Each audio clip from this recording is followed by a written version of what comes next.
Good evening, ladies and gentlemen. I hope you guys are ready for a cracker of an evening. Hope you guys are doing well on this Saturday evening, and I'm having a good time here. Goals is my co-caster. How are you doing? Tools, Lighters, TZ, thank you very much for that lovely introduction. I'm doing great. Couldn't be doing any better. Saturday night here, we've got the first monthly cup of, obviously, it culminates from the Super Cups. And it's obviously the two spots for the UMZANSI Super League by Nodwin Gaming up for grabs here this week, this month. So, looking forward to it, Tools. Looking forward to myself. And how we got to this point was there was 4 weekly cups, and from each cup, a team got to qualify. Goliath were your first team to qualify on week 1. Week 2, ATK. Week 3, Energy Esports. Week 4, Lionheart. And that's how we got the 4 teams in our semi-final matchup. Goliath versus Energy Esports will be the matchup we're broadcasting today. But on the other side, there's ATK versus Lionheart. That will be the other semi-final. And the semi-finals are best of 1, both of them, leading into a best of 3 grand final. And both of them will be broadcasted on this channel. So we're going to have a crack over their goals. Yeah, no, I'm super amped for it. Kind of keen to see what happens at the end. Last week we had some close series throughout the tournament up until the grand final. There was a bit of a blowout from ATK up against Goliath Gaming, but this is the monthly cup. This is what these 4 teams have proven to be the current monthly champions, worthy of competing for the UMZANSI Super League. So at the end of the day, if one thing is certain, we're going to watch some of the best local CS teams hammer it out. Indeed. And so 2 teams will go through into UMZANSI Super League, and both semi-final winners. So this matchup, another matchup. So my big take in both matchups, Goliath and ATK go through. But let's focus on this matchup, Energy Esports versus Goliath Gaming, and how I looked at it. The previous matchups head-to-head between these 2 teams, Goliath did come up on top 2-1, but the maps are quite close. Just having a look here, they did take Dust to 16-8, but they lost Inferno to Energy Esports, and they again won Mirage. But just having a look at the vetoes at the moment, it has come through. Quite interested to see how it actually looks. So, Goals, do you want to take us through this? Yeah, so Goliath Gaming took out Train, Energy Esports banned out Vertigo, Goliath Gaming then removed Mirage, Energy Esports banned out Dust to Goliath Game. Last week's pick got removed Overpass. Energy Esports obviously took out Inferno, which is the home ground of Goliath Gaming, and the decider is on Nuke. So very interesting to see. I mean, we saw Goliath pick this map in the earlier phases of the weekly cups, but ultimately after getting beaten once or twice on it by ATK, they've kind of steered away from it. It actually became ATK's pick in that matchup specifically. So obviously comfortable on the map, Tools, if they have picked it before, been contested quite a bit on it. And I believe you're going through the results. Did they play Nuke last time? They didn't play Nuke last time, but the interesting part about this veto for me was Energy Esports banning Inferno. Bear in mind, that was the one map they picked up versus Goliath Gaming in the last best of 3. So I guess a lot of time has passed since that point, and a lot has changed, but it's okay. And Nuke is the decider. For me, it's a tough map, very technical map, a lot to know, a lot to do, and a lot of coordination is needed. So it's going to be tough for these 2 teams. But the map is going to start shortly. Nuke is the decider. And right now, both teams do want CT side, so the knife's going to be quite important. The knife, straight to the knife round we go. And it looks like Energy have the upper hand on this. Clever little 1v4 here by Mango. Not going to happen, a bit unrealistic. But I imagine that Energy Esports will elect to stay on the CT side. It is the easier side, specifically on this map as well. So, at the end of the day, yeah, nothing surprising.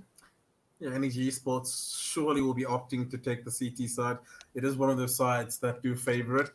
You'll see about a 10-5 score. And how this usually works is the CT side is a lot easier to work with due to the quick rotations and the upper and high level. You'll see the both bomb sites over there and how the game actually works.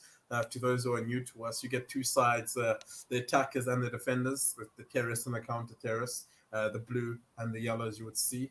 And then how it works is there's 2 bomb sites. The attackers have to either eliminate the entire defensive team or get the bomb down and win the post one. And the defenders obviously have to defend the 2 bomb sites. There's 2 bomb sites, so you kind of want to split them evenly, 2 towards the A bomb site, 2 towards the B bomb site, and 1 person rotating between the 2. But this is kind of a different map, so you'll see a lot of various setups from the defensive team and the various attacks. And you get given utility to actually maneuver your way throughout the map. from both sides, the attacking team and the defensive side, to use utility to defend your bomb sites, your choke points moving forward. And how you obtain that utility is obviously there's an economic system within the game. So you're purchasing all your weaponry. Obviously, the bigger, the badder the gun, the more expensive it costs. And all these cool flashbangs, smoke grenades, Molotovs, etc. They all, cost a little bit of dollar, but it makes your life navigating around the round or getting your objective done a little bit easier, whether that is you attacking on the terrorist side or defending. So that's pretty much the gist of it. Obviously, it's a bit more exciting than that once you get in the game. That's why we're here. We will hype it up, and if you want to look at the screen right now, it's all the answers to all the questions you've ever had on this map. They've graciously given us all the answers. The strategic room. This is where both our positions would come into. Let's figure out the map a little. Very technical map, so you're gonna plot a couple of graphs. Let's work. Yeah, a couple of graphs here, there. Some engineers. Of course, would thrive better than the rest on this. Does look like we're having the HFs come out here in the chat, so it looks like this game is live. Ladies and gentlemen, this is the first semi-final of the monthly cup for the Super Weekly Cups, culminating in your UMZANSI Super League. Super amped to get this started, and we are live. Pistols are heading out. Does look like we have one set of util on Massacre here. Panda's got the kit and smoke. That's important. They need to defuse the bomb quick and a smoke just to obscure the terrorist vision. But it seems nice and steady and slow. We do see smokes outside. Adam, P250, the raid boss as usual. Quite potent with this gun. One shot, headshot, other than the Glock. Downs gets punished. Pushing ramp there by Mango. Nice opener from him. He's going to look for more. Destroyed. Lovely. Escapability, criminal too. Perfect play there on the ramp position. That's exactly what you want to do. You want to get that pick, fall away, and then allow your teammates to come support. But ADM in that lurk position, as we discussed, getting a quick P250 shot outside, that's going to cut the defenses in half their tools. 4v3 scenario, you can see he's slowed down a bit while Tianki is looking for him. But he's behind them as well, so this could cause a bit of a problem here. Litchlord going to push the lobby, but gets punished by Mango's USP there that he's collected for his troubles over in Rampram, and this puts a thick line between the defenses. Tianki looking for challenges toward outside. Atara gets another frag, so it's all up to Tianki. He needs to get this frag, and he needs to get a crit. Diesel rotating in. Oh, this is just so tough for Tianki. 4 players between a rock and a hard place over here. He's surely going to get taken down anytime soon, but he's fighting his way out of this. Kind of wants to save the kit, but Adam puts the last nail in the coffin with the headshot on the P250. And that's the kind of power and impact that P250 has in pistol rounds, whether it's getting dropped for you, whether you buy it. But the Glock is kind of in the 60% damage, right, to the head at long range, plus minus, depending how far it is. So with that P250, it kind of nullifies that factor and competes quite against the USPs. So 1-0, good start from Goliath Gaming. They're going to want to just sort of compute and compound on this round. But there's a full spot. That's the spanner goals. Yeah, fully committed to this force by Inkosi Esports. Scout going to try to get some early information, but not able to tag anyone down. And this is quite an aggressive outside push here from Goliath Gaming. They are sending the AK-47 into the danger zone, though. Yeah, that's the issue for me. You're saving it out just to roam, and he's going to call it out. Damn, it's good info on him. Zips up. This is there for support, and to put into context, force buy just basically means they've exhausted every financial means they have to purchase the upgraded pistols, utility, and armor they have. They have nothing in the bank, as you can see in the green little thingy about Bobby's there on your left. But Adam's found himself in quite a pivotal role. You're behind enemy lines, high ground. He's going to give all this information to his teammates. Pull that the upper side is clean after he finishes off that kill. Garden Hose is kind of tough to manage. Just going to feed the dragon. Right now, that's 2 good kills, and that should be the round for them. The CZs, you could see stuck in ramp, stuck in lower. They're going to do as much as they can, but don't think it'll be enough. The trades do come in. Mango with that Mac 10, picking up some cash. Dollar! Mac 10s do give you more money when you get kills. Less than the rest. Panda, to try his hand at things. Just crack at it. Does well to get Massacre. Just 3 more to find. He does have support and downs, but he's locked in that vent. Panda, I think he should save this considering all the utility he has, the armor. Yeah, he's balling in a sense. He's balling. I think they need to say what they can. He's got full, as you said, full equipment stocked up there. He's got a frag ready, so they're going to fall back. Dams kind of was going into cloud information. He first was aware that the player moved downstairs or moved outside so that he could move further downstairs. He gained control, but then top had already fallen. Dams had to was forced to rotate all the way back through nowhere and go up towards ramp room and meet up with his teammates. So they are going to hang on to these onto these small weapons, a little bit of util. Hopefully, going to do something this round. But smooth setting for Goliath Gaming there. They deal with the anti-eco well, and it's 2-0 for them. Yeah, and you can imagine they'd probably go for the same strategy, taking the rifles outside, using them as advantageous long-range distances, kind of favors that. So it's one of the reasons you saw Adam go outside. But you know, some things can go wrong when you leave him sailing by himself, finding information, discovering new territory. But the CTs are gonna just bend a knee and agree that their financial situation isn't too pretty at the moment. Yeah, you're going to need Panda and Dams to do some work if they have any hope in this round. The rest not protected by that armor. Smart thing they did there was just distribute the wealth between the Energy Esports lineup, giving the CZ to destroy, dropping the Mac 10 for Dams. And they still have utility to work with if their clock runs down even further. It is doable. Definitely a winnable round for Energy Esports, but Goliath, but poised as ever, composed and methodical. Yeah, methodical. They want to walk into stacks without getting appropriate information. So you can see them clearing this outside. Now they've created quite a vast presence here, so it's going to force some rotations towards that downstairs area, but Goliath Gaming not really committing to any sort of hand just yet. Dams is in quite a nice spot here, quite aggressive at ground. He could have a good reactive play, pushing it if information does come up, but Zip is clearing everything. His teammates are assisting him in doing so. Looks like they're going to crunch into the upper side. There's so many tough angles to work with. They're going to smoke off Squeaky Door just to give them some room to work moving into the site. And there's so many angles you can see how hesitant they are. The flashbang is good, but they're actually totaled into the shack. This is not a bad reactive play from the CTs. That when the kills come, they have to come fast. Mango picking up a kill there. The lobby, he's the low man there, covering their 6. As you can see right now, doing his job quite well. Yeah, they're waiting for them. He can see something's up, and now Massacre pushes. He gets 2 quick kills as well. So that puts his stresses at ease, and now it's all up to Panda. Destroyed goes down, as I mentioned his name, and it's all up to Panda. Massacre will hear him run, so probably going to chase him down there. Not going to want to give the galley for free, but they seem content with just leaving Panda to his devices here in the vent again. Going to be able to save that armor. It's going to help him very, very, very arrogant little play there from Eddie, and just hungry for the kills. And I think he threw his gun away. He had a Mac 10, so he threw the Mac 10 away and went down for CZ. It's okay, but when it comes to Counter-Strike, it's a game of margins and inches, and at the end of the day, that could compute financially. I think it was worthwhile because he knows that Panda he kind of saved his stuff the last round, so he would want to try to kind of equalize that economy a bit. Yeah. But I mean, good idea. What if he had given away the gun, then I think it would have been a definitely different story.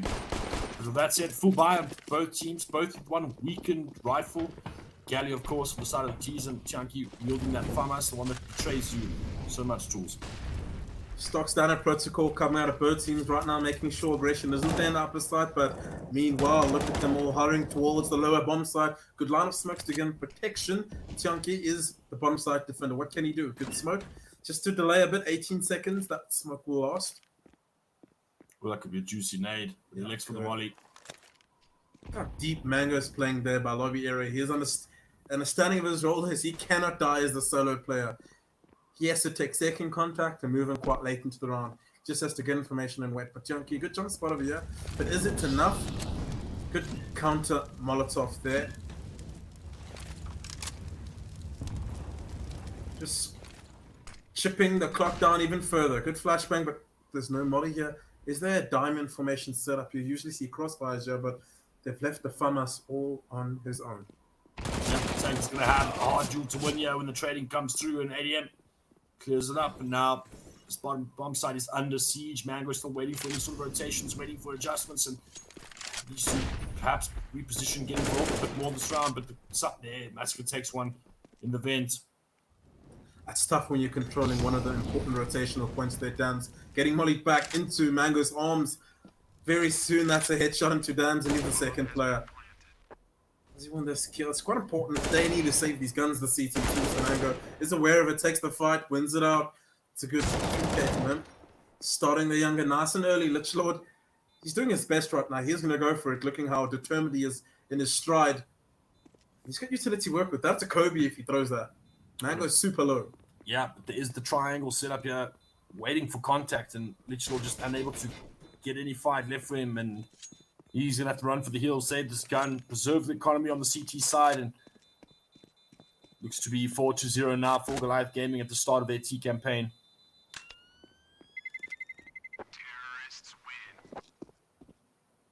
Still quite early. I want to have a look at the kills here. He's doing most of the brunt work here. 1 kill on Adora, 8 kills on Mango. He had his 007. We just missed it.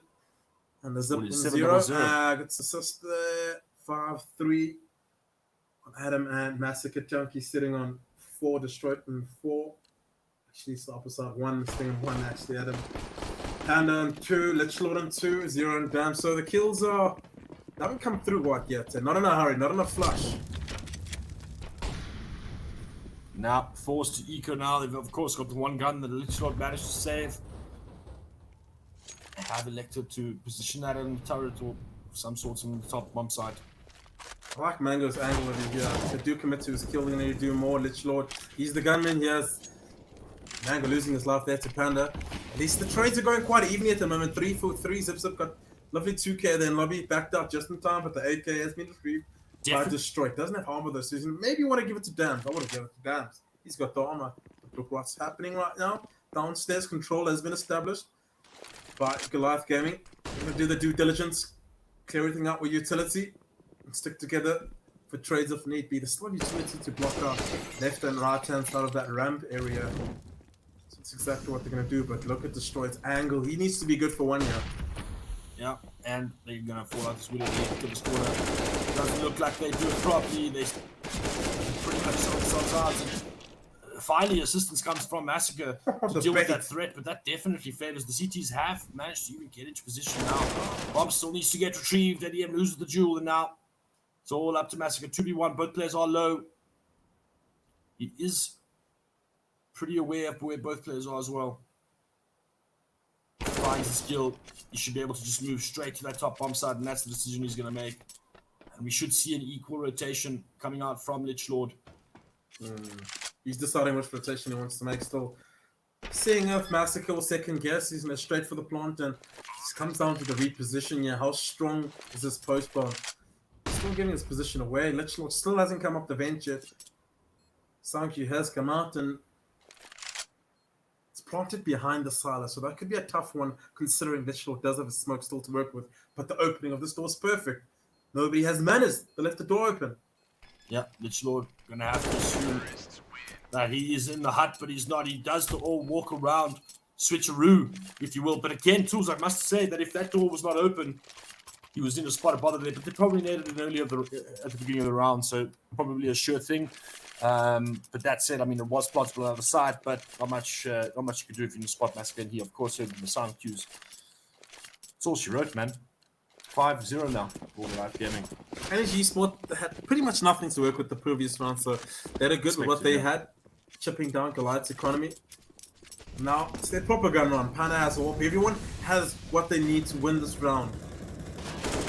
Dory is going to go for the peak there into Liam. It's a good 1v1 duel. AK versus M4. Good to get that early information, early chip damage, and now they head towards ramp. Destroyed to miss his timing, and he's going to have to drop immediately. Yep. All pressure's onto him right now. He understands he lost that advantage there and needs to put all the way back, but Goliath Gaming not going to over-aggress. They cut off the rotation in the form of Panda, but they decide to hold their position. Just keep control of that ramp, keep the CTs guessing. You know, this is where you would normally just settle a little. Start to feel the nerves of Energy Esports. One of them might gradually look for information here and there. That's where the punishment comes in if they aren't too careful about it.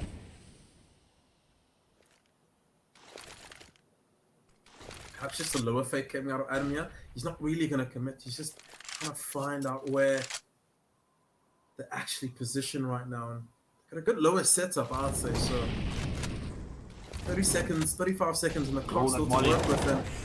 Right time, right place. Destroy pivots, destroys Adoru. And there's still 3 more enemies here, and there's so much support still. So even if he does go down, it's still going to look quite easy for their Massacre. Comes in with the flank and...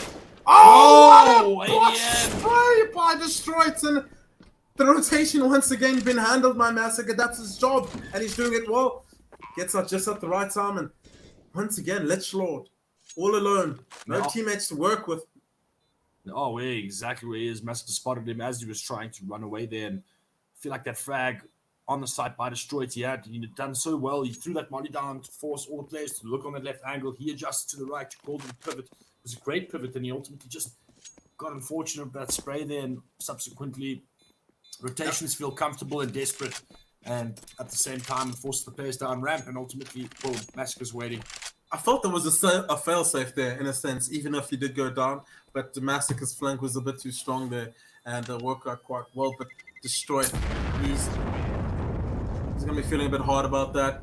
He did his job, back. I mean, he whiffed, but I mean, he still, he got his frag, he adjusted, he moved, he made the calls, so at the end of the day, just unfortunately, he wasn't able to get that frag, because after that, there was definitely one more.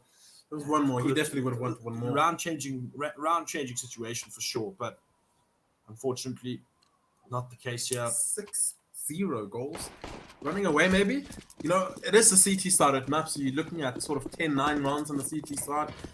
Goliath already hit that mark, so they should be happy right now. Anything extra is just gravy at the moment. No, 100%. And I'd like to see some sort of adjustment here towards energy. It feels like they are next to have some sort of passive approach here to how they are holding things. But again, they haven't had a good enough start to the economy. I mean, again, here they're on 4 pistols, 1 rifle. They haven't been able to build some sort of presence in terms of the rifles at all. And now you can just see how well Goliath Gaming are utilizing all that extra bucks they have, throwing all kinds of fire, smoke, flashes, just getting all into all these areas with no problem whatsoever. Even have a space open for Zip to lurk in the ramp room.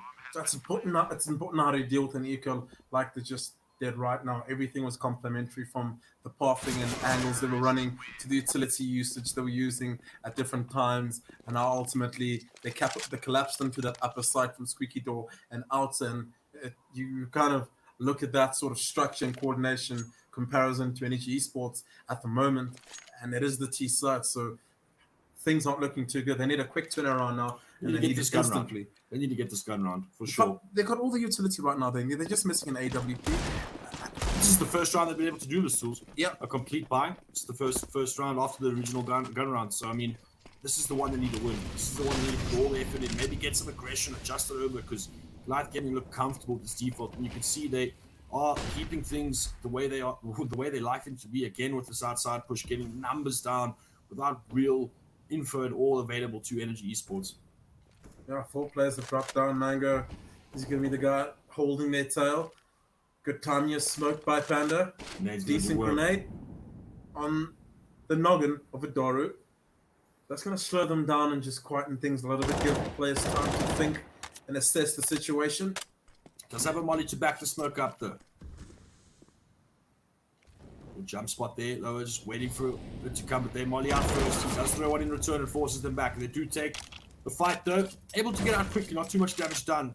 Another pick in the form of Mango. Just that delayed outside lurk, beautiful stuff trying to catch the flanker. And this is going to put a ton of pressure onto Tianki. He takes one jewel and gets it done. Beautiful nade as well. There's tons of damage onto Zip. The most damage onto Zip and it, and look there. And he still has control of single dog here.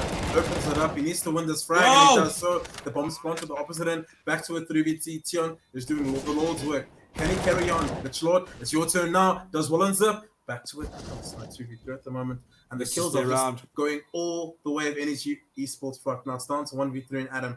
Can he produce a moment of brilliance over here? Does well to find the first, and there's 2 more to go. Oh, unlucky. Gets doubled up. I like the idea there, the track to flash up, see if you can get a fight, but they were both just too close, and obviously very quick on that boa constrictor wrap on the site there. Unfortunately, not able to do much with it, but there's Energy Esports on the scoreboard. They take their round, and they need to build up something on the back of this, because otherwise the economy will be in trouble. Goliath Gaming finally meet their first hurdle, tools.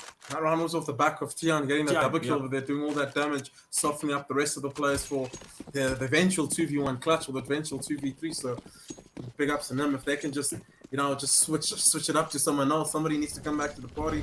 Everybody needs to chip in, and it needs to be a collaborative effort here. Dan's struggling at the moment. Can he find something here? I think it's up to position, man. It's outside of the util's perfect. I'd like to see a little spam through the hut there. Nice work from Mango. Squeaky Door. I thought the Squeaky Door. And that's going to get a call to burst into the upper side shot. Heaven's being held. Game helper right now. Angle is so strong, but they're aware of it. They're wiser to it. Zip goes down to his teammate's molly. Team kill. Obviously gets tagged there. Subsequently killed as well in the molly, but not too subsequential at this point. Still 4v3 scenario. Destroyed is able to come up heaven, but still got to wait for this lurk in the ramp position to make some ground. And that's going to give him away. The push flag doesn't even go his way. There is a player waiting for him. Mango back into that default lobby lurk that he's played so well so far. And it's closed out by Adaro. 8-1 now. Goliath Gaming. And they Energy really needed that buy round to stay in this game again. Look at the Bucks. Agreed. There's just nothing left in the tank here tools. Already 8 rounds on the board. Goliath Gaming haven't showed. Generally, we've seen some weakness in the past. Most of these anti-ecos, you've seen them become a little bit nonchalant, a little bit, not so focused and give these rounds away. But today they look to be a little bit different, and they're treating these rounds with respect. So no faults in that game just yet. And again, stock standard stuff. Mango is I like stuck. this. Oh, he gets down. I like what Panda tried to do there, but he failed. He tried to block the drop, if you get what I'm saying. But he allows it, but he's hopping the heels of Mango. Is he going to follow him? That'll be interesting to actually see. I thought he was going to. Upgraded pistols. Could get dangerous in those close quarter engagements. Panda tossed to track Massacre. He gets spotted out. He gets spotted out. All that legwork. And Mango makes his way all the way to ramp, and he disposes of his brother in the other side of the map. Comes all the way from that vent. So Panda still looking for him and wondering how the hell he let him get past, or this deep at least. Or did he just go the wrong way? Maybe he did. Yeah. He like that sometimes. That's Counter-Strike for you. And after that, obviously, position is greatly favored. Goliath Gaming in this round, able to get in between, behind enemy lines. Yeah, right now they're just looking, looking quite lost in the sense that they can't handle certain individuals. On Goliath's side, the lurk of Mango continues to thrive. Massacre's aggression going downstairs, just winning those multi-kill situations, locking down the vent rotations. They're not dealing with each scenario quite well. Dam's sitting on 0 kills right now in the 11th round. And most of them aren't far off, so the kills aren't coming. They aren't really reading the game quite well. They're not dealing with the curveballs that have been thrown to them. But not all is lost. It's still quite early into the game. First half hasn't ended, so if they can win the next 5 rounds, the game is still on, despite being on the opposite side. Like this response, getting a bit aggressive there, but surprise, surprise, Goliath Gaming are taking it delayed, and they're actually fighting in front of those smokes now, looking for that mouth control. You can see this adjustment from Energy Esports. It's gearing towards an outside take, and they cut to the mouth, and they get absolutely slaughtered by Lich Lord. They try to catch the opponent by surprise, but they get absolutely railed here towards top, and Dabs chimes in, gets the crack. It's pretty good after that ADM. Tracks the player through the smoke, and that's Energy Esports round. They're winning all the duels. They give nothing to Goliath Gaming, and now they can get back into the 6 rounds, and they're going to feel like this is recovered. So no mistakes from here for Energy Esports. That could be the win in their cells at the moment to push them forward. Round. They just need to string rounds together now, keep their economy quite flush. Probably get the AWP back out into Panda on the outside area over there just to manage that situation a little bit better and figure out the rotations a lot more. But things are looking quite good from that previous round. The pace was changed by Goliath Gaming, but they dealt with it quite well. Clinically too. Surviving with a few players. That's money. Dam's taking aggression outside. I like this. I like this aggression, but I seem to maybe be aware of it. Dam's goes for that wide way. Peak. I was going to say that would have been my suggestion yesterday. The last round, destroyed. Jumping back into the game, quickly gets a frag towards ramp, does his shot, gets back down, and suddenly Goliath Gaming, we've got 3 men remaining. Oh, beautiful fit there from Zip. Gets the molly down. That's going to cut off the support in a hurry, but both frags, no, just one, but that puts it into a 2v3 situation here. Mango and ADM versus Lich Lord, Dams, and Tanky. Bomb will be able to go down. Effective. The squeaky door. It's going to give time to the CTs. Dams to reposition immediately. I see at least one player drop down the bench. There, a single player is, and the retake comes through for Energy Esports. Finally stringing 2 rounds together And maybe, yeah, they got a lot of money. Goliath Gaming, they can buy for quite a while. Most of them sitting above $10,000. So they've lost the economic chase. Now they used to look at the board and think one round at a time at this point. 100%. But I mean, I like those adjustments. Dams getting aggressive there, completely catching Massacre off guard. So beautiful stuff to see. In the works there, they adjusted beautifully the round before this as well. So energy on the up here. And I thought that's what they kind of needed to be doing from the get-go. Just play those angles and dig a bit deeper, keep repositioning, take angles that complement each other with your rotator coming in, and win those angles, win those duels, those initial duels, and then just play that 4v5 from that point. So let's just see how it goes, Dams. The player holding mouth, double duty. It's not an easy position to play. Panda holding downstairs, just checking. A bit paranoid about that vent drop. No one's there. Destroy's sitting quite deep at ramp. I do like this. He just has to be good for one because there's no escapability. They do bombard him. Goliath Gaming again with this patient and defensive posture on the T side, just waiting for aggression, waiting for plays, waiting for energy to make some sort of mistake, but energy withdrawing, making it difficult, delaying things here. Already got a wealth of utility remaining for them and a minute left on the clock. Doro's already picked off the play in secret, and that leaves 4 defensive players and destroyed. He's in a spot of bother at this current time. He needs to be good for 2, knowing that they're 1 man down. He doesn't win that door, and that sneaky beaky play from Zip catches them out, and that's 3 defenders left on the bottom side, wide open. They cut off the rotation as well, so they've got strength in numbers, strength in position here. Bomb's going to go down. Jack does get a frag. Wow, beautiful spam it through the wall. That looks pretty insane. Another one coming through the door as well. ADM just panicking to get the bomb down. Does eventually. Oh, we have the positions here. I think that's a good smoke from Adara. He's going to line to peek for it, but he's close for the peak though. Tanky takes it. Tianki doing quite well, getting 2 kills, looking for his 3rd, potentially the ace if they give it to him. Just wait for his teammates before he enters into the side there, and Adam, a time you speak, takes Tianki out. Damns, 1 man left alive, and that's how the cookie crumbles. 10th round on the board. Goliath seem to be back. 10 rounds on the board on the terrorist side. You gotta feel like the job's done at this point, and this is what I've been waiting to see, is something to change. If Panda finally gets that AWP in his hands, perhaps could have used that last round, but Goliath Gaming electing to keep the AK-47s. They're not changing a thing. I wanted to just chat about Destroy's position over there. It's kind of hard to lock yourself in a position where you kind of only rely on your aim, and your enemy's not doing their due diligence. But forget about that. Here's the top rush at the moment, straight through HUD. They're going to just pivot and turn and pick up the first 2 kills. Liam chiseling Massacre alive, and they just busted the side wide open. Yeah, Choke. that was such the rotations too. It was such a change of pace, tools. I mean, they've literally done this methodic T default every single round. I mean, it gave you enough room for you to talk about the what happened previously, and that's how quick they just changed it up, went for that top rush, and they've got the numbers in their favor. They've got the bomb down as well, and if you energy, you must want nothing to do with this. You got to get out. You got to try to get that last round. You've lost pretty much all the points of entry at this point, so it's only time left on the clock. Only 1 player has a kit as well in the form of Dams, and it doesn't look like they're having it, of course.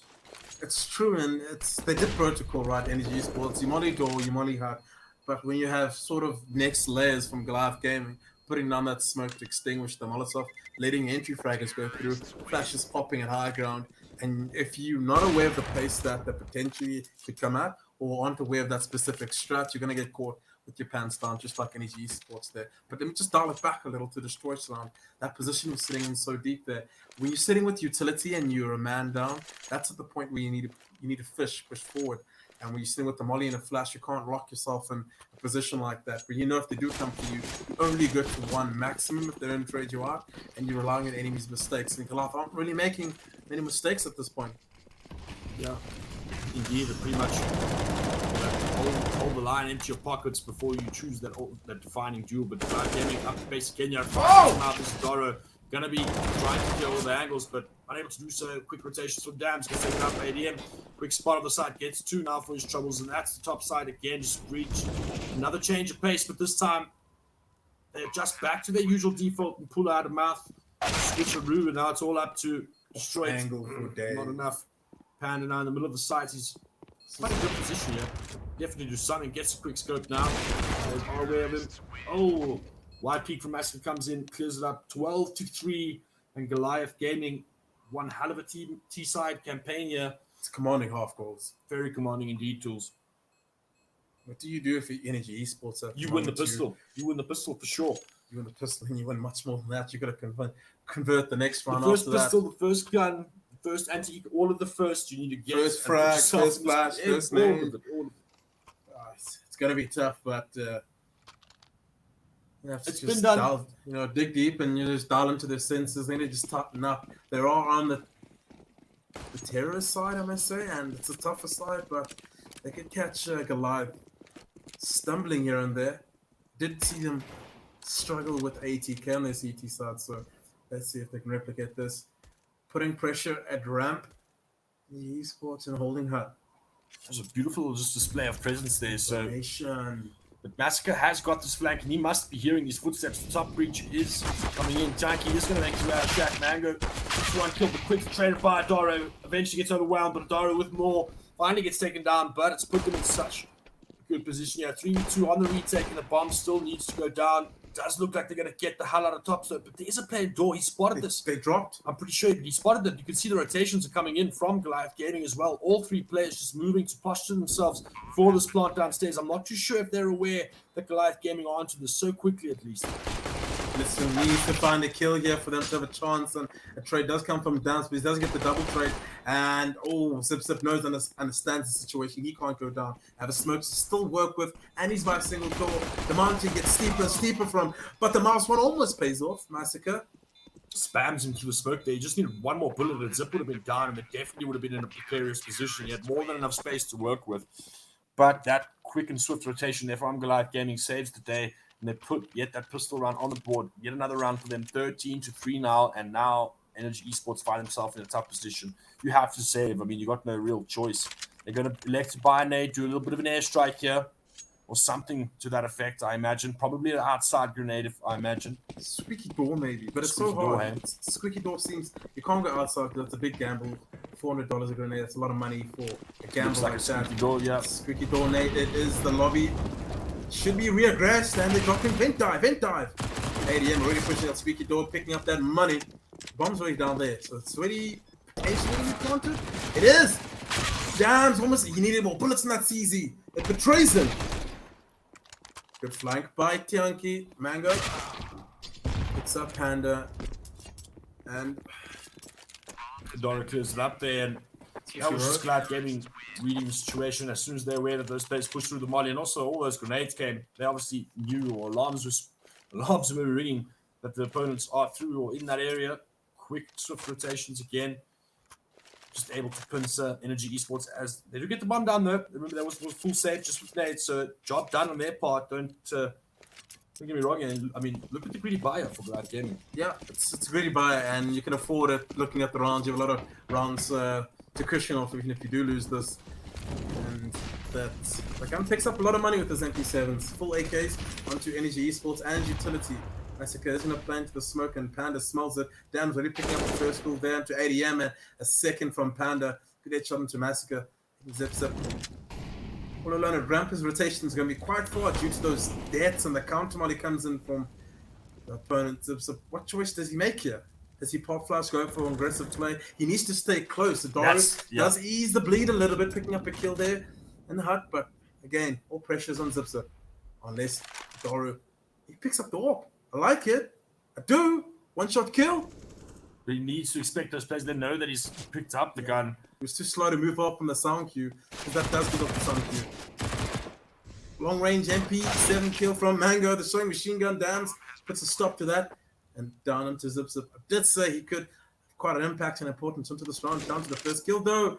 These gun pickups, man. They're betraying them left, right, and center, putting them in such dangerous positions. Oh, beautiful little pre-fire there. Saves that it gives them quite a healthy bar next round, so you could see him ever so patiently walking back, finding some exits. He does want to do some damage to the economy, so he's going to look for players running out of the site. You can see right here.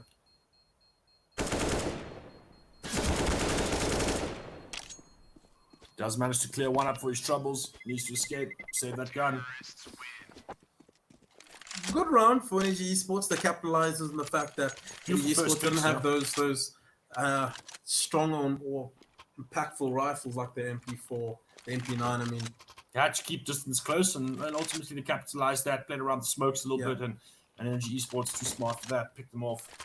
I felt, I was about to say, I felt those gun pickups. You could see the desperation. It's because they had this MP9s. You're already thinking from spawn, oh my god, I'm at a disadvantage because of my gun. So you could see those situations where they wanted to upgrade, Beautiful little smoke exec coming towards outside. Energy Esports repaying the favor. Wealth of utility, but nothing going to commit. You can see the rotations are happening for Goliath Gaming. So if fake is the intention here for Energy Esports, they've definitely delivered. Panda with that pick is going to sell it even more. You see that the rotations are being made, and Goliath Gaming now are in a position where they have overcompensated. It's going to come down to Zip. Can he hold this? He gets crouched. And you got Toy Speaker's advantage, and he wanted to peek into that angle, but he picked a bit too slow there, and the preem was too strong by Panda. They busted the side wide open, but there's someone beneath them. They've got that lower bomb side. Lishlord gonna figure out Mango, and quick and swift. And it looks like Energy Esports have come out with a different face here on the T side, bringing the fight to Goliath Gaming, dismissing easily of the gun round and the subsequent round. But Massacre has been able to save this AWP, so perhaps a gift moving into round 20 at Tools. Perhaps you could start seeing the cracks coming out of Goliath Gaming at the moment. They had, I wouldn't say the best buy in the world, but that's something to compete with. You sort of fell one by one. These individual duels first started outside. I saw by the positioning of Adam's body was quite out in the open, so he knows capability. Put himself in a situation quite early where if he misses the shot, he dies. And that's what you want to see going into the next game versus ATK. This is where you want to patch up all those small mistakes, refine everything if this matchup does go their way. Energy Esports still in this, and they're fighting. So if this goes quite deep, it could get quite scary from Energy. They keep putting up them rounds, putting up them scores, putting up them frags. It could swing. Certainly. And that's the one thing that, as commanding of a starter as it is, when you start losing the game, when you start feeling slipping out of your hands, it's almost like a detrimental effect to your psyche. It brings you down. You start thinking, why haven't I crossed the line? Why haven't I got enough rounds? You start panic buying. You start investing into rounds that you shouldn't. You start making those mistakes that you say. I like this play from Mango, but if he had more armor, a better pistol, it works out. Let's see how it plays out of here. ROA gets the dinklage onto, and the finish onto Panda. How does he get that gun? The cooldown needs a boost, and Adaru just runs into contact. There's a lot of damage, but he needed a kill there. 3v4. Event has been established by Massacre. And they smell him. They smell a rot, but he doesn't. Dams isn't aware of that. He just gives away an AK. No one there to trade. Adam, right time, right place, gets a double. Gets almost the third. Just missed with that AWP. That is junky all by himself. He's been doing decent work this game, but they put him in a spot of bother. How does he do this? Low HP, 1v3, has utility to work with, doesn't have the bomb. So he has to fetch the bomb and then kill 3 players. How goals? Yeah. And Massacre gonna expect it to come out. I think he spotted him there. He took a look, takes the shot, and takes his head off as well. And that is quite an unfortunate round. Now the back is against the wall. They haven't got economy to support this round, but no mistakes from here. It doesn't actually matter. Caution to the wind. Energy Esports have one lifeline, one round to work with. Goliath Gaming can fully purchase off the back of that. Still wielding that powerful AWP. You saw ADM get 2 swift frags there towards that ramp room. He's sitting on 20 kills, speaking about him right now, and Mango's sitting at 19, so they're lifting some heavy weights at the moment. Finally, he's got the AWP back up. Full buy from both teams, so it's kind of the rounds you're looking for, the juicy rounds, the rounds with the most action indeed. Oh. How do you imagine this is the last round and that's how you go down goals? It's very unfortunate. Zip taking lots of duels here. He gets the first frag, eventually falls back. Are trying to chase him, but they're not fast enough. Massacre gets another frag towards that outside area, and that puts so much pressure onto Destroyed and to Dams here. Defensive posture here from the remaining of the players. All 5 players remain. Zip able to rotate to that side. He's cut off now. But support should be raining soon. ADM's got his cross, but takes that duel, and Dara's quick on the flank. ADM responds as well, so that's all she wrote. That is good game. a swift dominating performance by Goliath Gaming Energy Esports. Didn't really look like they'll win it by no means. There was a few glimpses here and there, but it simply just wasn't enough. A strong finish, even towards the end from Goliath Gaming. Players are popping at the moment, and that's kind of what they need for the final matchup. Energy Esports letting Nuke through was a big gamble for me. They needed to go for a Dust 2 Mirage or an Inferno. Nuke is too much of an ask, knowing that they picked Nuke Goliath Game, knowing that they've played it 3 weeks in a row in the cup, and they still want to go play on their home ground, their territory, their fans. Yeah, no. Well, the reality is that I think they took their chances on Nuke, but I think they obviously felt that it was a weaker area of Goliath Gaming, just from what they saw. I mean, rightfully so. They looked weak last week on Nuke. And they based it off a performance against ATK, who are a much stronger team than NG Esports. They are able to find out and exploit different weaknesses from Goliath than NG Esports can exploit.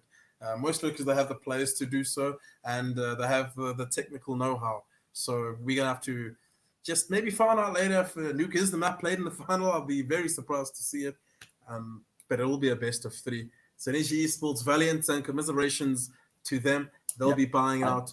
And probably next time they'll be able to qualify for the UMZANSI Cup, as this was a qualification match, and Goliath Gaming have picked it up. And I'm not too sure what the score was with ATK.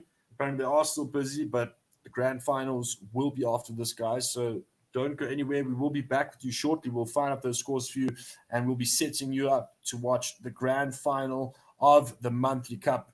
And obviously, in this final, both teams will be qualifying for the UMZANSI Super League. We're obviously taking them bragging rights, but at the end of the day, it's been a crack of a game so far, and I'm looking forward to the grand final. Don't go anywhere. Stay with us, stay clean, and stay gaming.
Good evening, ladies and gentlemen. Welcome to the Inkosi Super Monthly Cup. This is the finals, best of three. And with me is the co-caster Goals. How are you doing? Thank you very much, Lighter TZ. I'm doing very well. Thank you. I'm ready. I'm pumped up for this grand final brought to you by Nodwin Gaming. It is the final monthly cup here for the UMZANSI Esports League. Both of these teams have qualified. We have Goliath Gaming and ATK Arena, first teams to qualify for the big league later on this year. And now we have ourselves grand final for a little bit of bragging rights. And of course, obviously, these teams have now qualified. They won't be able to play in the next monthly cups. Their job is done. But there is still one match left to go, one best of three. It is the grand final. I'm looking forward to it, Jules. I'm looking forward as well. ATK versus Goliath, we did see them. This will be their third head-to-head matchup. In fact, their fourth head-to-head matchup. In fact, their fifth goals. So there's been a lot between these two. Goliath took the first two. ATK took the last two. So this is kind of the ribbon on top to series, the defining best between these two. And a lot of work has been put in between them. And this is going to be quite the cracker. We saw last time they matched up. ATK did take it 2-0 in quite a fashion, in fact, an overpass and nuke 16-5, 16-10. So Goliath have quite a statement to bring in, quite a bounce back to make an ATK. They're going to look to carry on with their performance. They're going to look to carry on as they were goals. Yep. I mean, to give you some background on the lineups, Goliath Gaming been a stable core roster together for quite a bit longer than the ATK roster. And once they both returned from competing in Dubai overseas, of course, ATK made those adjustments to their roster, adding Slowy and Daru, and have since reigned supreme. First game was a bit closely contested, but we spoke about the stats last time, and it was pretty one-sided. But with that being said, we know that they have played in the past, but let's look at the veto. Let's look at the maps that we are going to see in the present. And, of course, Goliath Gaming. Start off with the Band of Mirage, Jules. Band of Mirage, quite interesting. Yeah, ATK are quite strong in it. They've won it in the past, so I can stand outside of that ban. ATK refuse to play in Vertigo. Multiple times they have banned Goliath coming with their spanner of an Inferno pick, something they've come back to from the past. Last time they picked Luke is their map pick. Last time they did Overpass. Now they're back to the Inferno. ATK picking up Nuke, of course. They won it last week. And the week before that, Goliath taking out Overpass and ATK taking out Trainer. Decider is Dust to quite a handsome map pool that we're looking at right here. Inferno, something most players do know, understand as individuals and as a team. There's just so many more layers you can keep adding to it. So many more diverse plays and strategic plays you can make around a map pick like Inferno and Nuke ATK, their home ground.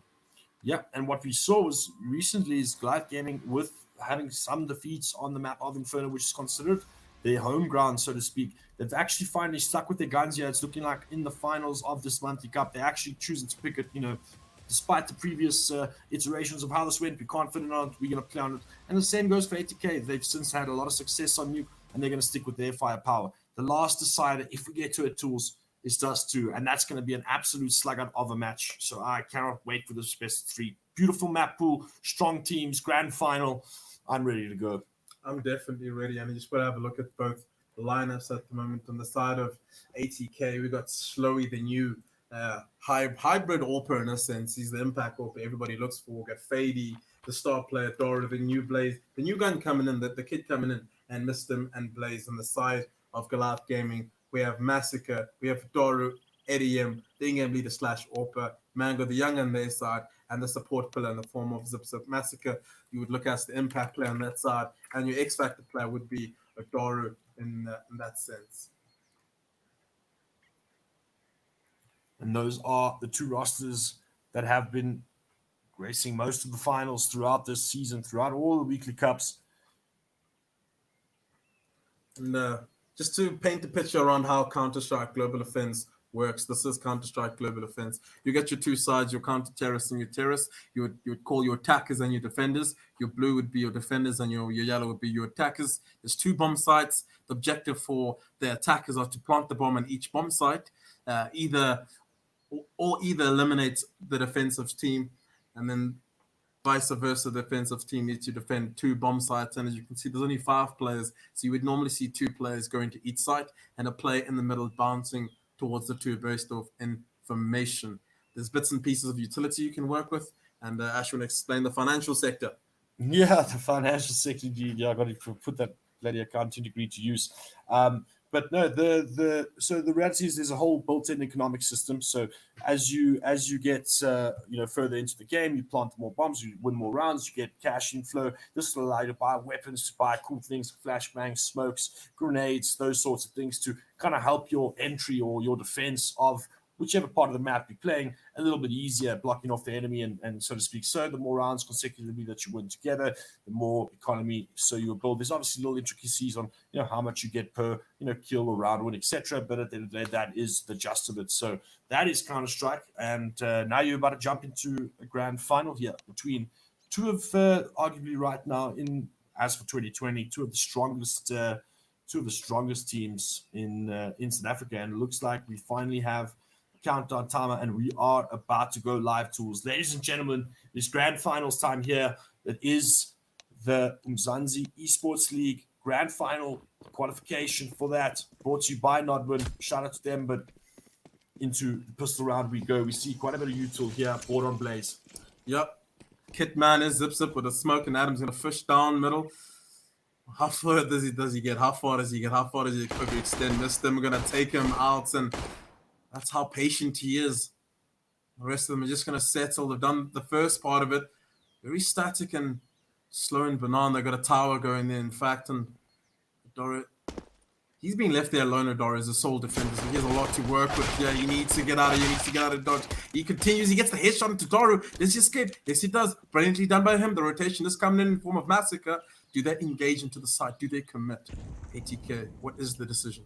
I feel like the reaction was a little bit too slow there. They've actually grouped up and slowed things down, but it does look like Blaze is getting ready to throw his util, so it does look like they are going to commit to this B breach. It is even to a split here on both sides, so double nade there towards the boost area. There, the breach gets spotted. Massacre calls in. The flash comes in though, but crossfire is set up, but Adara only gets one. Now he's playing from his family here. He gets traded out as well. But 2v2 scenario, yeah, the B players have done their work. Bomb is going down. The rotations are a bit slow, tools. Indeed, and it comes down to them sticking together, getting the trades. There's a kit and a smoke on Zip, so this is completely doable. You just have to find that first kill, find that first entry, and they're going to push straight into the double stack. Blaze, so much work, and then Mango gets the first kill. Blaze, a one-on-one with Mango. He's got the smoke and the kit. What does he do now? Blaze sticking to his guns and staying strong with Mango. Prospers. It's the defuse, doesn't even need to use the smoke goals. That's $3 for the next round. It's 1-0. Good start on their map. Yep, a good start, but it's very, very tight. Came down through the wire there.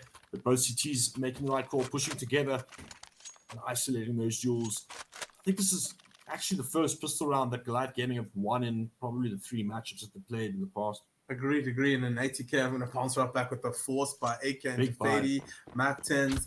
You would look at it and some would say it's a stronger buy considering utility involved. Yep, that's how it's going to play out. Beautiful flash there to throw ADM off of his peak. Good call. Nade comes through. Gonna do quite a bit of damage to miss him. Allows him to fall back. So quick mid control is the call. Zip takes a quick pick. Does manage to spot quite a few players there, so they are getting ready for this A-hit.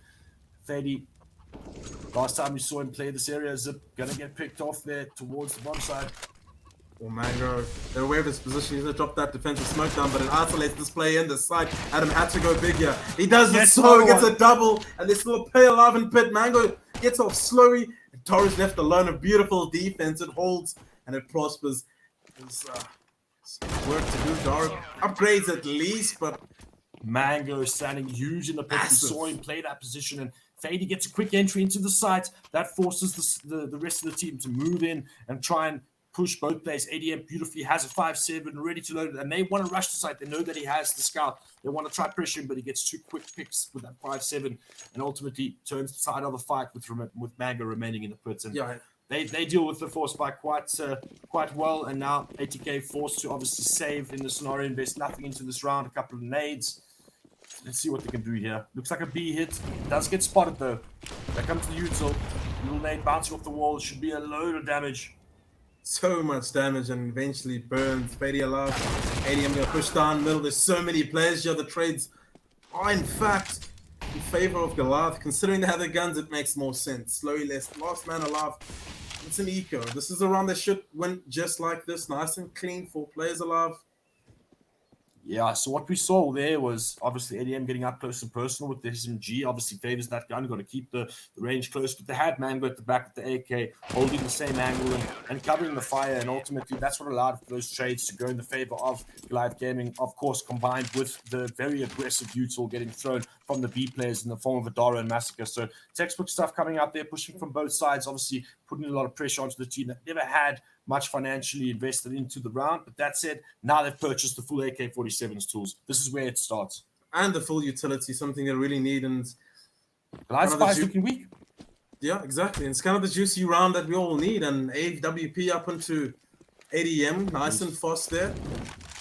He's stuck with the snipers. Yeah, the scout nice, the AWP, good Molotov and aggressive banana take coming out of Goliath. And they win it out actually with 2 kills and the bomb.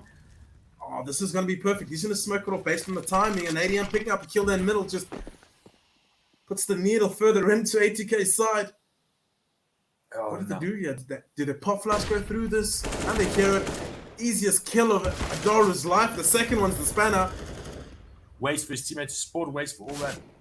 These bullets to be sprayed. Pop peaks again. There comes the support from Zip. So played by the book there. Quick frags. Committing to that banana control. Obviously, ADM also crucially killing that player on that rotation. Running to go support his teammates, of course. So great setup there. Aggressive setup from Goliath Gaming. Swiftly dealt with that B push. Swiftly indeed. And it was a good off the back of that banana aggression there. We saw how brilliantly in the past that these two worked together in Inferno. I felt like we haven't watched them in Inferno in quite a while. And they were sort of the masters of it, mostly on the CT side. And that's where they got the big wins, basically. So seeing them come back to their home ground, kind of nice to see ATK being tested quite well here. Yeah, good solid start here for. Previously, they struggled against. Ooh, Mango getting aggressive with his flank here, and he's in the middle of them. He's definitely catching a couple of players that gets one, and now. So the issue is now he needs to get out. He can't get killed or traded. That'll just put it back to a 4v4, and that's horrible for the CT side. Does well, and I think that's enough. Whoa, oh, Mango! Do more than you what's asked of you, of course, kid. Doro coming in with the kill of his own. 1 man left alive, Blaze, and they definitely wanted more ATK out of this by considering that utility. They had a plan and didn't even get the chance to execute it. Goals. Yeah, they were looking for those 1D. You can see, I love how ATK have various variations of these eco rounds, right? Like they'll buy these eagles, keep these jewels at long range, like you just saw their Blaze just tearing the head off Mango, and they keep at the distance. They try and kind of get those jewels at a long distance versus their faster Tech 9 kind of P250 plays, which is very interesting. But that was, of course, a full save. Not too much can be expected from there. But let's just quickly mention how fire Mango is right now. Averaging 2 frags around. He's already on 10 kills. He performed so well on Nuke. He's been performing week by week by week.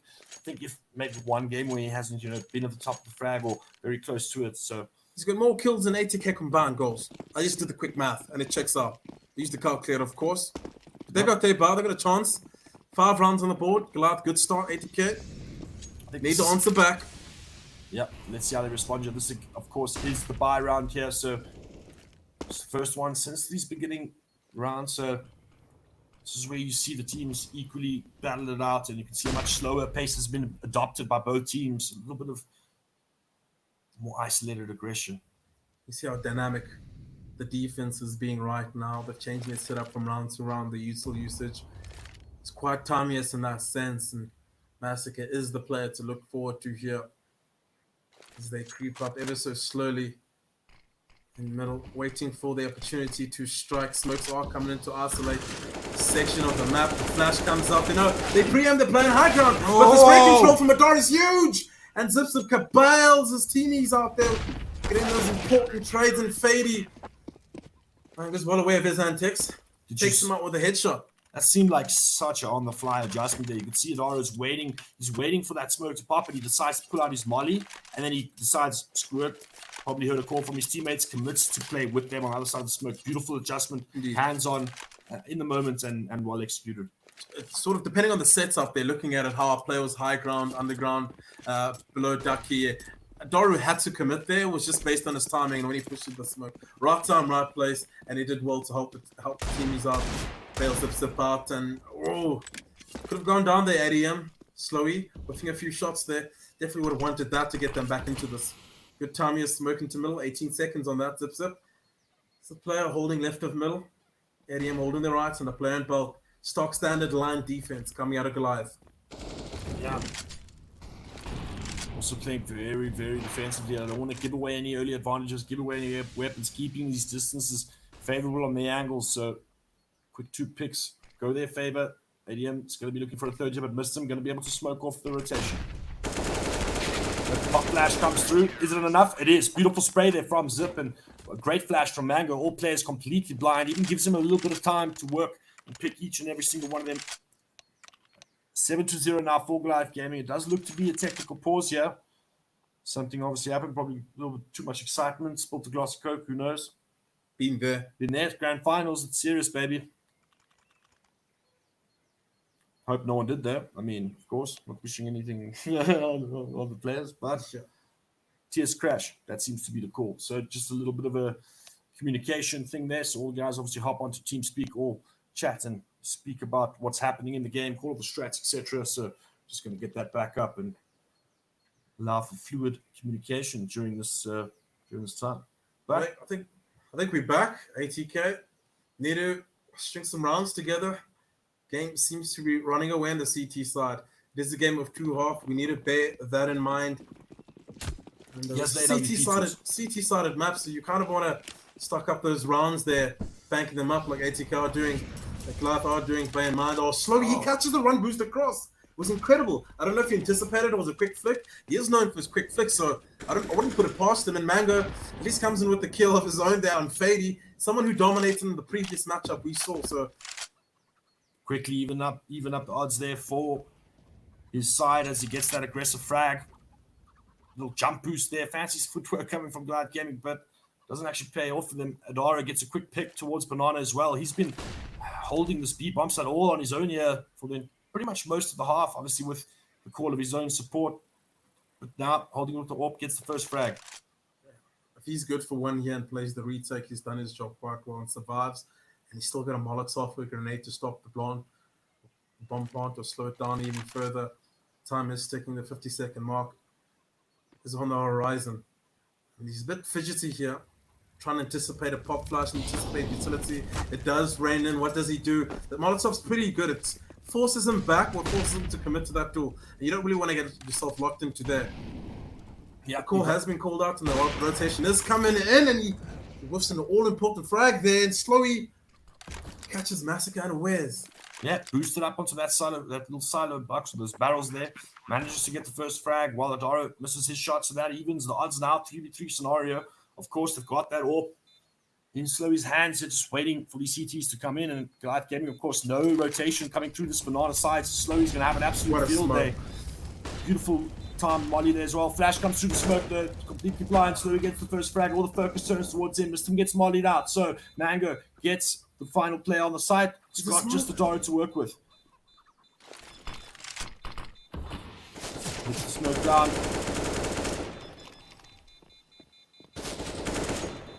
He's going to commit on the side. He gets it with so little time left. Daru knifes Mango. Had he committed initially, when he threw that smoke out, he probably would have won the round. But I think Daru just knew that he was going to fake that bomb out. And once he returned fire, he knew that the round was pretty much done. Just had to buy himself a little bit of space. Mango forced with nothing else to do but get on that bomb. And ATK strike back, take their first round here on their T campaign. Two big things that happened that previous round there, goals. It was one, Massacre getting caught unawares there, and Adara missing the shot there. Just felt it gave ATK a breath of fresh air to have a chance to clutch out the round. They've done so, and they've kept the economy stable, and he's just won out slowly the duel into ADM in middle. Didn't really anticipate the AWP perhaps, or went for a pop flash peak. Didn't really work out nonetheless, but or potentially could get recycled by Zip. Still have control of middle, and Adara is just going to go drop on and open that he does. So he needs to get out of dodge, but traded. Massacre, what does he do now? Does he try and go for the rebuttal? Doesn't deep, but it's a tough one, and traded out by Slowy. Doing well with that AWP here so far, and that's the B bomb site wide open for the bomb plant. 2v3. Economy not looking too good for Goliath. They need to somehow find a kill before they go for the retake, or make that tough decision to save. Yeah, it is a tough decision to save, especially when you've got such a commanding round lead. But also, like you said, the economy's up against the wall. Yes, if they lose this round, they'll be forced to say. But they know that the feeding on the terrorist side is something similar, as they're all struggling financially themselves. So they want to try and put some pressure here, but I don't think they're going to commit. It does look like they're getting out. So, Goliath Gaming, I think this is the wiser decision, saving onto their rifles here. But ATK spring back, and again, it comes off the back of those first early round entries. And right now, Slowly's got the number on ADM. First, we saw him catch that shot when he was jumping across. I think it was the round previous to last. And then, of course, this round again with that dual battle middle, ADM coming up short. It seems like they're trying to be too innovative in some situations with that run boost and that pick middle. Just keep it sort of simple in a way that ATK make that first move things to go a bit better, losing the first couple of entries 3 times in a row, I'd seen with an AWP. Yeah. There's one jump. Yeah, that's 3 opening duels. Sort of he's lost towards slow. He's just trying to, I think, do too much in a sense that has preparation planned around it. But they still have money. They still have utility. And ATK look to string a few more rounds together. ADM going to stick to his guns here. He's going to commit to the fight. Gets splashed off though. Banana control from both teams. They pop through the money there. So Goliath Gaming and ATK here to meet here again. But the players managed to just get out of dodge there. ATK established banana control now. See the jump? What does he do? There's 2 angles to approach. Yadoro just sticking towards a fine line here. Massacre. Oh, he dinks him, but the orb prospers. The trade from Zip. That should give a sort of a signal that he is the rotator from that A side. Good, decent grenade, and ATK very aggressive in that banana attack, but denying it immediately from Goliath, something they've thrived off in the past. 4v4, this does favor the terrorist side as it spreads Goliath's defense pretty thin. Bracket control has been established. Fady, he's not going to run through this. Oh, he wins the duel and he does, and it's one of those kind of plays. Not a lot of players are worth considering that they were thin on the defense there. As you can see, the immediate responses to counter aggression and banana, and they're going to hear this. You hear Dara pouncing back, and he needs to be good for 2 here. He needs to be the man of the moment. Good grenade. Sits the grenade, gets the first frag, but they're going to molly him out. He is able to get a slight off angle here, but ATK are wiser. They know they can't cross. And they actually do. They cross. And Adaro gets another frag here, but gets additionally mollied out. So the call should come out that no one has been dark. He's been holding the angle the entire time. ADM just holding the angle, and there's a 2v3. Missed him. He needs to be good for 2 to have a chance, and he is. Speak of the devil, and he will awake. ADM, last player alive. 2 players. Swaps out for the AK. Smart decision for the M4, I mean. Beg your pardon. The time is ticking faster and faster, and he's going to pull back and save. Gentleman's agreement. And 3rd round on the board for ATK. Yeah, they're going to try to get out of there and save those weapons. And another convincing round. You can see both players there at the end, just too concerned with family. And ultimately missed him, able to just hold down. And don't get me wrong, you got to get that spray down perfectly if you want to nail 2 shots like that. And he does so. And he puts yet another round on the board for ATK here. 7-3 now. I think this is the last time that Goliath Gaming will be able to have a healthy buy before this round count starts catching up to them economically, tools. ATK must feel happy with where they've come so far. Considering how the game started, they certainly are happy with getting 3 rounds on the board, stabilizing the economy, putting the pressure back onto Goliath to probably throw a spanner in terms of a play, go for an aggression such as this at the moment. And if these 2 can hold the side share, the rotation should be fast enough. Looking at the mini-map, they're already taking far deep in apartments. They have utility to hold it off too. But Mango, he's been doing this quite often in this game, searching, and it's probably based around a call from the in-game leader, be proactive towards apps, be proactive towards X, Y, and Z. And the B players understand that, so they have to be sort of passive. Where you're aggressive at one point, you need to be passive the other. The spray was important, Fady. Bust the guy. And that sort of lends its hand towards Mango. They won't know he's here. That's why I say that. Yeah, and he's got trigger discipline, yeah, and he's going to be able to spot multiple players towards the middle as well. He's going to call it all. He goes for the long distance spray, but he whips both. Double fluff! He whips both. That's so unfortunate. He spent so much time getting behind him. He just struggles at the last minute, and that gives a gap to Mr. Finds a hole there in the A bomb site, realizes that 2 players have overstayed their welcome on the other half of the map, and another round on the board for ATK. So close there Beautiful aggression coming through, but unfortunately the execution a bit poor. It's a common sort of mistake a lot of players make now and then. When you go into a lineup like that, you're lining up players. They try to pick off the player at depth rather than the player close towards them.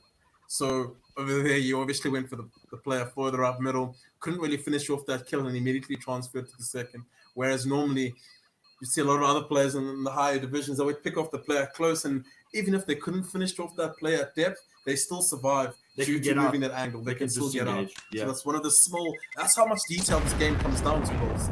100%. Couldn't have said it better. I mean, that's exactly what happened there. And yeah, ultimately it's a change. You know, if you get those 2 frags, that changes that entire round. Which, you know, changes the game, shifts the economy. So it's a whole bunch of knock-on effects, and that's why we love CSGO. But the other argument you can make to my sort of defense is he really needed 2 kills and he needed them fast, and he completes that spray down. He looks like a hero. Pretty much. Yeah, that's how it should have looked, but it doesn't. And that means ATK get 4th round on the board. And as I speak about that pressure on the economy, you can see some weakened weaponry, not so much Utah on the side of Goliath Gaming. So they're going to have a little bit of a tougher time defending. You can see already smokes being expended so early on in the round to just kind of keep as much map control as they possibly can have. Zip playing sneaky shenanigans here in the they must be aware of that. They do. ADM gets the spray though. Another trade comes his way as well through boiler aggression. Mango gets the pick onto Dara as well. Blaze looks to trade him, but the setup holds strong. Goliath Gaming will respond with strength here.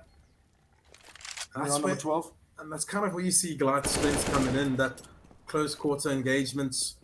Everyone's assisting each other in that way, but let's just divert the attention back to Slow over here. As in 1v3 clutch, he has managed to get it to that point, and doubling back to that B side could give him a chance to get the bomb down. He still has this Molly double flash to work with, and Goliath haven't really reacted or any sort of pivotal anyone towards that B side yet. That flashbang should have been an indication for them. As you can see, Massacre just hurtling towards that B side. Doesn't want to jump over.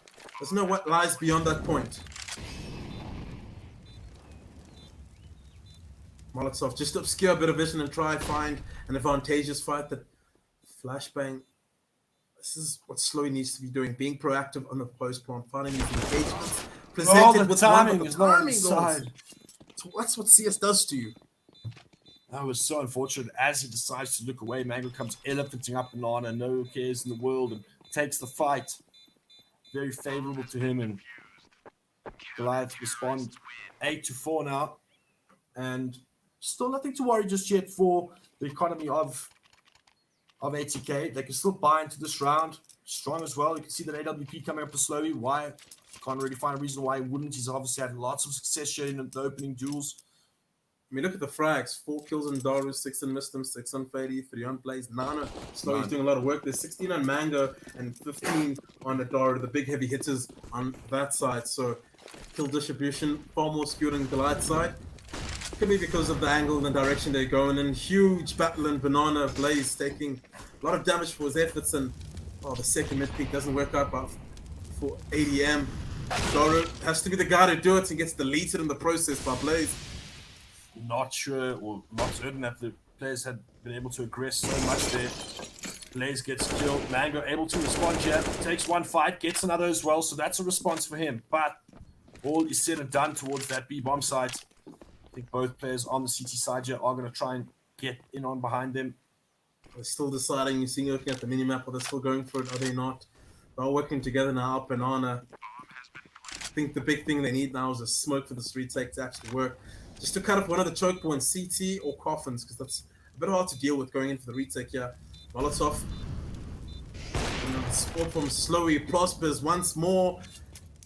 Almost at this point, it's redundant for Mango to still go in for this. Yeah, I think he should retreat, probably save the gun. That's going to be the call.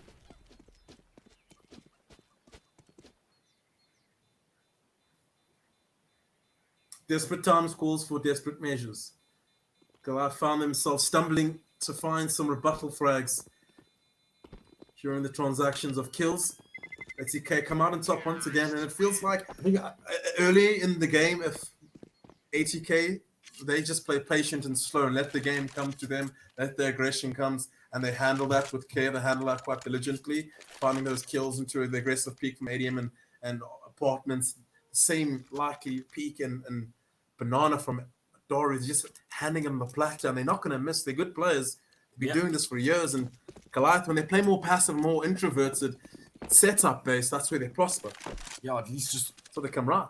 Even different aggression, but just in one part of the map, not both, because then it really feels like the whole side of 8K can literally just wait and let the round come to them, and that's exactly what we saw there. But you see now, Banana control negated there from the T side, so they've got quite a bit of ground very, very early on in this round, forced a wealth of util out of the CT, so they're really starving the counter terrorists at this point. Fady getting ready for his lurk as well. Here come the mollies for further Banana control. Fady gets the better of Mango there. You can see him looking to get active, and that's going to cause a pause in his hand, and that's going to... Oh, and Adara goes for the peak, and he gets killed as well.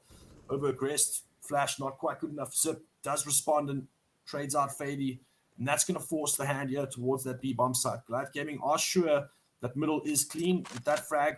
Be feeling a bit confident about Apps as well, but now the B hit's hitting, so it's only Massacre here, and he gets flashed off. Pinpoint accuracy with the util they are of 80k. They've established once again they are able to take this B bomb site by force. They've done so. Looking to cement their stick around your 4v3 though. Full kit into Zip, so this retake is possible. He's going to smoke off Banana, possibly place that Molly in family and dart, flashing for the boys to run in. Here comes the Molotov, flashbang, doesn't come out, missed them high ground. Usually wins back door. Second man on his side and wins of that too. Two well-placed headshots. Kind of felt if their economy is looking too good, they kind of had to go for the save there. That would have been sort of the choice for me to make, considering how close man disadvantage. Yeah. This round isn't looking too good financially. This is quite the war of attrition goals. Yeah, and 80k have responded superbly on their T campaign. Already 6 rounds on the board. They're going to be very, very happy with that. Goliath Gaming perhaps dropped the ball here just a little bit, letting them back into this, considering the start that they had, taking that pistol round, which we don't see very often. ADM looking for those duels, confidence as ever.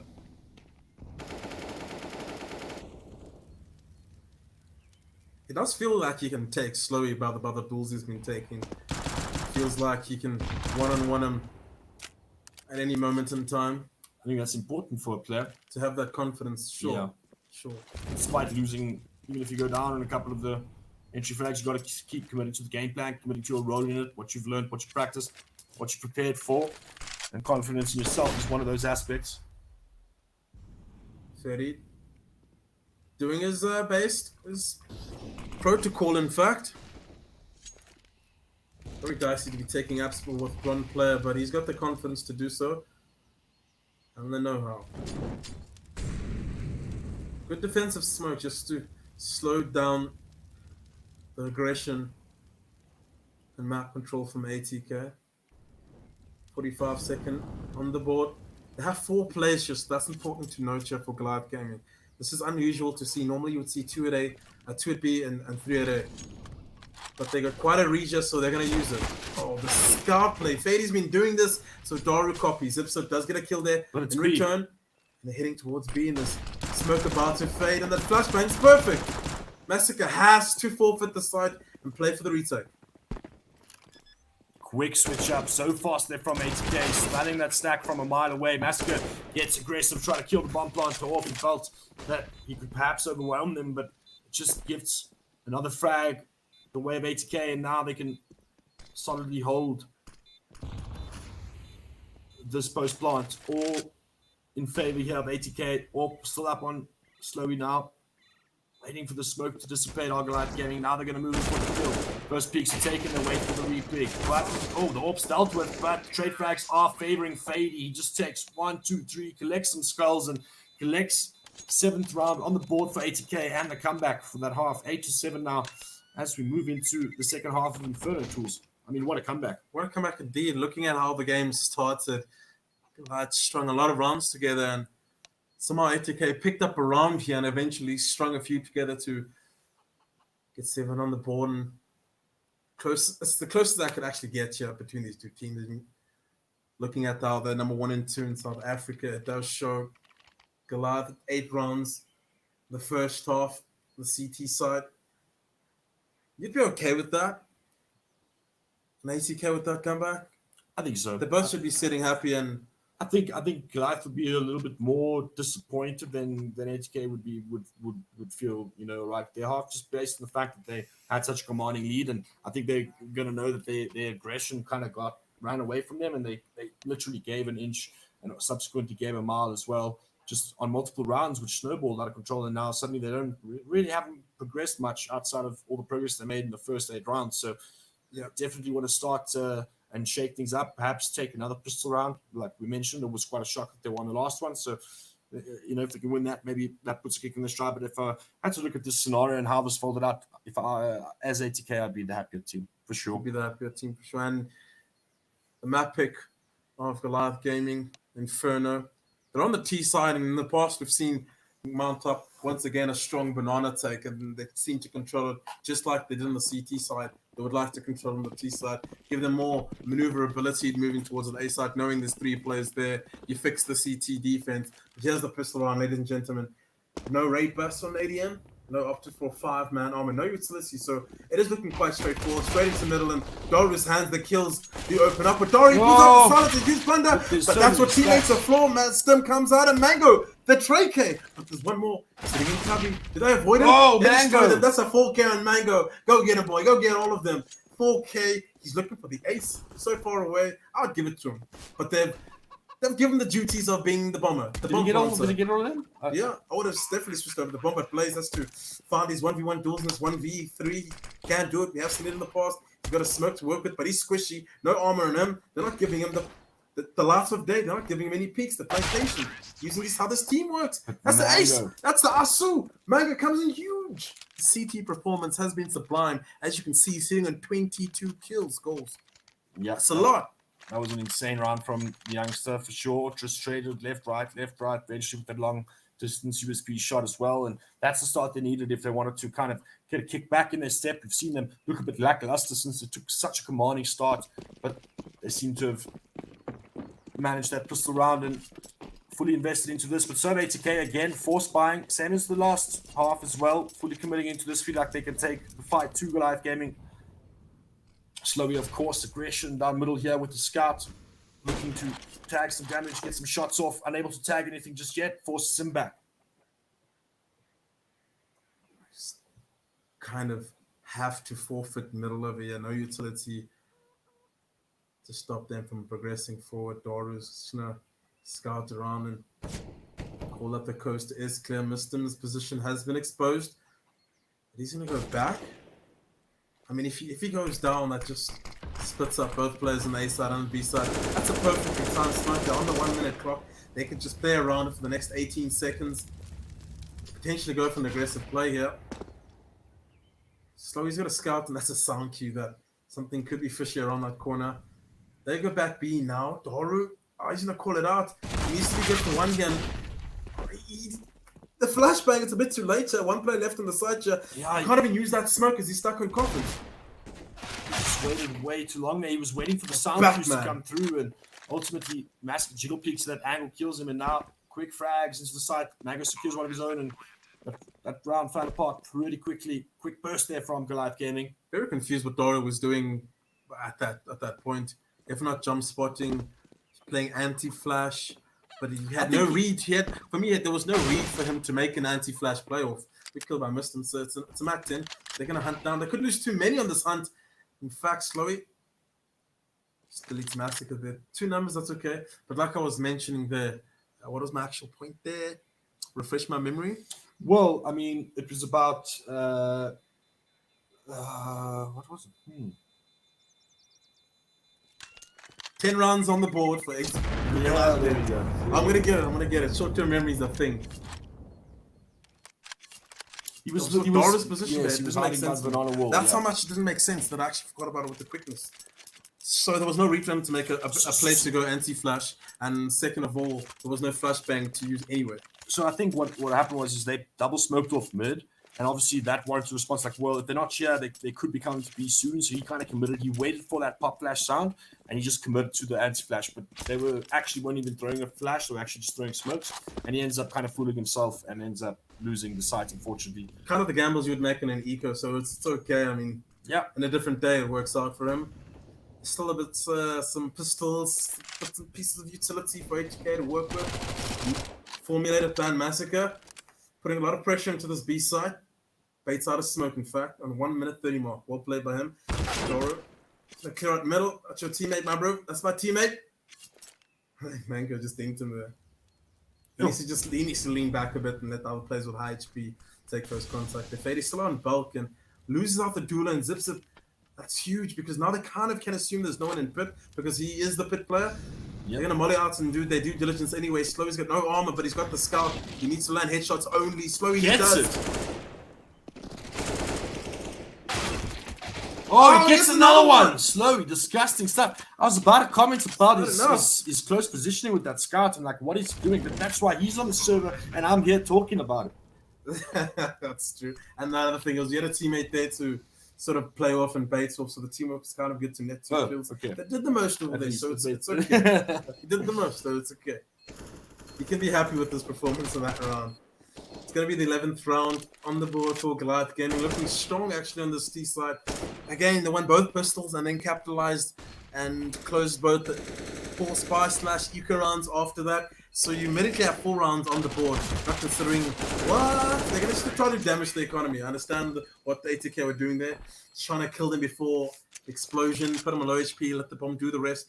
But like I was mentioning too, they got 4 rounds on the board based off just the easier rounds, like your pistols, your 4 spies. But the gun rounds, have they really gone in their favor? I think it's been tit for toe. I think it's been even. I think it actually favors ATK to be fair. I think they've won predominant over most of the buy rounds, and this is one of the first full buy rounds they've had. And you can see that first AWP duel coming up here. We saw Slowy win those with rolls reversed. But you can see where the financial almost lands that kill. And then he takes it down. He wins the duel. Massacre. So he gives up the AWP and huge amounts of space and information and just puts the CTs in a tough spot here. They have to kind of make a gamble. There's 2 players in the bomb side A, 2 players in bomb side B. Where do they get proactive? That's where the decision needs to be made now from ATK. Yeah, they've got no position at all. You can see how passive they're playing. Both players just on each side, just sticking together. I really like this double pit setup though in a situation such as this. So if Goliath Gaming aren't careful and don't anticipate second player or get too overzealous in the site, it might cost them tools. You kind of have to wrap you in a situation like this from Goliath Gaming.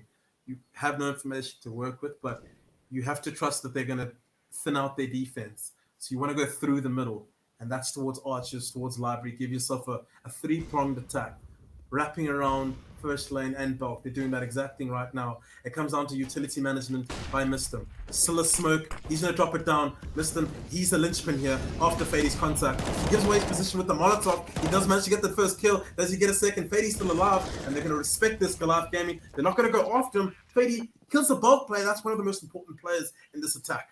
And they're having clear ditch out. Now they can just wait for their teammates to rein in on the rotations. Goliath Gaming need to do something. They need to do something fast. Your ADM needs to try and get some sort of position and kill the rotator. He does. He's not going to expect to play a middle though. Going to get taken out. Daru, that forces the retake to come. Finally, Daru gets the frag into ditch, but that's going to force Fade out. He gets another one on the reload. Daru spots the 3rd player, brings in Massacre to the fight, and that's the round over.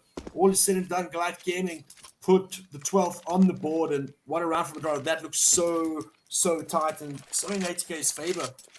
Yeah. ADM did very well wrapping around and picking off that play in library. That was pretty huge considering they didn't have to, the players in the site mainly didn't have to look towards the left-hand side. Worrying about they don't worry about that at all. They have to focus on pit and focus on N1. So big round from Goliath, big round from Adaru, and quite a team effort if you had to look at that. Oh, some aggression coming out here. See a couple of nades raining down middle. Slowly going to get picked off quickly from Massacre, expecting something, obviously hearing all those grenades, but ATK seems to be the only aggressor. The rest of the players kind of waiting for Goliath to make a move. That's what you get out of a player like Slowy. He's the wild cannon in the side, the guy who will take the most risk possible. If there was a risk radar, he'd be on top of that. He'd be front in the middle of the radar. Everyone, all the risks would just be coming to him. Just camping spawn and have a good time. But yeah, agreed. And that's the thing though. It's sometimes you got to make the space. Sometimes they don't make the highlight clips and vids because you got to try them, and sometimes they just don't go right. and other times he gets a 4K and it looks good. So at the end of the day, it's again, you got to understand this is a weekend buyer from 80K. Nothing really invested into it as they prepare to buy or to invest into the next buy round. But the stack on the B side is going to come into question. They do have 3 players ready for this tools. But buys on Eddie, and I'm assuming they're going to send him in first as the entry fragger. They're going to get a bit close before they actually hit the site. The sound queue has been made. No smoke for CT. They're going to quite clean here. Missed him. Daru picking up a little headshot into... Oh, the dinks are going left, right, and center. At least the Daru's there. Blaze once again comes through, but Daru stops the bleed. Eddie, he was the guy first moving into the site, and he survives. 1 man left alive. Fady. Too much for him to do. That's 13 rounds on the board for Goliath. 80K. Should have a gun round now. Something they've been looking forward to for quite a while. Let's see what they have to do. I think they need to throw some aggression in somewhere. Somewhere. They've tried middle. They haven't tried banana, right? They haven't tried middle on a gun round. They tried banana last time and slowly actually had the AWP, got aggressive with the peak, just missed the shot in ADM, got him with the AWP. So I'm expecting an early round duel here from Slowy, but he's not going to find ADM. Remember, he doesn't have an AWP at the moment, so he could be left wanting. Slowy positioned, gosh, I think towards that B bomb site. They're going to fight for banana control, and they're going to phantom take banana control. Set of presence, but not really, and burst into middle very quickly. Good reactions. 80K already have a rotator running towards that A side. He's to be in library anytime soon. But look at this. No sound cues given. They're going to hit straight into Slowy's direction, and he gets a kill. He times it perfectly on purpose. The rest of them are coming in through. Fady's already there. This one's going to pivot anytime soon, and they're stuck in the danger zone. Goliath are getting pummeled in a meat grinder. Yeah, beautiful round. Once that first frag goes their way, and he catches like the middleman, so that makes between number 1 and 3, there's this huge gap. And ultimately, as they rush in to try and trade the frag, which is the right thing to do, they don't have the man right behind him because he got caught by the blind AWP shot. All that happens there afterwards is the CTs tuck in, support their teammates, and just pull that crossfire and make it look like an absolute destruction. And the best thing for me for Slowy there was he understood he was blind, but he gave it a few seconds before he took the shot. Normally, AWP was immediately shoot and get out of dodge after that flash, but he timed it well because he knows Goliath usually step half a second from the flash exploding, and it just caught the second player on the way. It felt like the first player should have got that trade looking at it, but I think it was just a bit of a whiff there. His movement did sort of complement Slowy in that situation. So he's got that AWP once again, and they're looking to string 2 rounds together. Start from there, Massacre. Quite a wild play there. The trades are going back and forth, and the Apps went for a bulk burst, and it's been mollied off. The bomb's down and missed his position. Quite superior. Gets a 2K spray down with the God knows. Massacre already tagged, almost burns himself alive. Preemptively shoots Daru, but that's the 9th round. Beautiful draw in there to the side. Does Daru? He just waits or kind of baits both players into aiming for him. You can see a Daru peeks into the site looking for other Daru and just walks into Missum, and Missum has 2 easy frags, and they capitalize easily, and that puts pressure on the Goliath's economy. Look, they've got nothing to buy, some Tech 9s. Yeah. CT-sided map. It's a game of 2 halves. 80K are bouncing back slowly but surely, taking it round by round, stacking up that cash money. Well, they've beaten the utility slowly. Could get caught on no man's land. He's going to have to get this aggressive shot, but no. He's too close, and he's left a wide gap between the defense. ADM. Oh, he's going to smoke off this choke point. I don't believe it! Smoke shot! He gets overwhelmed. They're wrapping the side. What is going on here? Huge space made here. You spoke about potentially losing the AWP. The cops tools. I don't believe it. I don't believe it. Slowly, he takes a shot middle. He leaves that time in the 3-4 second window. Gets jump shots at first. I felt like if that was the decision you wanted to make, you needed to make it a bit earlier before bouncing back, because he mollies, he goes back, then he runs back, and he's missed opportunity to use that AWP at its optimal range, right? Down middle. Yeah, it's overwhelmed by that Mackie, and it just snowballs from there. And as ADM puts down that smoke, man, Mr. decides he needs to try and hold the line and try and just provide some cover fire for his teammates, but that just gives away his position, and ADM, too quick, gets that AWP flick, puts him down, and that just makes the side so much more vulnerable. No support coming in for a mile, and Goliath Gaming still won back here. It's 14 rounds and 1 round away from match point. 80K gotta be sweating. They got money, but they sweating. Goliath looking to string a few rounds together. I mean, they won an eco. That wasn't the round they planned to win. They just won it due to a lot of errors made by ATK side. So they're going to take that and they're going to run with it. And depending on this round, it's going to indicate which direction this game is going to go. Yep. Again, that is the economical reset. So if ATK are to win this, we have a serious game on our hands. Oh, he jumps away and gets picked off. ADM too quick for that, but of course that brings in the big barrage of util, puts ADM quite low, but I think a trade you'd be happy to take, Tools. Definitely be happy to take any day of the week. Losing 60 HP for a free kill on round 14, potentially getting match point, winning our map pick that we didn't do last week. That must be a feel-good moment for Adam. There's still so much more to do. 1 minute, 16 seconds on the clock, 6 rounds still to go, pending on this one. And the one thereafter. 30. Making the smart decision to go for an aggressive play. You got to look for information. You got to try even it out. And that just left a huge gap for Ferdy to work through and get that kill. Look how much uncertainty it puts on the T side now. Suddenly they got that frag. We need to regain that control. We need to make sure that he's not flanking us. And you can just check it's stopped the good call. It would have been the right call to hit B now. Obviously, it's a lot easier said than done because we can look at the win now. You know, it's all fair and well. But that's the kill. That was... It went either way. Either one of them went down. That was the round, in my opinion. But both of them survived. That's pretty good. They're going to exit into this B side. Quite the setup here. I think double orange. One high ground, one low ground. It is. They are going to just elect to take contact as soon as they hit the site. But you can see ADM is walking in. The mollies do come in. Flashes as well. Short those theirs as well. Oh, and you can see a beautiful spray down. Both players just caught there. They're going to look for Blaze. Mango eventually burns him down. Molly's not on point. Unless they're able to peek and clears it up. And Goliath Gaming just with that pin in their side of Fady. Beautiful rotation from him. Getting those picks.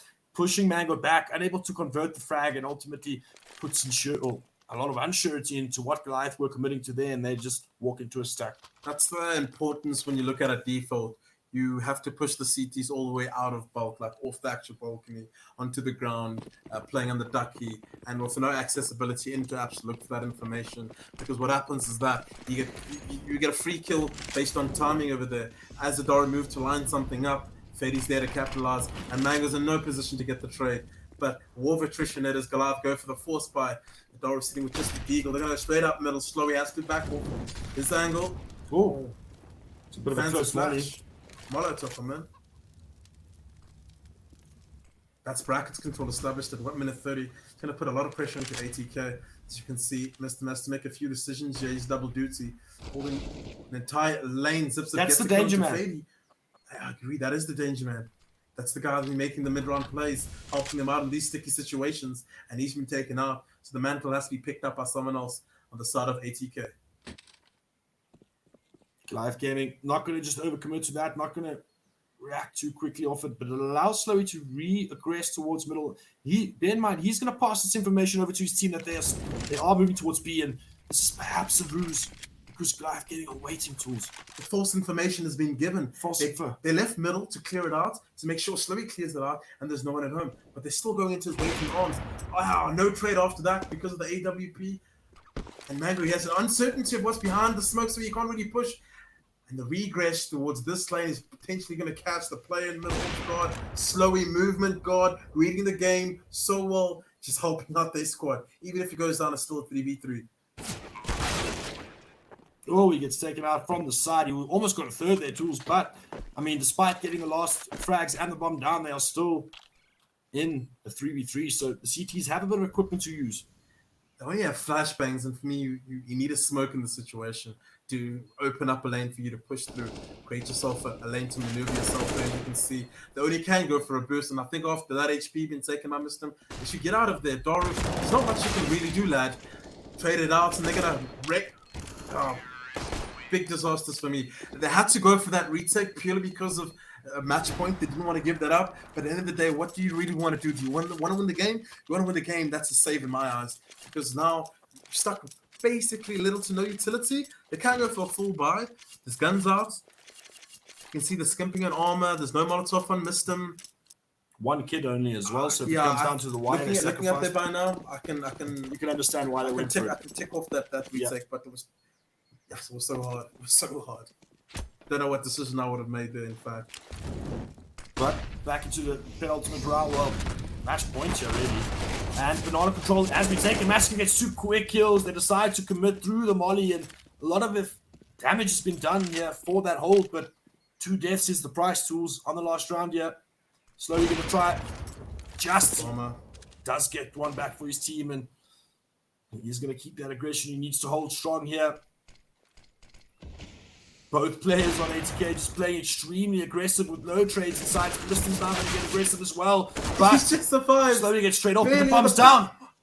The bomb is down, and Mr. has that he's going to reposition. He's playing this beautifully, and that was so great to see from 80k. Just 2 players on the defense deciding to throw all caution to the wind and go to the enemy. And this is beautiful from Mr. Look at this placing. Oh, the bomb gets picked up, though. They get away, but they're not going to realize he's so hot in the heels. If they go for an out-of-sight plancher, they're in a bit of trouble. Mr. Going to elect you all the way around, but this is such a corner to play. ADM, he's gonna love it. He gets the tap. And I just want to say towards the end, I think ADM knew that Muslim is one of those low-key players, and he was thinking, how do I play with more patience? How do I play at an angle where he's unaware of? And he was just in Muslim said that he was in low HP, granted, but GG. First map goes to Goliath Gaming, good performance. They started 80k. They put up a fight, but it wasn't enough, so they're gonna go into their map and. It's going to be tough. Nuke, one of the maps, 80k, 1 back-to-back in the past. Narrowly at first, but the second time wasn't so close. Yeah, well, last time they did pick Nuke, and they've picked it here again. So Goliath Gaming won their map. 80k about to play theirs. But guys, don't go anywhere. We'll be cutting to a short break, and we'll be back with map 2 here in the grand finals. Stay with us. Stay clean.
Welcome back, ladies and gentlemen. This is your Inkosi Cup finals, grand finals, in fact, between these two teams, Goliath Gaming versus ATK. We saw Goliath take their first map, 16-10.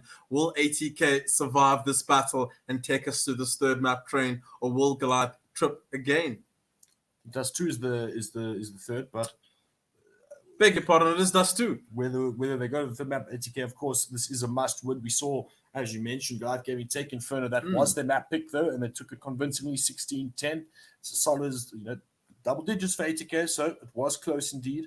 And now we begin Nuke. We saw quite a dominant performance. I think the same scoreline, 16-10, if I'm not mistaken, in the last time these two matched up. It was a 2-0 for ATK.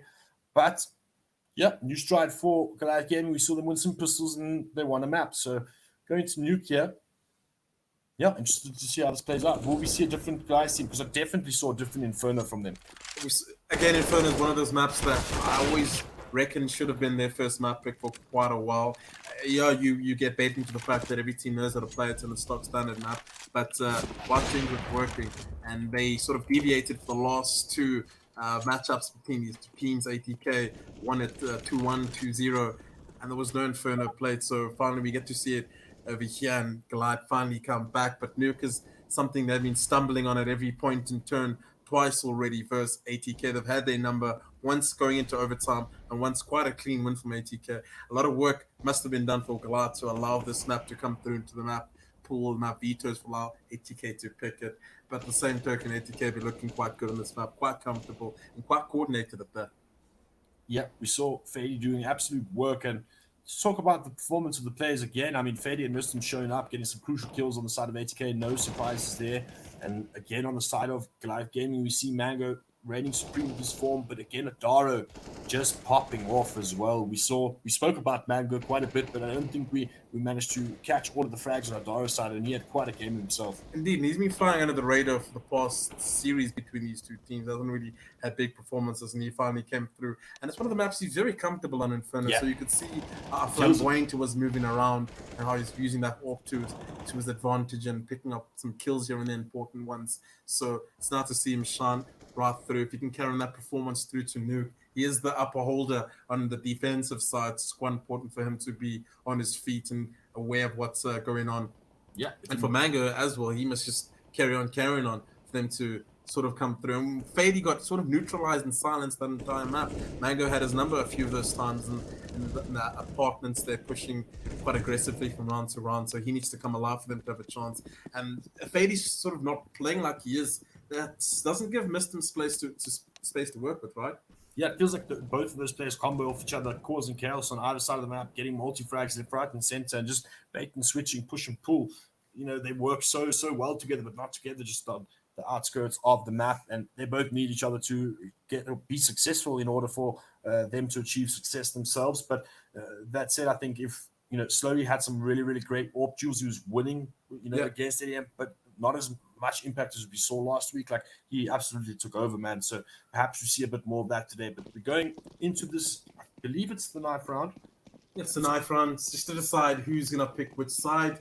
The strongest side on map, DE Nuke, is the CT side. You kind of want to accumulate those rounds on that side. Is the easier side to play. Rotations are quicker.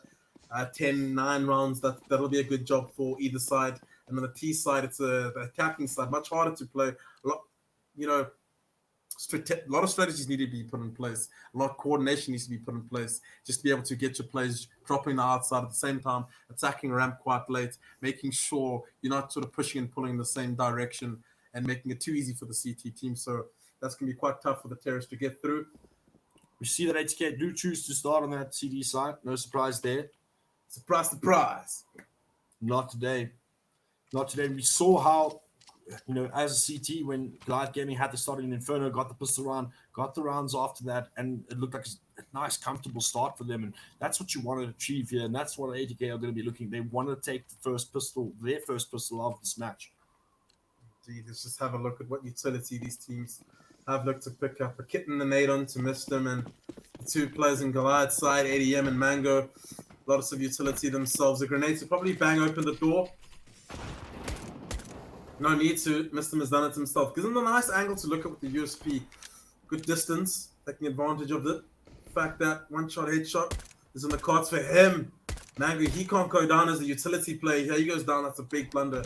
You can see they have planned something. And there we go. That's the hit. Exekas coming in. Perfect shots. There's 3 defensive plays. Goliath walking to a meat grind. And this is just huge. left, right, and center. Exploding 3 watermelons. 3 headshots, goals. Leaving ADM. No raid boss. That's what they've changed. No raid boss.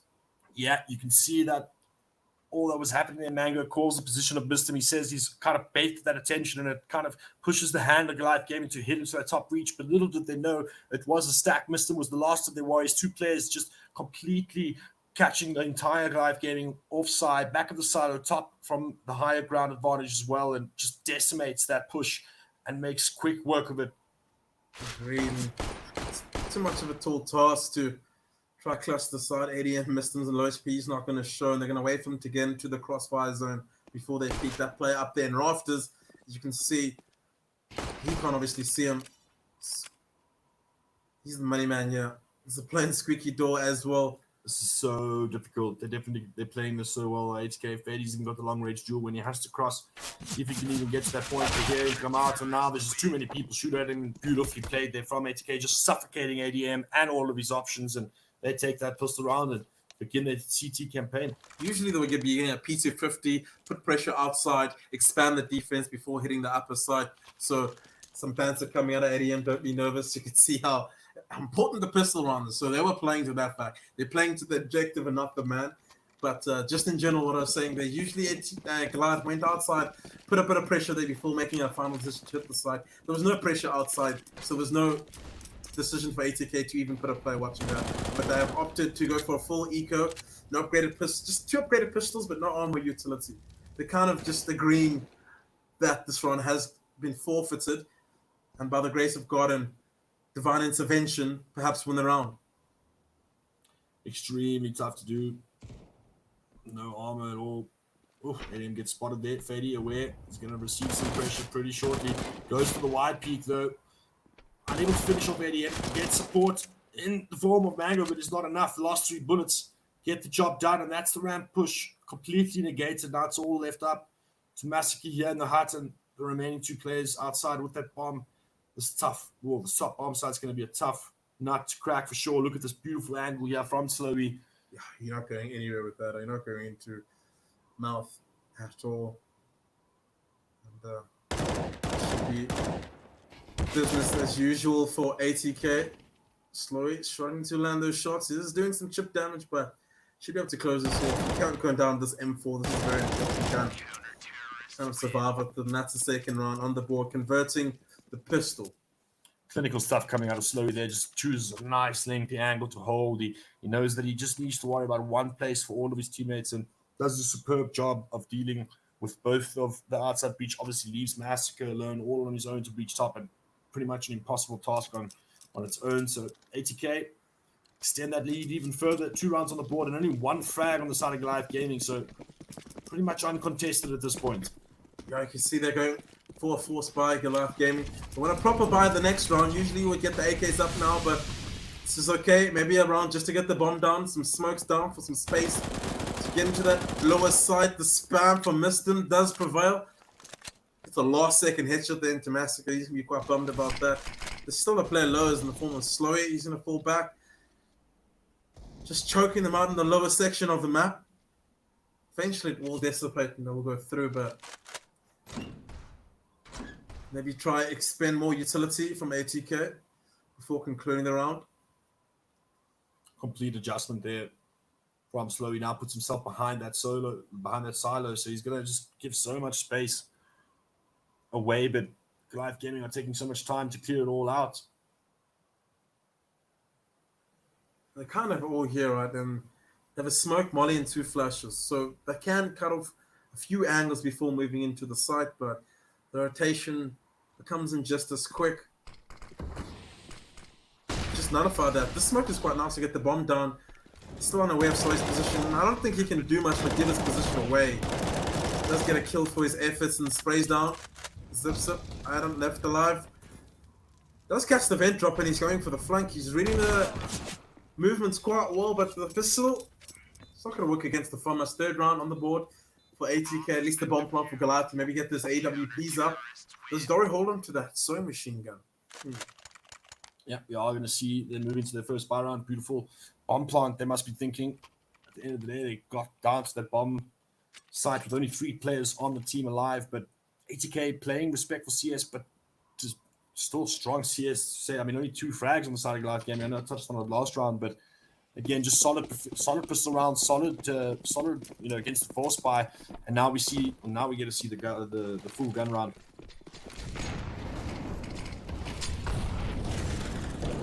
Bent dive, Mango successfully goes through. The slowy chase.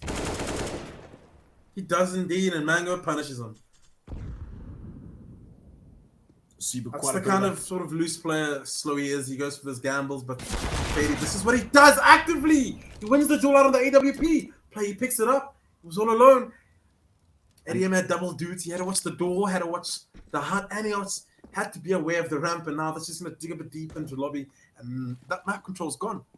Yeah, this is all 4 of the remaining Goliath Gaming players all stuck outside, and the entirety of the ATK are fully aware of this. But Blaze gives his life away, and that gives them some hope into the round. But Fady, this is the danger man. He's picked up that AWP as well after aggressing complete lobby control gain. You can see Daru still holding in that just with that sewing machine. There's only 2 Molotovs and there's no smokes. Usually the protocol would be you smoke the left-hand side of ramp and you molly the right, but there's no smoke, so that gives Fady one of the avenues to attack from to defend this lowest side. They're going to be patient about this. He is aware the severity of the situation. Fady has yes to multitask between 3 points, and the push from Door gets a crazy flick onto Massacre, back to a 3v3, and he's going to look for more. There's a player moving close up into the ramp next to him, so that could be the element of surprise! Simpson had to run! But Adora has the angle back to a 2v2, and he needs to reposition at this point. Joins up with his teammate at the door, and now both players coming from the ramp. They're getting quite aggressive, quite quick. They're going to chuck a bomb, we throw smoke on the bomb, and now they're going to breach the site. Both players. Bit of a tough spot for him. Somebody goes down. Spray is good. Flames do the job, and now it's all up to Mr. But time is ticking. He's running out of it. Adaro going to take the fight and win it. Goliath respond with a round of their own here on the buy round. Good composure coming out of them, considering it was a 4v4. Fady had a lot of work in his hands. Fady picking up 2 kills there with that AWP, but that angle for him to pick up Adora was just too fine. It was just too tight. It was a good. Adora did well to move up, give them that first round, the first gun round. In fact, you're gonna look to string more together, look to compound on their results. There you go, the usual squeaky door player. Normal protocol, just put a bit of pressure on the CT team to counter util themselves. Draw that out for the latter part of the round.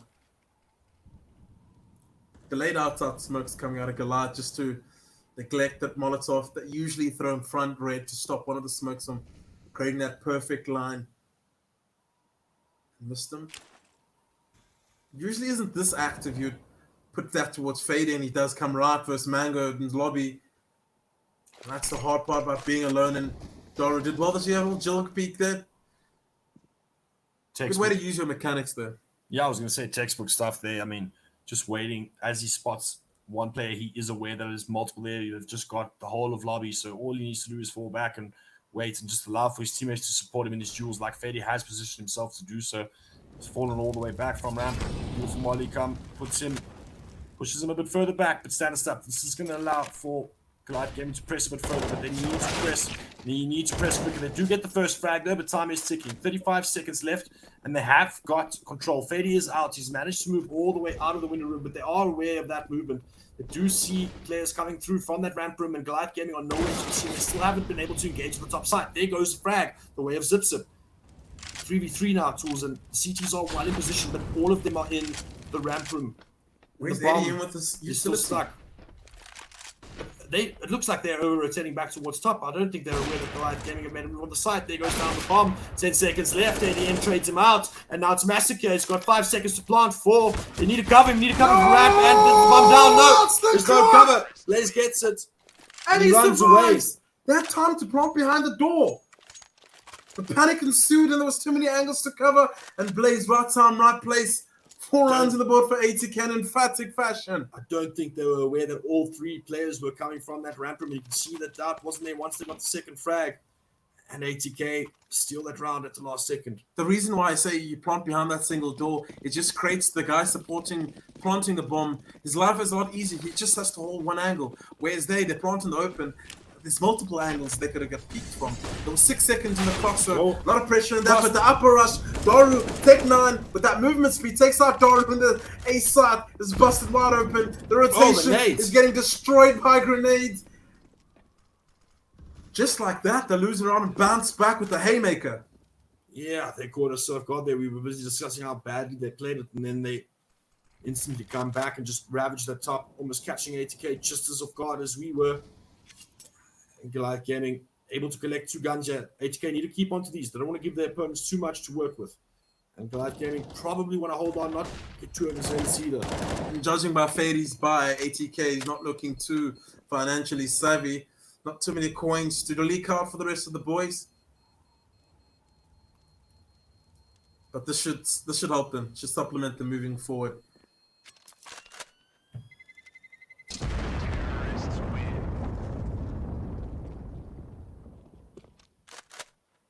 Oh, we wanted to see it. Close. Yeah, we didn't get the last frag. But that being said, round number 7 now. 4 rounds for ATK, 2 for Goliath Gaming.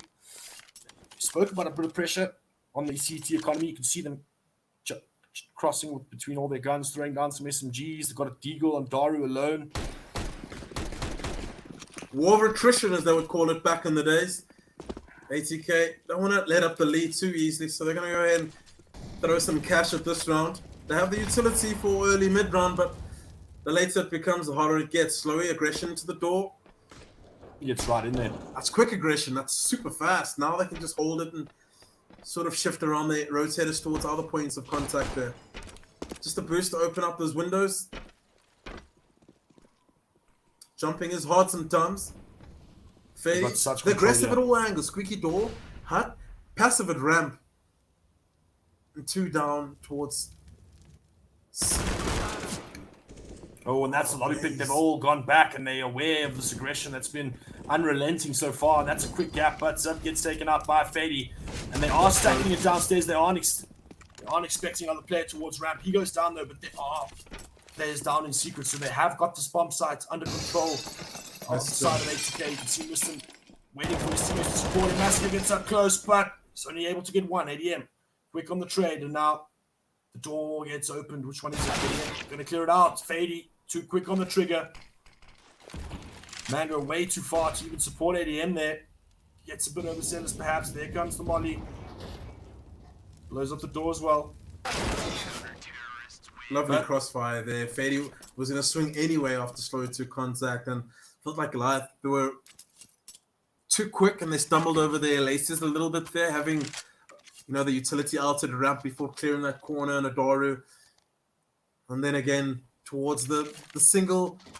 I mean, usually we'd run across the rails low in the lower side there to clear out the sort of control room over there. And they ran so close, giving Mr. that easy kill. Good trade nonetheless. And Adam going for that peek by Squeaky door, that 1v1 duel.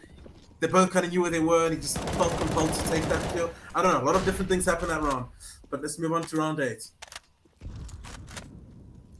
ATK again being unrelenting with their adjustments here. And it's the adjustments that keep them in this. That aggression towards lobby, even though Blaze lost it, give them early information to work with. Zip on the trail of Fady, but then the AK comes strong. It's an AK. Of course, he wins that duel.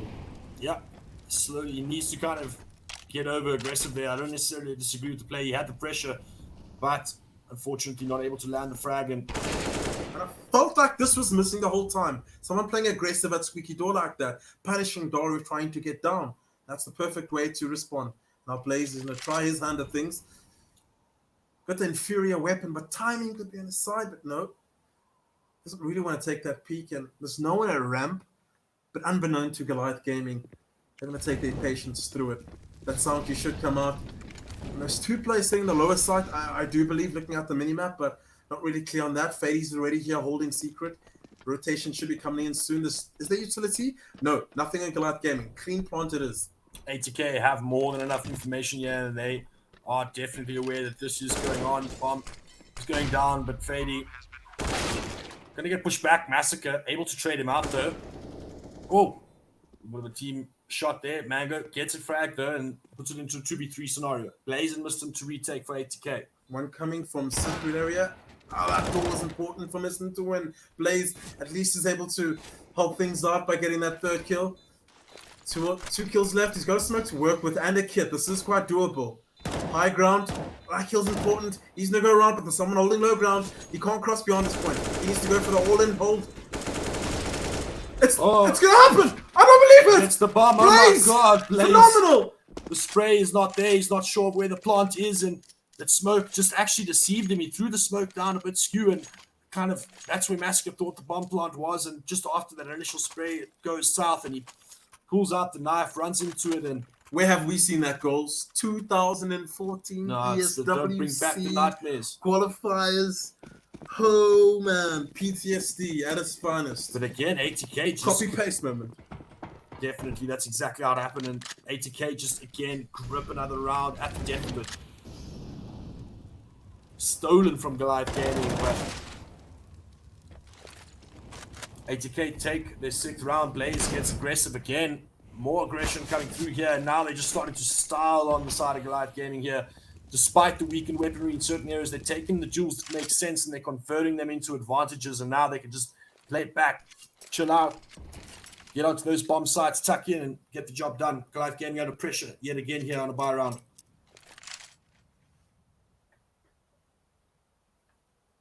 Fady repositions quite well here under the ladder. Gotta get double peeked if he's not aware of it, but Massacre puts things up. 5v3 makes things a bit easier for Goliath. Slowy's got a Mac 10. Not much he can do from that position there. He needs to get a bit close up, but Heaven control is established, and I'm pretty sure ATK are aware of this. The flash does come out beautiful indeed. One more player sitting in hut. Good smoke. No, doesn't really use it. Molotov there. And that just pushes them towards Adoro, who's just sitting in lobby. Slowy upgrades to the M4. Should have heard that. He needs to find an angle into the guy in Heaven, but Adam. Covering the crossfire. Yeah. The sneaky angle from Massacre, always fighting with margins, and Adoro puts the nail in the coffin. They're 3 rounds on the board for ATK, and financial stability. It's gone. Shambles. Yeah, and just like that, you see, that's the thing about playing, those rounds. Despite all going the way of ATK, every single round's come down, come down to the last man. Even in that round where they absolutely blundered and they couldn't get the bomb down. At the end of the day, that was also placed just with one rifle set. So every single round, they've had no kind of longevity or sustainability, and now they lose one. Goliath Gaming steal one back of their own and put so much pressure. Look at them, $1,500. Haven't even purchased anything, and you can just see how. It was quite a big round still, do you know what I mean? If you look at it in retrospect, that allowed them to win the round, but only with one player. So it forced them in a situation where they kind of had to force into the previous round, and they kind of the lesser bar when we look at it in retrospect. I feel like had they lost it, this game could have very easily got out of control though.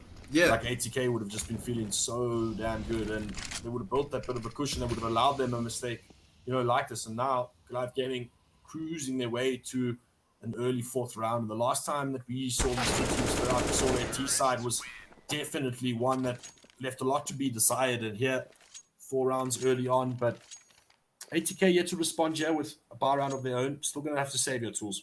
Yeah, 8 kills on Massacre, 7 on ADM, 2 on Zip, 6 on Mango, 8 on Adoru, 2 on Doru, 8 on Mistim, 9 on Fady, 4 on Blaze, and 10 on Slowy. Doing a lot of work there, Slowy and Fady for their team, as well as Mistim coming in. And the side of Goliath, Adoru, ADM, and Massacre doing the most, but at the same time, team game. I just noticed as you went through the names that we've got Adaro on Goliath Gaming, and then we've got Daru at the top of ATK, so it's a bit difficult, so please excuse us if we get a bit mixed up here, but back into the action here, Tools.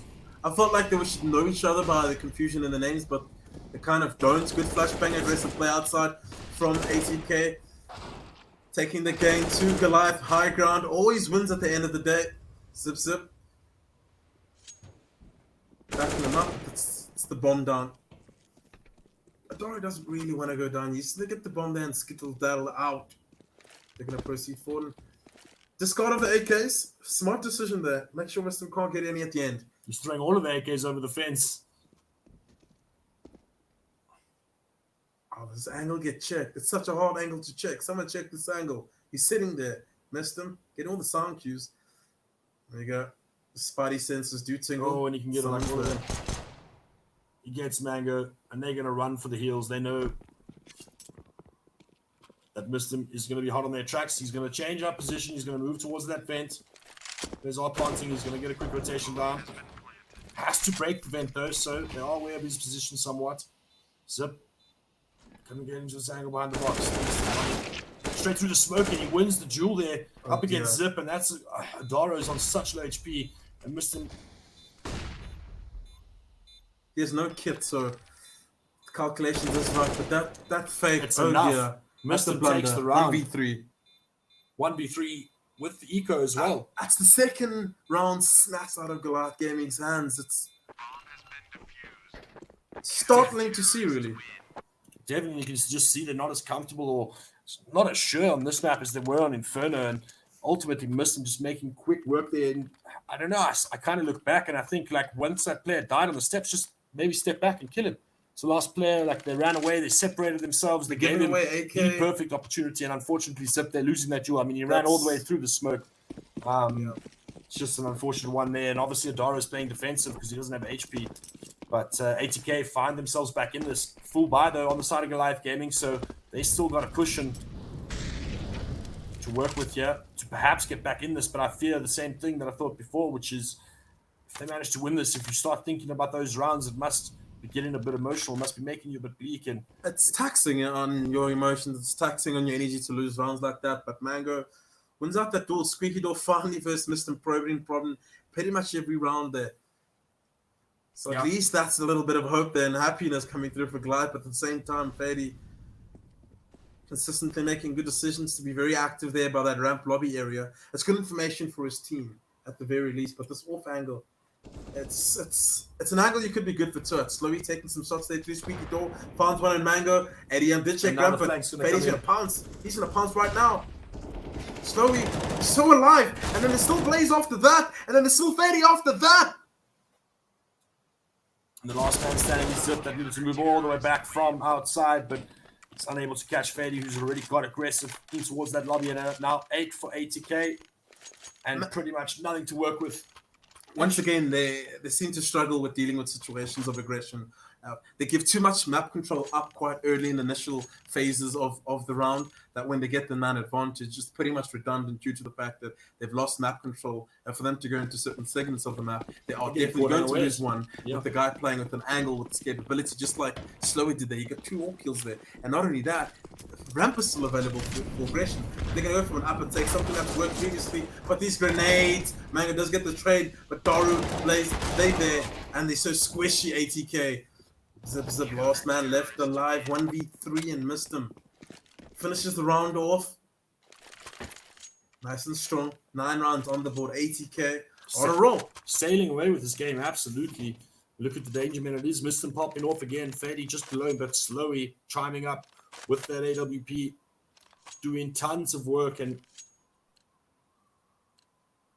you got to be thinking what's going through the mind of Goliath Gaming here. Felt like they were on the upper end of an advantageous situation so many times, yet they're only sitting with 4 rounds to slate in the half. Got to be hurting. And ATK smiling to the brim. Let's go to us too, baby. That's what they must be thinking. Goliaths struggling at the moment to string rounds together in the rounds that they do look like should be in their favor. Fumble the ball in the finish line. Well, it should be business as usual for ATK. Goliath, nothing to really work with but upgraded pistols. Yeah, and I said it last time on the broadcast as well. This map is just one of the most difficult especially when it comes to these eco rounds on the T side. It's one of the toughest sides to play. Oh, Mango gets a little bit of a pre-fire. Hard angle to adjust, though. Eventually, Blaze corrects and gets a kill, but it allows space for the Goliath Game to get inside. Zip. He gets the trade into our capacity line. Needs to clear out the site, not able to do so. Missed him. Stands tall once again for his team. ATK, 10 rounds on the board. Last round of the half here. 10 rounds, that's a strong thing. You'd be happy with 10 rounds Very happy. if I was playing the defensive side on this map, Goliath. Won't be feeling too happy about the 4. A 5th should be a cherry on top for them, considering how this game has gone. They have all the weaponry and utility they could need to net such a round. Well, we're going to see how it plays out. What do they do? Usually get the first initial kill, but after that, things get a bit dicey. Early round protocol, Mango exploding that door.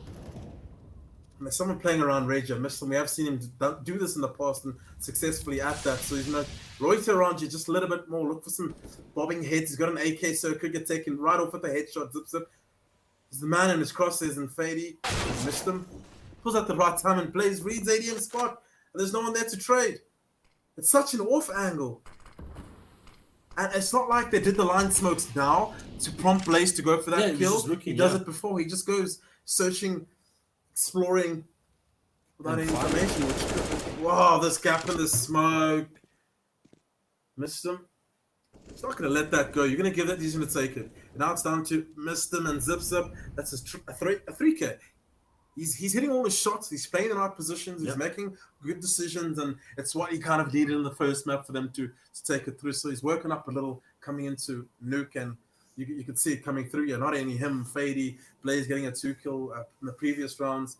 Slowy, quite aggressive that AWP and lobby the other round. So they understand how this map works, and they're using it to their advantage. And you can see why they picked a map like this for them to win. So far, they're doing a good job. They're doing the Lord's work. Yeah, missing the stepping up as transformation tools is an absolutely huge, and ultimately, perhaps it is what they were missing on that first map. It's looking absolutely dominant. One-way traffic here. You can see now they realize they can the round. This is the last chance of the half, and 11-4 now. ATK close it out, and despite the start, just show that this is their map, and there's a reason why they picked it 11 rounds here to 4. And if they win this pistol round, Goliath Gaming are in a lot of trouble, and then you need to start looking towards Dust too.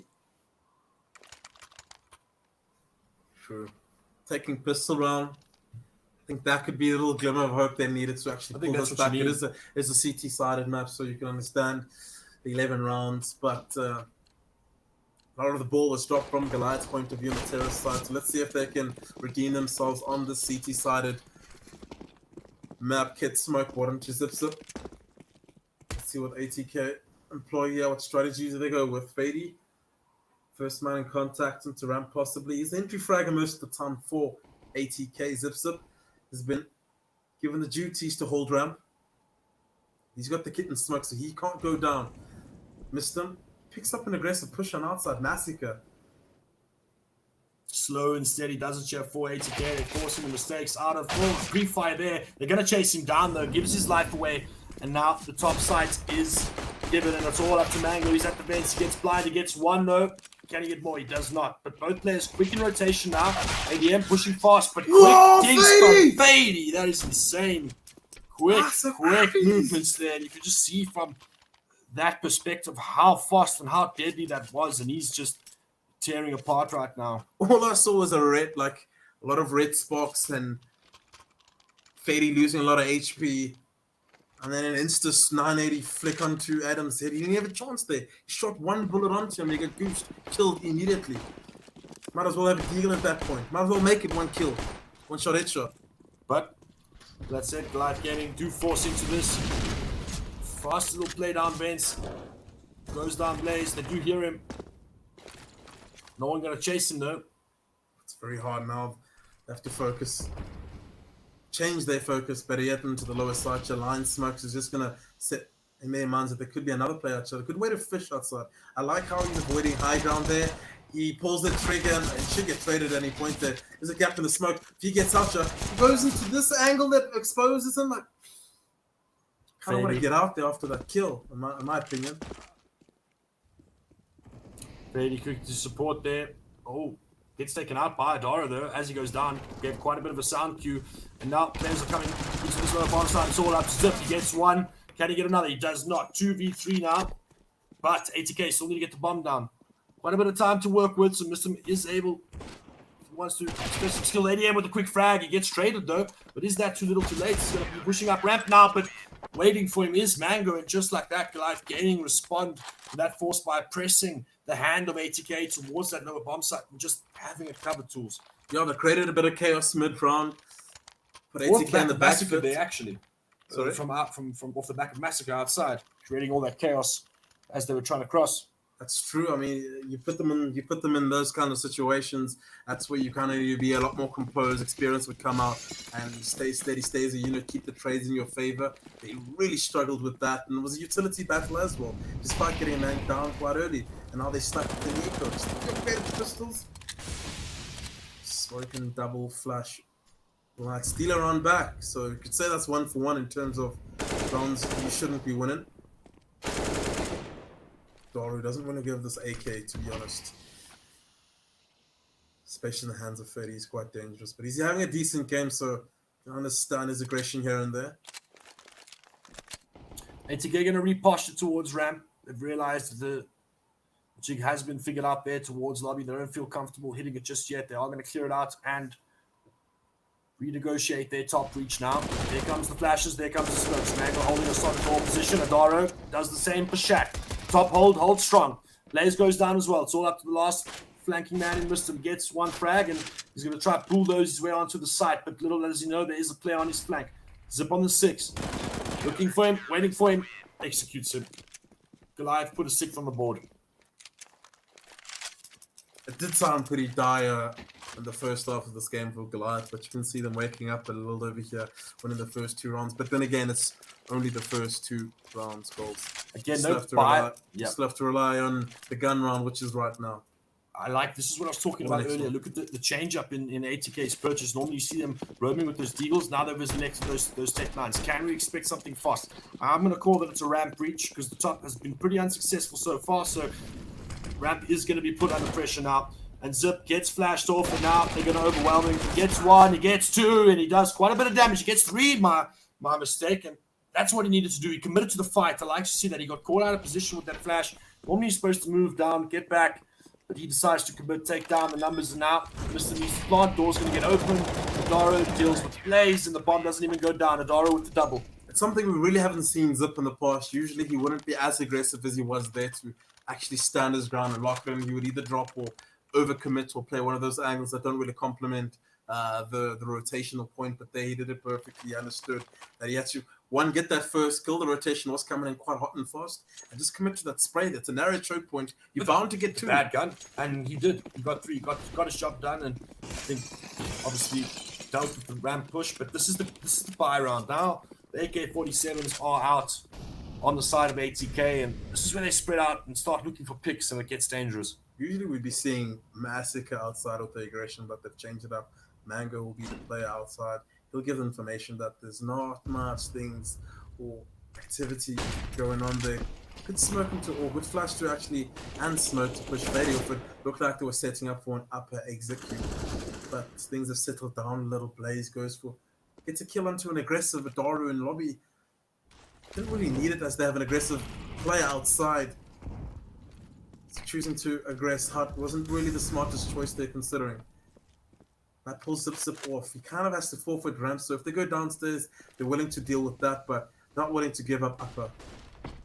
Fake comes in, and that's line sync and hook for ATK. Hook, line, and sinker indeed, and Fady again just making an absolute menace on the other side of the map while the team sets up for a flash, and Massacre just guns and tries to trade him out, but Fady gets the better of them once again. And just plays that look to absolute perfection. Mango gets a quick molly out, gets the spray down. Oh, it's not enough. It's so close though, but Zip manages to get a frag as ATK kind of retreat from the site. But that molly is going to eliminate quite a few options. He's probably going to want to get out now. Calling to his teammate that save is probably the call to make here, and ATK look to put on a 13th. 2 players are very low HP, but it's not enough. Goliath Gaming forfeit so much map control so quickly, and ATK squeeze them on this bottom bomb site as they look to close this game. Dieter kind of can't go down here. Missed him something on his heels here. Snigger plotting and probing. Do further damage to Goliath Gaming's economy, and that's 13th round on the board for ATK. Let the aggression come to them, picked off the stragglers, capitalized on mistakes, and did pretty well towards the end. Survived with 4 players. That's attack pause. First we've seen this game, actually. Yeah, I'm actually surprised they wanted it. Well, this game's been so back and forth. To be honest, I'm at cost, and I didn't even think about it about a tactical pause at all. Normally, I'm asking the question as to why they haven't been called sooner, but definitely due here for Goliath Gaming. How much money do they have to work with here? Because possibly talking about this round or planning for the next round.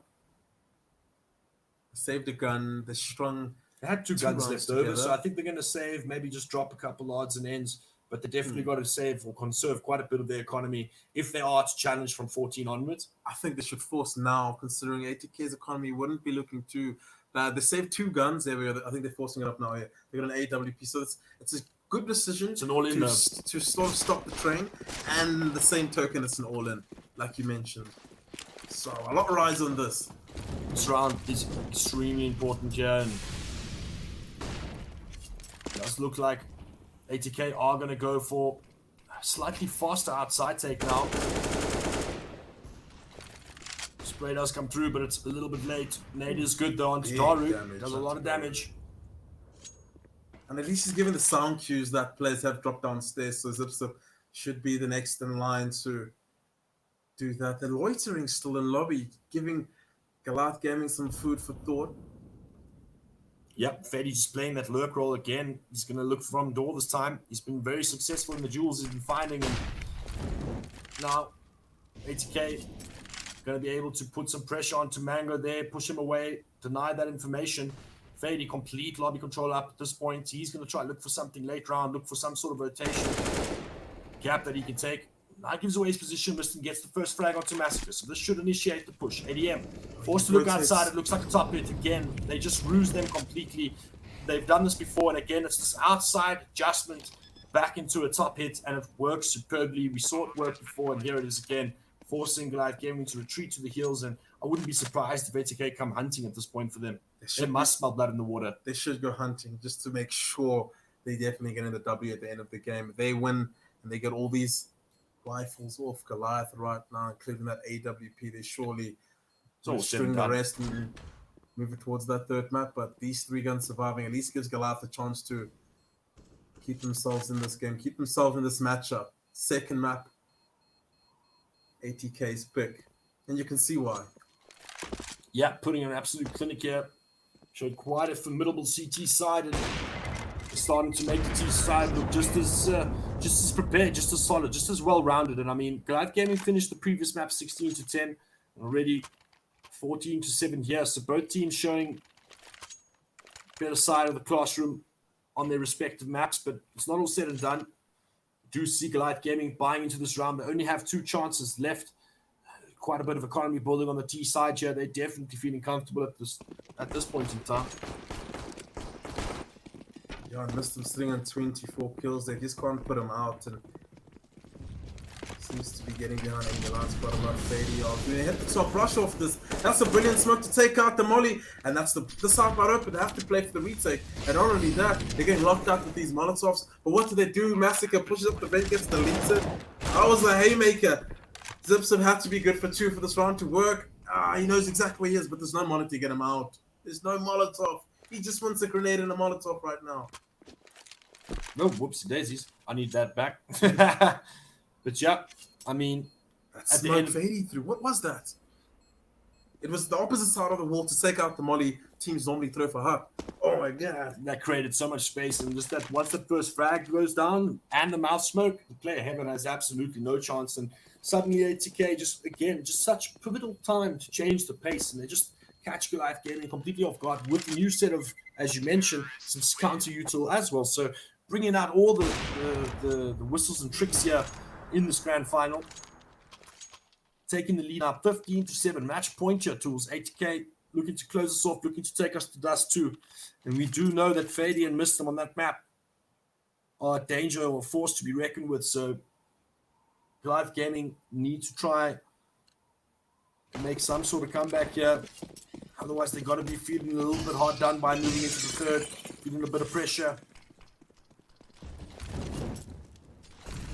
Good Molotov for Salo, make sure no one can play on high ground, so you can take low ground. Oh, Fady almost Where getting was that? taken out. Where was that from? That was through From lobby. from That was us? through lobby from Adoru there. Jeez, like.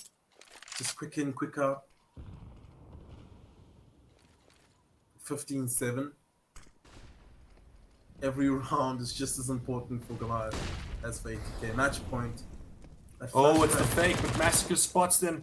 He sees all of them line up. He throws the nade as well, but he's able to get out. Does quite a bit of damage. Now, they are forced to come back towards lobby. Mango is also hearing a wealth of footsteps. He knows they go towards Zip and they get the better of him. But Mango, surprise, gets one kill. Daru with another. Massacre jumps to Fady, surprise outside as well. I mean, Daru surprise, excuse me. It's all up to Slowy now. Goliath Gaming have kept himself in this. Slowy, last man alive. Last line of attack for ATK.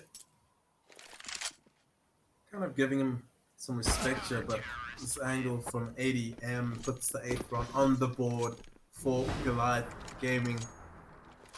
Sense of relief, you would say, for them. Decent selfie from goals. In the booth, the casting booth. Taking some shots for the record books. We on TV, Ma.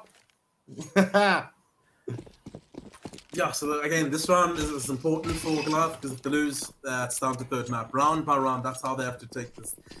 No more mistakes from Goliath Gaming. An upper take, maybe a vent dive, an upper take it is, but this has happened before. We've seen this in the past. And a lineup from ADM. Adora came with his own, but he straight out. They forfeit to the side, but they've done enough damage.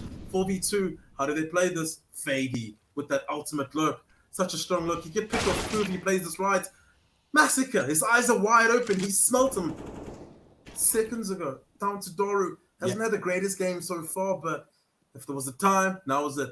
Yeah, 4v1. That's a tall task to ask of the young man. One of the newer additions alongside Slowy that have revitalized this ATK lineup.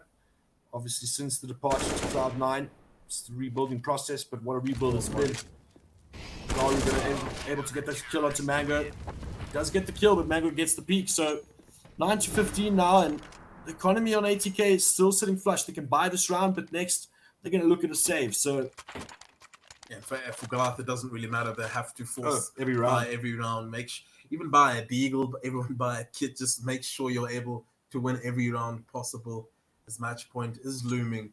And it's 5 more match points at that too for ATK to close this out and take us to the third. Or will Goliath survive? Only time will tell.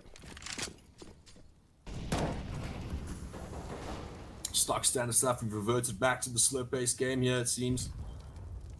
Both sides not looking to get too aggressive too early on. Nate does come through there towards the door, I believe. What kind of buy is this from ATK? I didn't really see that money. Okay, they're forced bought into this. All in. They're all in.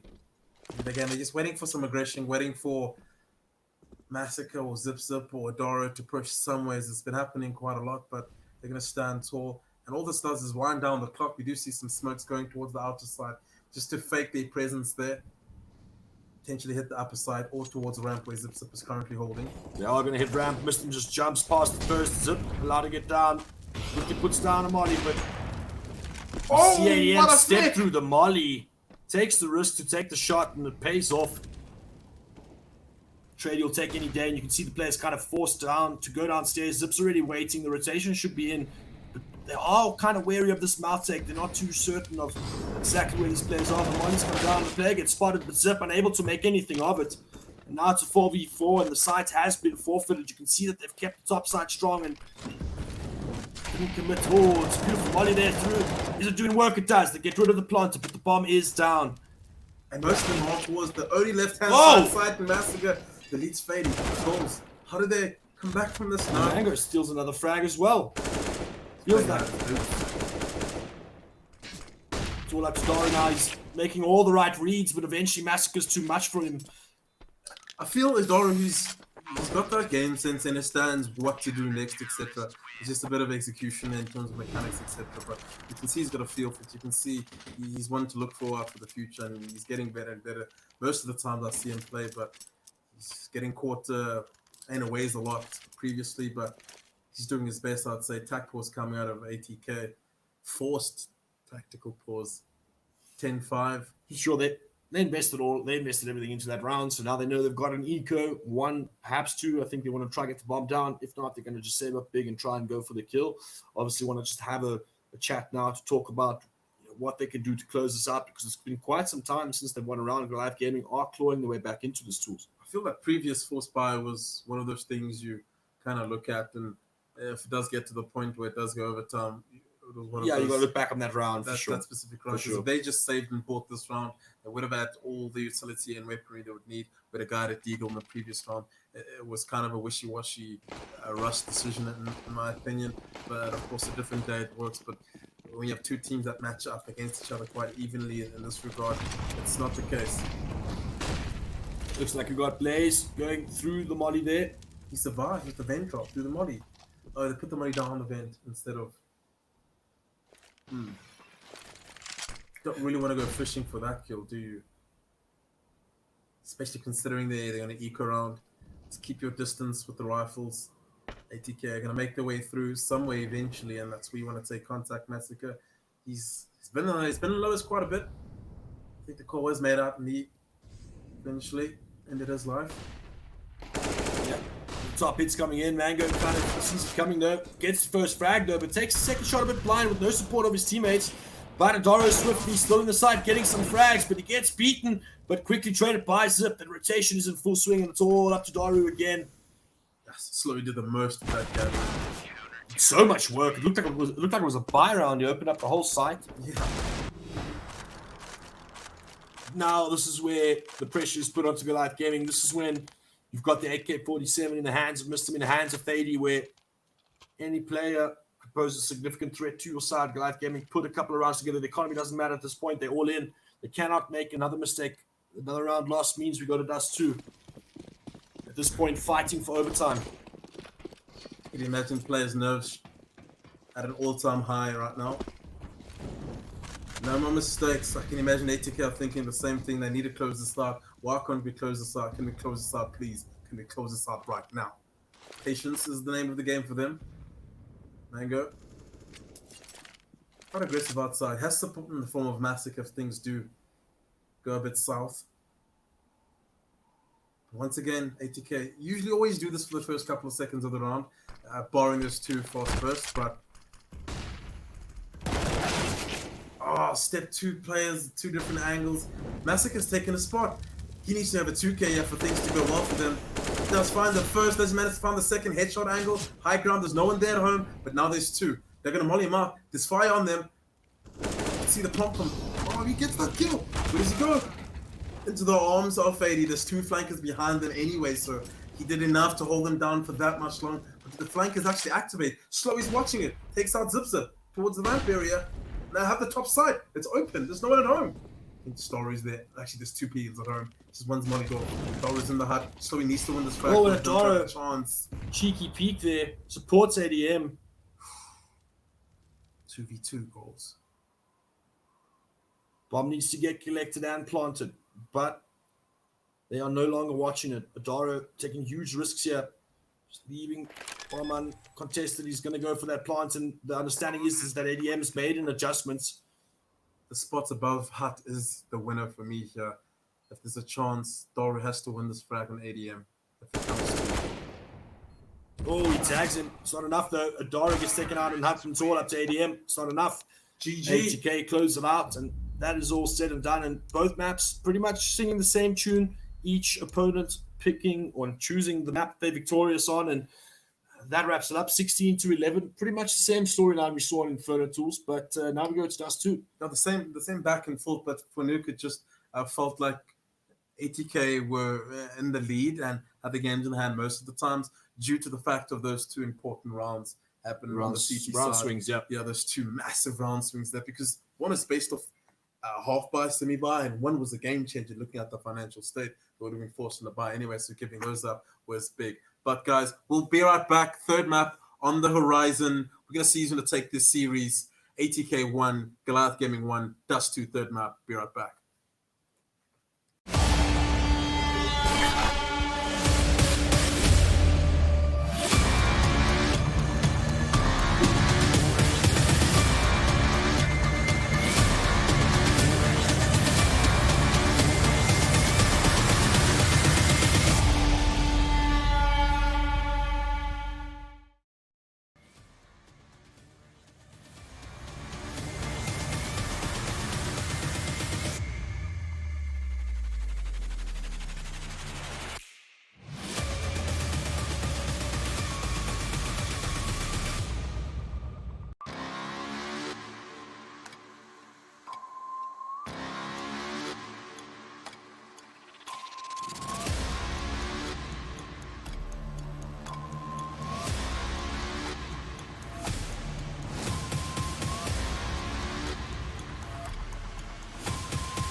And we are back, my fellow esports lovers.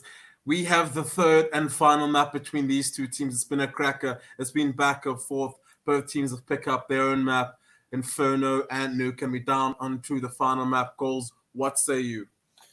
Well, thank you very much for that introduction there. And I'm excited. This is personally one of my favorite maps. I've always loved Dust 2. So I think it's a great decider map. I think it's really, really enjoyable to watch when it's top teams playing against one another versus a top versus like an underdog type of story. So I think this is a great decider. And I'm looking for this whole monthly sequence of weekly cups.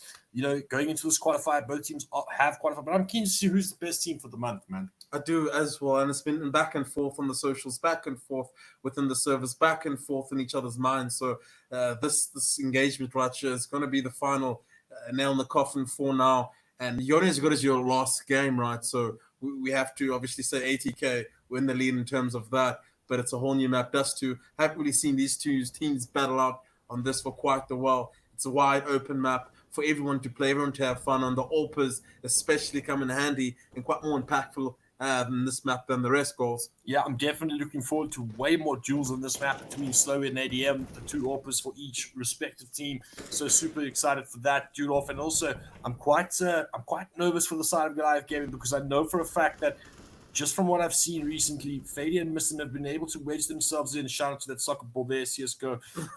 But sorry, just gets back to the point. Fady and Mistin have been so pivotal in winning rounds for ADK, just getting in between and kind of creating these big gaps in Goliath Gaming's defenses. And I think this map lends itself to that. And if you're not watching your flank, if you're not winning those 1v1 duels, you're going to get punished. And that's what I spoke about in Inferno. There were nowhere to be seen, Fady and Mistin, right? And as soon as you get to that map pick, they started coming alive. We saw Fady with the crazy entries, finding some good space to work with on the CT side to regress. Missed him with that we saw 1v3. Missed him with the crazy 1v3, getting behind enemy lines and winning the clutches, finishing the work Fady did towards the latter end. And then you get your Doras, your Slowies, just chipping them down here and there. So it's quite crazy to actually see. No, 100%. And don't forget, Goliath Gaming have powerhouse players of their own. And this is the type of map that lends itself. I mean, I spoke about ADM popping off in terms of the AWP, sniping left, right, and center. He's definitely going to be a person to watch here. But don't forget about the other players. Daro, Ben stepping up, been playing really, really well. Massacre, been pretty quiet. Mango continuing his form pretty much throughout. So it's dead even. I mean, first map 16-10, second I believe 16-11 or 12. So not much unit in this game, and it all comes down to this. And we are about to go live. Looks like the knife round will be starting off soon. Yeah, I see to decide what side each team plays. In fact, it is live. It is live. It is live. I'm excited for this goal. It comes down to this pistol one just to set the pace, see who's got it, see who's going to just stop and top. Utility-wise, what's going on here with ATK? That's a knife round. It's the stab round, yeah. I was about to say, you need the knife round to decide which side it is, especially in the best of three, as there are advantages. I just want to don't give that advantage away to Winnie Lily. Goliath picking up the knife side. So this is tricky. It's not like your Nuke or your Inferno when you know for certain that it is a CT-sided map. When it comes to Dust 2, it's a bit tricky, right? A lot of times I've seen the terrorists put up more numbers in the CTs in your pro circuits and your low-level games. So what side do you choose? And when you get to maps like this, as well as Mirage, I tend to stick on the T side and set the pace, put a bit of pressure on them off the bat and string up some rounds and let them attack from their side, knowing that you're sitting on quite a nice foundations of a couple of rounds and you can sort of string some CT rounds together, get that flow. I think this map definitely allows itself towards the T side. Compared to the other maps, it's a lot easier. And I definitely agree with you. This is probably the only map. You say Mirage, I kind of agree there. At the end of the day, you want to set the pace, and this is the only map that kind of allows you to do so. So, Goliath Gaming here on that T side. Aggression middle. Oh, look at this middle aggression. Slowy. Daru, Zip. They defended quite well. They win all three duels. And this is my strategy, actually. I was doing this in the past. Fort middle 1B, but they didn't send Fort middle. That's why it didn't work. There's still time to regather themselves. Oh, this flashbang. Fady, he nooks and crannies in this last two star players left alive. Zip. What can he do? He's got a flashbang to work with. The bomb's in front of the barrels. So he has to show himself to pick it up. They're going to respect him and give him space to work with. Respect that they can win the 1v2 towards the end. But Zip Zip has other plans. He wants to win this. He needs to win this. Oh, I love this play from Fady and Miston. They're both just getting into one and done spots here. And Zip is going to give it all away. Fady spots him over there and gets the frag. Quick rotation. That's a beautiful call. I like, normally you tend to see players always make the mistake of not sticking together in that sort of situation. But I like what they did there. They stood up and they just both decided they're going to hold this side strong and ATK take the pistol. And that's what you're going to do. If you are going to spread, you two have to put yourself in a position of maximum escapability or one and done to the point where it's just too unexpected, like i.e. the car position Fady was playing with. And no force fire coming out of Goliath. They didn't really get the bomb plant down, so he's going to try themselves up with an upgraded by long control has been contested from Goliath, and they win the opening kill there. Does Massacre overextend? He really wants this kill though. Really lucky slow he has armor there. I think that's what he's banking on, that the scout player doesn't really have armor, but they won the round, so that's quite normal to see. Yeah. And they got a man advantage to work with, but no utility. That's the thing. They need to make this painfully slow for ATK. Try and get another pick if they can. See, Fady gets a bit of info there towards middle. Falls back. It's a full rotation through T-Spawn. Complete reset here from Goliath Gaming. Just working their way around the map. They're working this man advantage as much as possible. Don't have any utils, so they need to do a full-on walk play. So Adaro, he's going to be in the thought in the side here, trying to catch the rotations. He needs to spot top there. So they have a good double setup in top, a player spotting middle, so they have information to work with, and they're quite a solid defense. They're forfeiting long purely because they have the rifle advantage on going out mid to B. I guess there's no one else. Born and Fady gets Peter Dinklage, and did they finish him off? He gets a kill for his efforts though, but it's a 3v3 still. One man left alive. Missed him. He's got a farmhouse. He usually plays the situations quite well. The farmhouse betrays him, and he gets the craziest flick onto Massacre. Support, right time, right place, and yeah, that farmhouse. It's a tricky gun to use, but they close it out 2-0, losing 3 players. No it's hectic, but I think it's okay. Both teams didn't really, win or lose too much there. Yeah. I think that's a loss for both teams that round. Agreed. Ultimately, a win for ATK because they got the round. Yeah, I mean that tilts in their favor for sure. Full AK-47 purchase here from Goliath Gaming. A little bit of a lesser buy here on the CD side, of course, losing some of those personnel early on, but long control is being contested. Straight to Purchase is the call. Long range duel here for Zip. Manages to tap down Blaze, looks for more, but not able to get it. Now the wrap is coming in. They have acquired that long control for free. Fady's the only thing that's stopping them, but Adaro gets that pick towards middle in this open space. This is going to force the pressure from B. It looks like ATK are getting serious all around the map, looking for aggression, looking to change up. And Adaro the farmers betrays him once again. Good heads up play from Adaro to bounce back and carry that up a bit aggression. I was about to say that an automated response usually CTs would do. Looks like it's going to be a cleanish round for Goliath, considering how they are looking for Adaro. They do know he's in this section of the map, and no one's really here to help him.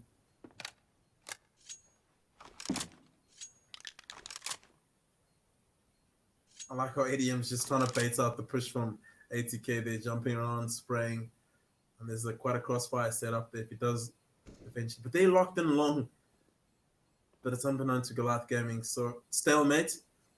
Goliath will pick up their first round on the board. First gun round at that.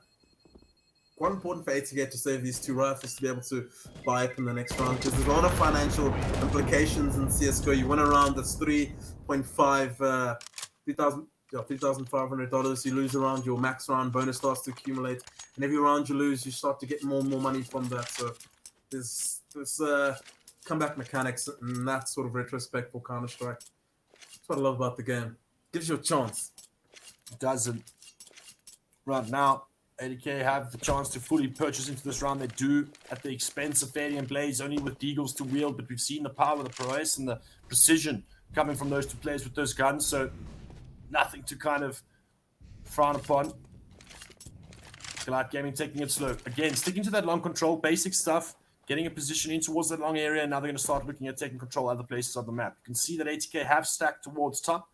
So if Goliath Gaming are not careful or not precise with their util to take control of these areas, they could be met with a meat grinding ATK stack here in this top region. They could be walking into where the only rifle is on that B site has missed them. Freddy gonna get punished for his transgressions then. That's why is that to it? And there's more to come from his way. Blaze deagling in middle. He's got quite a good deagle in him if you watch last week's highlights. Crazy shots left, right, and center. Yep, saw a few clips. The socials, but slowly, that's there. He gets a frag. Quite a bit of damage being done. Blaze and Daru finally finish off the massacre. They take it together. Mango unable to get the surprise onto Slowy, and he's made that rotation. It's looking easy for him. He spams, and he almost gets that kill through the smoke. Bomber's yet to come onto this A-bomb side. ATK have held this down and defended superbly. Make sure this. So look at ATK's utility. They have so much. They can just nade the side, molly the side, push them out, flash each other, and just play well in this 2v4. But the headshots are going to matter now. Goliath have nothing on their hands. Zipsa picks up the first headshot. He needs more.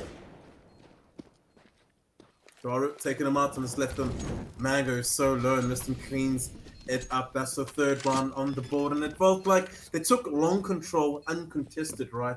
And they didn't really prod that at all. They just bounced back, continued as normal, continued protocol as normal. And I guess they couldn't read the economy, right? So they try to go through it, but they didn't molly close the middle, which allowed him to have that double setup, which allows Slow to get those 2 kills. And at the same time, there was a top aggression. So they didn't push off top before they went for the mid aggression. So protocol isn't really... So they wanted to go throughout the protocol, but they didn't stick to it according to the book there to make it as safe as possible. Cut some corners. Yeah.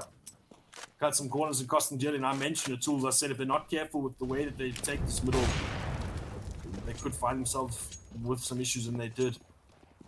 But now, ATK fighting that long control, actually taking it, got the weapon advantage in terms of the util, but it looks like Goliath wanted the late take it. Deep smoke though. Gonna make that a bit difficult.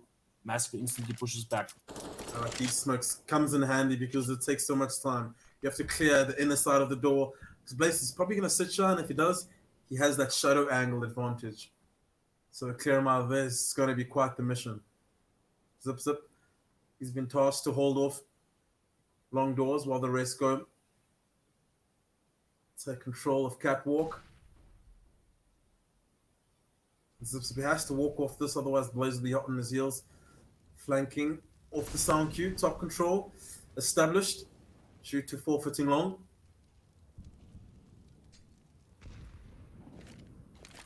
Oof, lovely nade there. Dispatched onto the top players. They are going to throw off that CD smoke. It looks like a top reaches the core, but they haven't got long though. Wouldn't be surprised to see if they actually just duck down into CT and they change the angle of attack towards B. But look at the posture of ATK, not moving one bit at all. They actually predicted coming. Daru spots a few players. He's going to actually push through, and this is going to be huge work. Too many players focusing on him quickly, but Mango responds and actually catches him off. Daru comes to clear it out, and he catches missed him. Crazy. They calculated it there. I thought they were going to call Court of Guard. There was so much fire conflict happening, but Daru just didn't able to get much from CT there. ATK made the right read, right? They had 2 players sitting in B. Fady did well to get those first 2 kills, but immediately the trade swung back with the quickness. And it came down to that kill from Daru over there. If he doesn't get that kill, I feel Mistim does something quite dirty to them. But he's quick. He was quick on the triggers, which we would like to see out of a player like a Daru youngster, and he's got that potential. Yep, brute force there. Supports his teammates from the tunnel area. I think another critical kill from the round was, of course, Mango. Once they dealt with the player towards that box, he quickly turns to deal with the CT threat, and that allows for that car player to be pressured and to be kind of boxed in. So, beautiful effort there from both players, but ATK still sitting with quite a wealth of cash here to buy in. Gonna force into it, though. Goliath Gaming do have that orb. ATK, you look at their buy coming out of this, bits and pieces of utility missing, Fady and nothing, but a farmer, Story just as a Molotov and armor.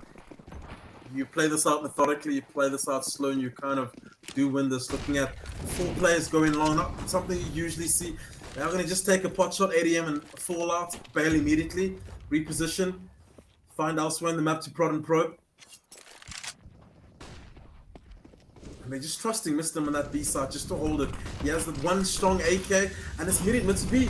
And this Molly usually burns the players in high ground, but traded up on Massacre.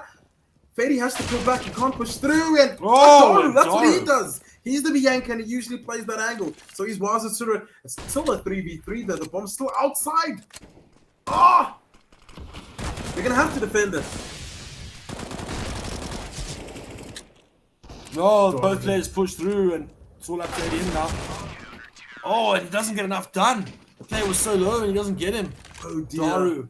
And he shoots the face on the floor and it's starting to get dirty. And Goliath Gaming, the bomb gets dropped down outside of B and just turned ugly from that point. It's so gutting when you just find out after you've killed the B anchor, guys, wait, the bomb's outside B.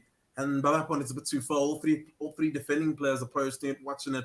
As you can see there, Fady spamming the play through the window. Daru, the ultimate aggression, using that MP9 to his advantage. And look at Goliath, they have nothing left but Glocks and a scout, a deagle or two, and a smoke, and a flash, some armor. Oh, it's terrible. Yeah, and ATK forfeiting that long once again. Just very comfortable to play from this retake top position. Even forfeiting the site, not a problem. Oh, Daru turning at the right point, and this is a bit dicey. He's going to miss the timing here. The player's on this A site.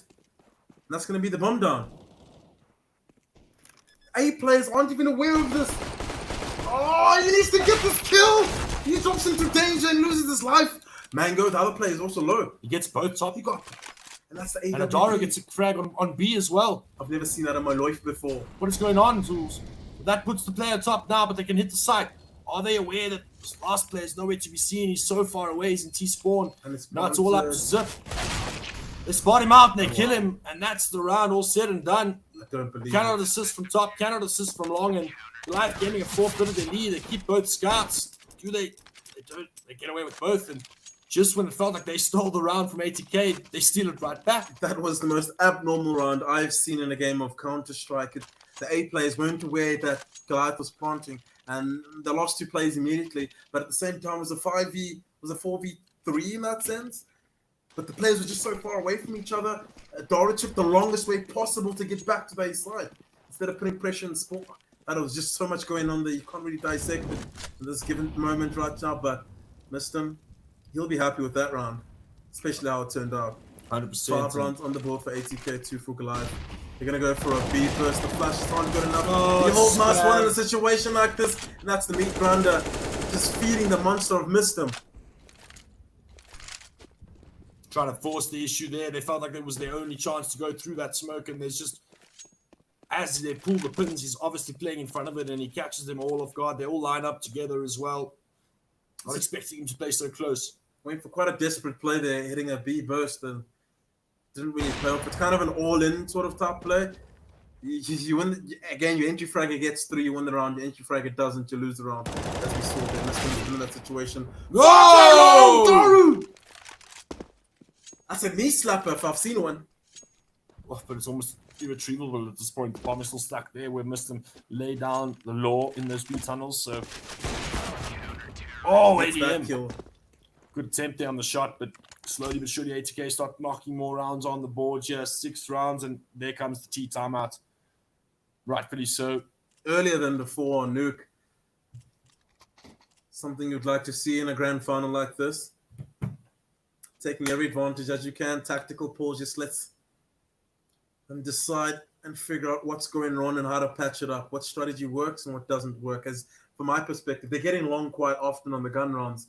So you just stick to that and you execute off that. That can kind of work. Daru, let him do his thing. Let him lurk in the middle. Let him put pressure there.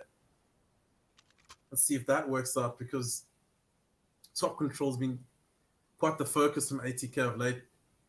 Long control, not so much. In the one round we did see them take long control with a bit of conviction was the round that took 4 players there, right? Yeah, haven't been contesting it too much.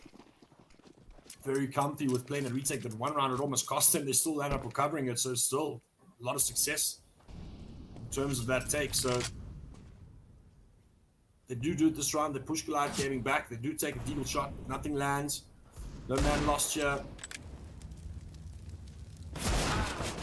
Oh, beautiful double peek there from multiple sides of the angle. Look early pick for Blaze. Maintain that long control, and now this forces Goliath Gaming to move towards top. Beautiful shot from Adoro. He gets further aggressive, though. Slowey is waiting. And now that'll bring the push to a grinding halt here. They do have a little bit of util to work with. They are going to try and flash off the angles, but you can see that Slowey is going to be able to fall back. They're planting for top, and this will allow for ATK to eventually come for the retake. They are going to play it patient. They've been in this situation before. Oh, Slowey takes a shot. Fady takes the head off of the side player as well. Blaze as well, so... Decent bomb plant there, but ATK, good recovery. ATK are just allowing all the right map control to be forfeited before they bring in their counter-attack here, and they're just making it look easy. Quite a strong and deep understanding of Dust 2 here, specifically on the CD side is what I'm seeing. So the point I want to just try put out here is those kind of rounds where they played slow, where they put it long, right? Massacre, peak long. Defense is there. The new short was vulnerable. They took short and they kind of executed and got into the side and played post plant from there. So if they can just do the same, but on a gun round, just be a lot more thorough, take map control, take the easiest path. Oh, look, these B-Hawk. Just like this, Adoro taking long control. They put pressure, long and top. But by the time they realize this, Adoro should be flanking them already. Adam picks a bloody kill then, but does he get another? He doesn't to Doru. Leaves no choice but for Blaze to fall off, but Doru's got him in the 6. That's the A wrap that you expect to see. That's that dual put. I like how Dara just moved through the middle there so quickly. A bit risky, but the long take was successful. It's the first time that ATK have actually committed to that fight, and it cost them dearly. You could see two players just burning in the Molly. Player has to push through the smoke, and the ADM gets the better of both of them. Yeah, sure, he gets put on low XP, but it's enough for him to just get safe and get down. So now, Goliath Gaming secure a round of their own, and ADM not going to hunt for more. They know their economy is in a real tough position. They've still got quite a comeback to mount. ATK. Quite a few rounds on the board already, so yeah, Goliath need to be careful. Thanks. So we still got the AWP, so they're just trying to keep themselves alive and fight another day. But for me, the long take was great and all, and it's probably the winning key piece of the round. But for me, the star points go to Adora B hopping all the way towards catches, beating a lot of timings. Players spotting it, and I don't think the CT spotted that at all. They both went to B to do their protocol. Make sure there's no rush. 3 rounds on the board. ATK, how's their financial state looking? They got some money, they got some change to splurge a little. Oh, and that AWP comes up on Slowey. He's been doing damage throughout this entire best of 3. And now it's in his hands again. So if Adara chooses to go risky down the middle lane again, which doesn't seem to be the case, it's gonna definitely get contested, and you can see Fady doing a good job of clearing it. Sees that Xbox smoke and throws the nade. We saw that in previous iterations of this matchup, but Goliath Gaming sticking to what they know, taking that long control. Look at Fady's angle here. It's such an off angle. He's gonna peek in like with that peek as advantage, as I say. But good court time here. Oh, and ADM so ready. And he's one of the more patient players on the Goliath lineup here. So you can see like he read the game quite well. Now it's the long take coming out, and they're going to just Molly decide to slow down the push or slow down the bomb plant better yet. Slowey has the angle. Molotov should force him off. He has to respect it, but no. He's going to smoke it off and go for the peak. Bomb is down. And it feels like they're still looking for the lurk of ADM, but he repositioned all the way back to T-spawn, holding cat. So if pressure does mount towards the retake, will activate him to push him. And he's going to hold the flank. If he's good for like 1 or 2 here, he spots a few. He spots another. Oh, it's an AWP. He has to fight an AWP. This is going to be hard. And he's stuck between suicide. Does get some damage off. He plays this. Oh, no, that's the AWP. That's the AWP. He's going to go through with the clock. Oh, he goes disrespectful. It was a little bit disrespectful. But Mango's holding his heels to trade, though. Goes for another one as well. And they just want to remove all these guns out of the hands of ATK. And if you look at the economy, things are actually a much tighter affair than the rounds actually dictate. And Mr. able to hold his own ground here. No, he's not. Massacre gets him. That's big. And that's actually quite big. That hunt was a big pull there. 7-4, but I mean, no money in the bank for ATK. Agreed. And they save 2 guns that round when they're on the hunt, when they're on the run, cat and mouse style vibe, they can buy, looking at the economy. Now they have to respond with the eco. Drop some pistols, get some USPs up, need some PT50s up, some 5.7s. But again, just to reiterate, it's not all said and done. You can see this is what you love to see. Both teams taking long again, and all the pistols stacking here towards this point. The Monthy does come out. It is a bit deep. Players are forced to push through. The smoke is good. Zip gets blind, so he does spot the players come through. Now he should be able to let them know. Does he get a third? He doesn't. He gets taken out by Mistim. Long range duel, and Blaze is on the other side of that smoke, but it's not going to matter. Goliath Gaming quickly are going to get out of that position, and Adaro chasing down Fady. He knows he's done a wealth of damage, and you can see that they are going to commit to this big hit, but ATK have rotated outside of long. That's going to allow for ADM to get some sort of space, and finally Adaro deals with Fady, going to get control of that B bomb site, forces an error, and ADM's there to pick it up. Missed him now, alone, 1v3, going to take a chance through the smoke. Adaro hits him, he smells it, he gets the kill as well, takes off his head, and he's starting to come alive, and Goliath is starting to come alive. Agreed. Doris sitting on 11 kills. He's definitely coming alive. He's a lot of frags over there, and it's quite evenly distributed throughout ATK's roster.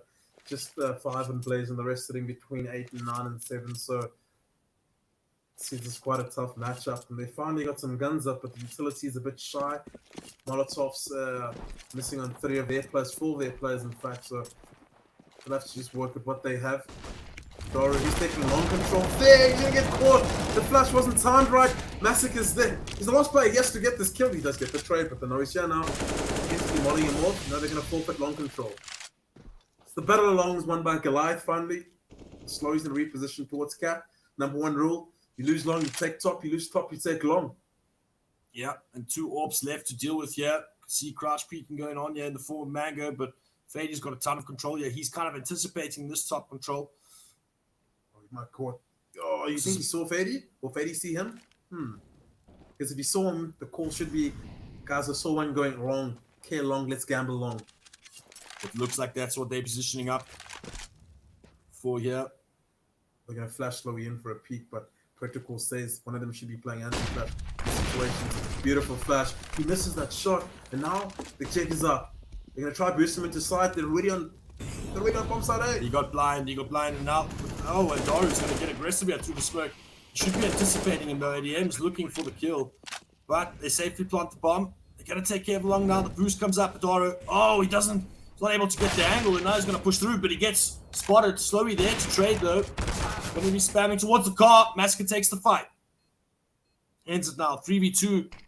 Do ATK commit to this take? It is the 2-star men. It is Mistim. It is Fady. They're going with the boost. The boost Fady up. Now it is aware. Massacre gets caught off guard, but ADM's there to cover Mango as well in response, and Goliath put one on the board. It's getting quite close, neck and neck here again, to 7-6 now, and it does seem like economically ATK should save it. I don't know if they want to buy into this because they know that Goliath have had quite a few rounds in a row. They've got economy, so should see them save and try and get the last. Yeah, I just felt that in that situation, Slowy, he needed that kill, or the second decision, he needed to get boosted up into that side, just to hold sort of a high ground advantage, and you need to use that AWP down long. It's been seen too often where the AWP isn't prioritized holding the one angle it should. Take top control, but bounce back. It's a sort of semi-eco bar, taking top control, but the majority of our players are going long. It's just down to Adara to control this. He's going to smoke this on. I can't help but think he might get sprayed down like so, and that's the gun gone.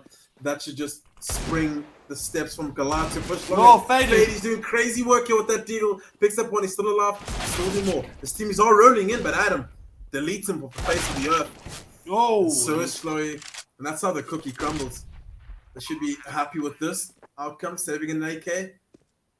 Yeah, they definitely want to get out of this, but try to put a bit of pressure, maybe pick a prod, see if they can get back into this. But again, Molly coming out now, not going to force any sort of error, so they got a little to work with now. It looks like they are going to come for this, though.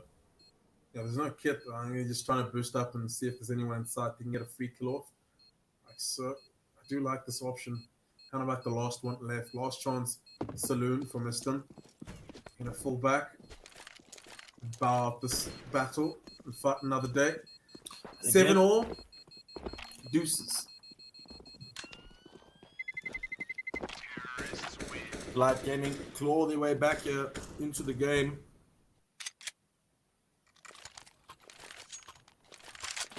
Last round of the half. Obviously, full purchase coming in here from ATK. I feel like they haven't, as much as, I mean, in the earlier rounds, they had a lot of success kind of leaving long and falling towards top. But I feel at some point they've got to have it contested or like win that duel and convert the round, because it feels like right now Goliath Gaming have had bread and butter long A. Well, that's quite a few rounds in a row. I was about to say the only way to defend this is staying 4 players towards long, and ATK are doing the exact same thing, and they're making sure, if anything, that can win this. And Adam's going right through. Blaze wins that kill. Quick on the draw, but already there's a player flanking the A side, already on the hill, and they might even find out where he is. But Blaze, he spots him, and the jig is up. Doran needs to win this kill. Just clean, and he does. There's a second player. Spray control prevails. That's the A side busted wide open. They can plant for long, but it's already a play along. So how? Smoke mid side. Give a bit of cover there. I like the idea. They had to do this because they have a play along, and that's where they want to finish the round. But it's a 3v3. There's still utility left on ATK side. Oh, it was a duel Doran needed to win to give them a chance, but it's still Fady and Slowy, the big hitters of ATK. Yeah, big hitters for this grand final specifically. Slowy's been on point. He's getting aggressive with this AWP and he needs to win a very unfavorable duel. He can't do it. And Fady now, it's all up to him. 3v1. Got Zip in the pit. Needs to land up. But the smoke's currently blocking his point of view. He's just holding the bomb and no one's going on it. And he gets the defuse. He steals the half and Fady just takes the bomb. Defuses it. They respected him due to the HPs that were so low in Fady. Balls of steel, sticks to defuse. And Adara just felt like he left it up to his teammate there and Zip to kind of deal with the situation, but that smoke was still blocking his vision, or I don't know what it was, but it felt like both players were too scared to do them, and he just steals around from both of them. And Fady, what a round to win. That was Jutsu's low HP. That player, the third player, well, the player to take the peek into mid-side onto Fady there, for me, that was the blunder in that situation. You just pull back and you let your player take that first point of contact, things change.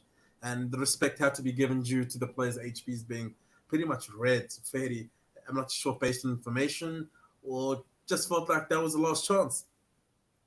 Last chance. The only option. He took it with both hands and punished Goliath Gaming, and that's going to hurt considering the comeback that they surmounted throughout the latter stages of this half.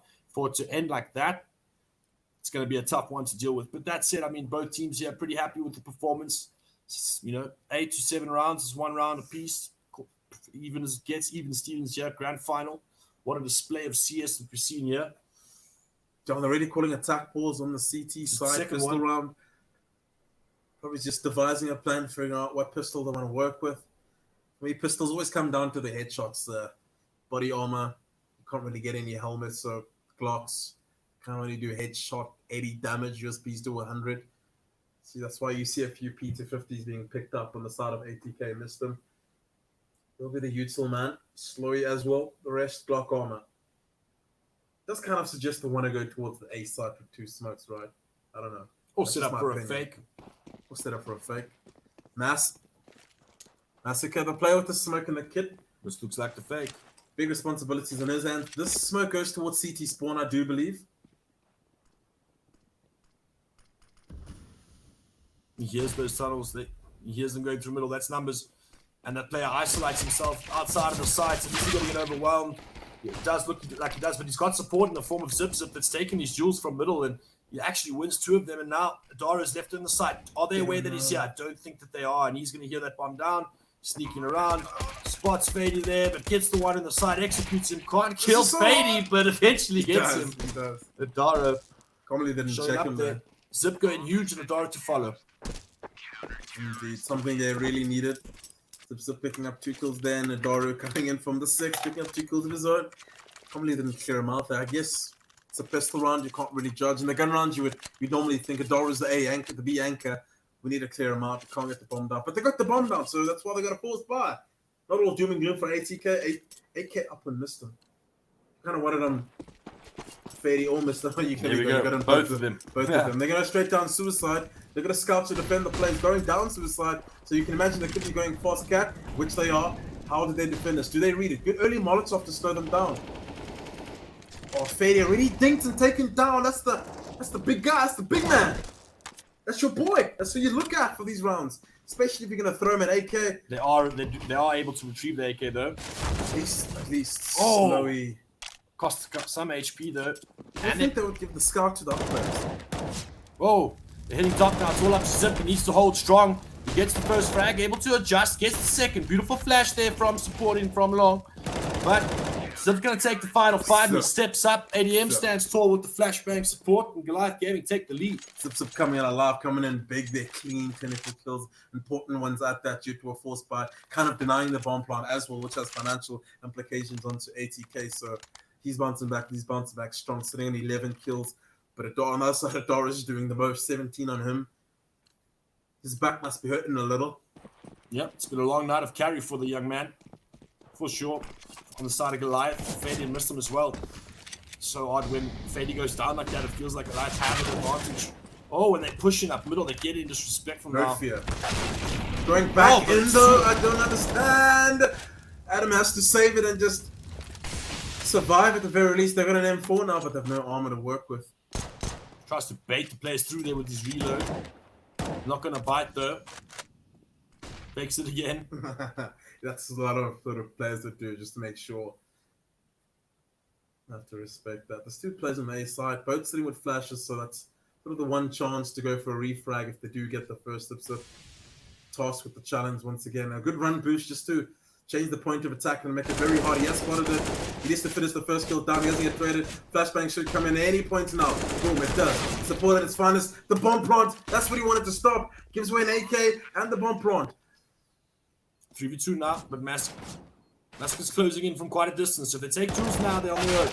But Daru gets flanked from the side, and Mango able to clean up as well. Looked dicey there for a second, and all considered, I think ATK are going to be very, very happy with that round. Pretty much nothing invested, and they get the bomb down, and they take 3 rifles tools. You speak about the balance when you want to save, and 2 rifles on the CT side, it's a loss for you, especially if they get the bomb down. Yeah, guns are so much more expensive on the CT side. You also have to buy a kit that also costs money. That's where you would try to skimp on changer. You know, when you look at the higher level, like your Starlesses, you would only have 2 players buying a kit, reading the economy well, no one buying head armor in certain rounds, just to make sure they can spread their money quite thin and get more rounds and get more buys under their belt. But what do they decide with? A little bit of error here, a little error. TS crash again. So Goliath Gaming called the pause there, but I mean, so let's just dissect this round. We can expect a buyer from ATK. Yeah. Goliath Gaming haven't brought out that AWP on this defense just yet. Do you expect to see it here, and do you expect to see it on the T side? Slowy doesn't have enough cash to buy AWP and armor. There we go. The AWP comes out of Daru. He's actually going to throw it over. I was about to say, Slowy has to have an AWP and he wants an AWP. But Daru, he's holding it as he passes through. He's holding it probably because of the spawn he has. But they lose this round, they're back into the equal goal. So they have to get a gun round under their belts quick and fast. 19 rounds have passed.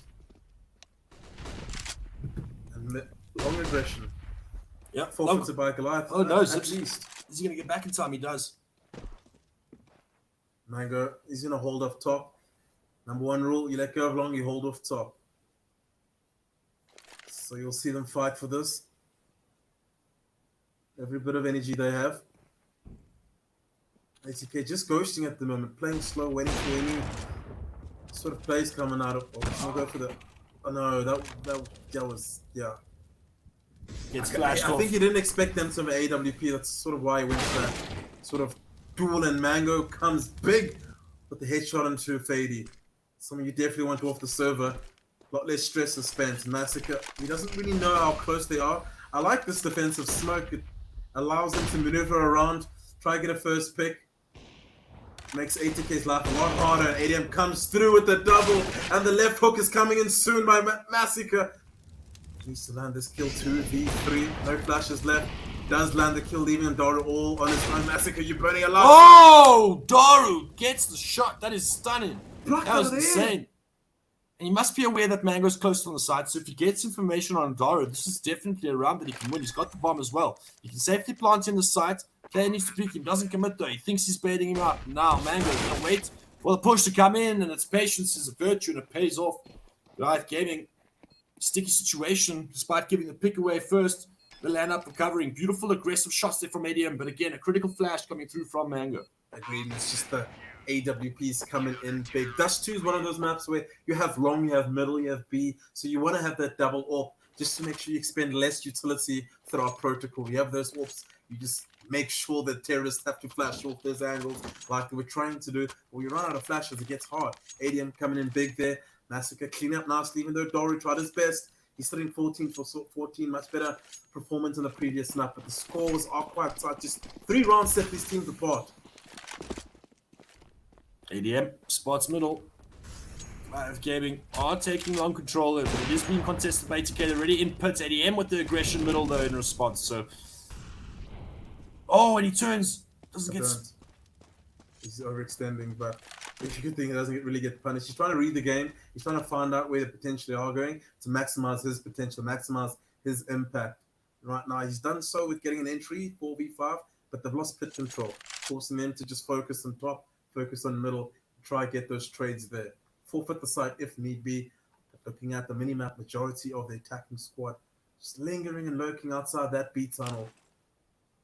Nodwin, he puts the smoke down at about 30 seconds. It's pretty much over, considering the rotator is quite close. Rotator is ADM with that AWP even, and he has smokes on him. So you would kind of imagine he smokes now and let ADM come in with this smoke, but the long fake coming, which leans ADM more towards the other side. Nodwin quickly gets onto the box, and that was swift movement, and he does spot them out. Gets the call, but quick, swift shot from ADM, and now he's on fire. And Nodwin just was so close, man. I got such a fright for him. I'll hold my breath. It was due to that smoke again. The way it bowls just completely ruined the POV for Muslim there. And that's the usual play. You always see it coming out of Nodwin over there. You jiggle peek, and you just change the direction or the point of contact, which is high ground. And for me, high ground is always superior. It's always hard to flick up. Knowing that your support players coming in hot and heavy, confidence. Well played by Nodwin and ADM, cleaning up there with those lovely all flicks there. Long control being contested by both teams, but Slowy has got the better of it this time. They got forfeited and take long control. Yeah, Goliath Gaming, of course, flashed off. They don't want to take the risk of losing picks. They must also have a read on the economy that things are looking tight on the side of ATK. So don't want to just give away any sort of frag for free. But again, to just let that long control go for nothing. Got to have a little bit of give and take. You see that he does spot a player go towards top. They are burning alive as well, but Nodwin gets the pick on top, so that opens things up for ATK. Now the flash comes through. Mango elects to step a little bit prior to it though, catching that player off guard. So now this long take is coming in. Massacre able to spot the cross, but gets pulled away by a flashbang, and now it's all up to Mango. He does reload, and Blaze is he going to walk through? Blaze is pinched in and Mango's placed in, but Blaze and Blaze gets the kill on the rotator from Nodwin. Beautiful play from him. He falls back. He plays it perfectly, and now it's all up to Goliath Gaming to retake this. And suddenly, ATK have such an advantage. While moving up slow, pressure's getting put on. Massacre. Beautiful shots. Fady and missed them. Return a piece, and it's all falling apart. ADM quickly adjusts. Gets another kill, doesn't spot the player towards Car, and that's all she wrote. Quickly able to pick up the AWP as well, and that's a beautiful round for ATK. Again, it's the same problem that Goliath had on their T side or ATK had on their CT side. It's just there's an extended period of time where no one has eyes on long for some odd reason, and Massacre got caught between, defending middle, assisting top, but he neglected long for a bit too long there, which just allowed them to cross, and eventually, the cards of the house just started falling down. They needed to be patient. Blaze played it perfectly, got in between Mango and Nodwin, and ultimately got the frag as well. So,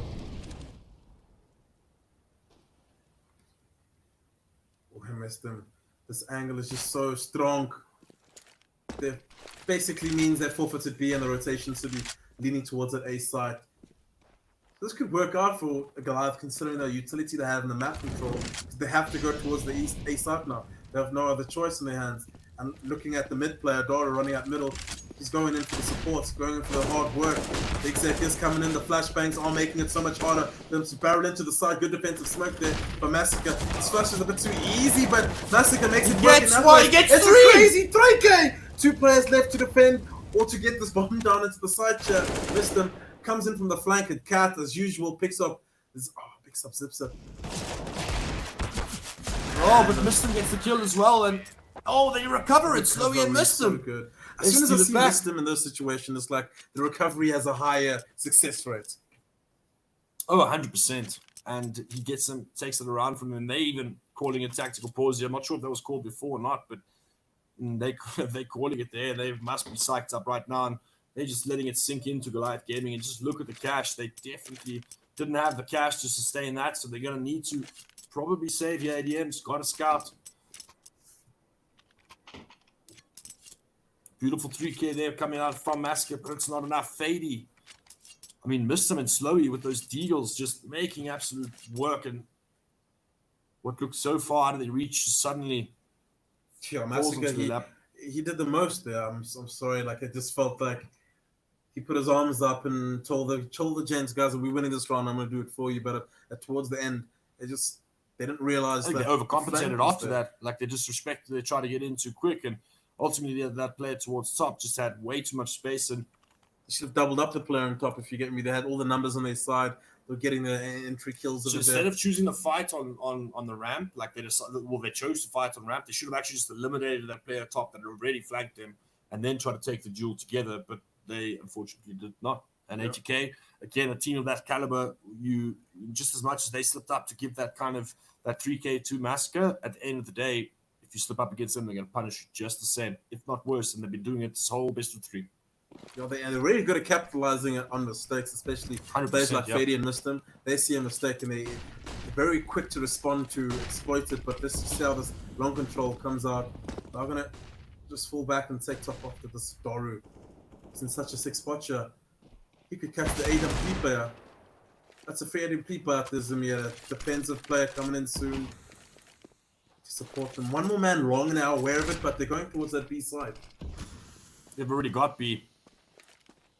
And 80K chosen the center sides, and Goliath Gaming just have no clue. They should see that molly. That should be the signal. They are in fact on the site. They hear the bomb plant as well. They're going to bring in the boost.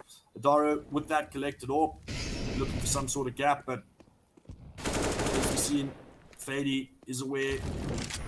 Going to chuck that molly down and probably okay towards tunnels. Is he going to get overwhelmed? Zip goes for the frag, but Fady's able to win the duel and quickly deals with that threat. Pulls both players towards middle.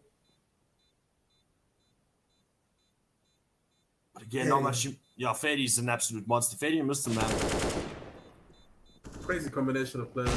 Doru taking out 8 AM, and at least Doru saves the AWP. That's going to come in handy next time, or next round, better yet.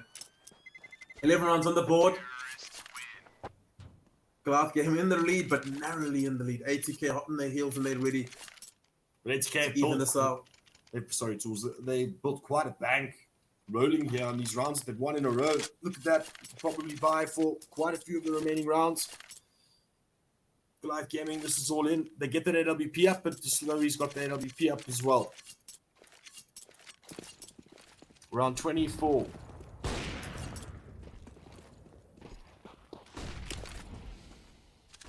Just faking long outs with some flashbangs, and I think ADM's called that they could be going back to B due to the player jumping across. You can see in the minimap he's immediately hurting back to that site. And Adoro, he's gonna do the same old shenanigans, but Mistim should be aware of it now. Good smoke, and oh, you got dudes. Next level plays. Now that's kind of respect that and rearrange their plans. Solve this mystery out. Solve this puzzle. How do they crack this defense? Once more. This is the danger, man, though, and this is where players can get caught on making adjustments. Zip, gonna move back towards A, gonna pause this breach with the molly. Oh, slowly decides to hold the angle, and ADM beats him. Good Molotov. Fady's gonna actually push out just straight into Zip. He's all alone now, so he kind of has to dig in a little bit and trust that the player along is gonna support him. That flash wasn't really working. Massacre goes in alone without support. Zip. Just to come in and bail them out a little, and he does just that. 2 straight up kills. 1 man left on blaze, and he's boxed in already. Doru, any moment now is going to clean him out, and ooh, almost a flick onto Doru's head to clean it out. Sorry, but for me, Slowy, that's one of his downfalls as a player. You don't really want to hold that angle for that long after you've been blind to trust that flash is fake. He does that quite a lot. He'll just tank a flash and keep holding the angle. And at this level, you kind of get punished because people don't use flashes for no reason at this level. Yep, and ADM does his due diligence and clears the entire angle before obviously taking Slowey's life. But I think also another pivotal thing there was that whole switcheroo. Like they thought that Massacre was Zip, and then Zip able to just get 2 free raining frags there, but jumping back into this game, no, I thought it was a B-rush there. But anyway, that's the last round. We're jumping into round number 25 now. ATK keeping that spread open. First frag. Finally Goliath Gaming win that long kind of battle. It feels like they've bailed out every single fight this time. ATK try to take it alone without the numbers, and Goliath Gaming Zip gets that frag. Now going to change the point attack to mid control, which has been forfeited to some extent here by Goliath. Massacre. Going to get that molly out just in time. He's going to push right through it. I think Adoro is there for support. He's lingering at the edge of the smoke, floating with the little Blaze. He's going to spot him out, but he wins that duel. Quick on the trigger, and that just sort of weakens one arm their attack, forfeiting the B side. So even if they do lose the B side, they're going to make sure they control middle, but Massacre goes fishing for more, gets taken up by Miston, and Mango's there, trading out to the 6th. And they know where the rest of the attacking team are coming. Do they? Eddie bobbing between angles.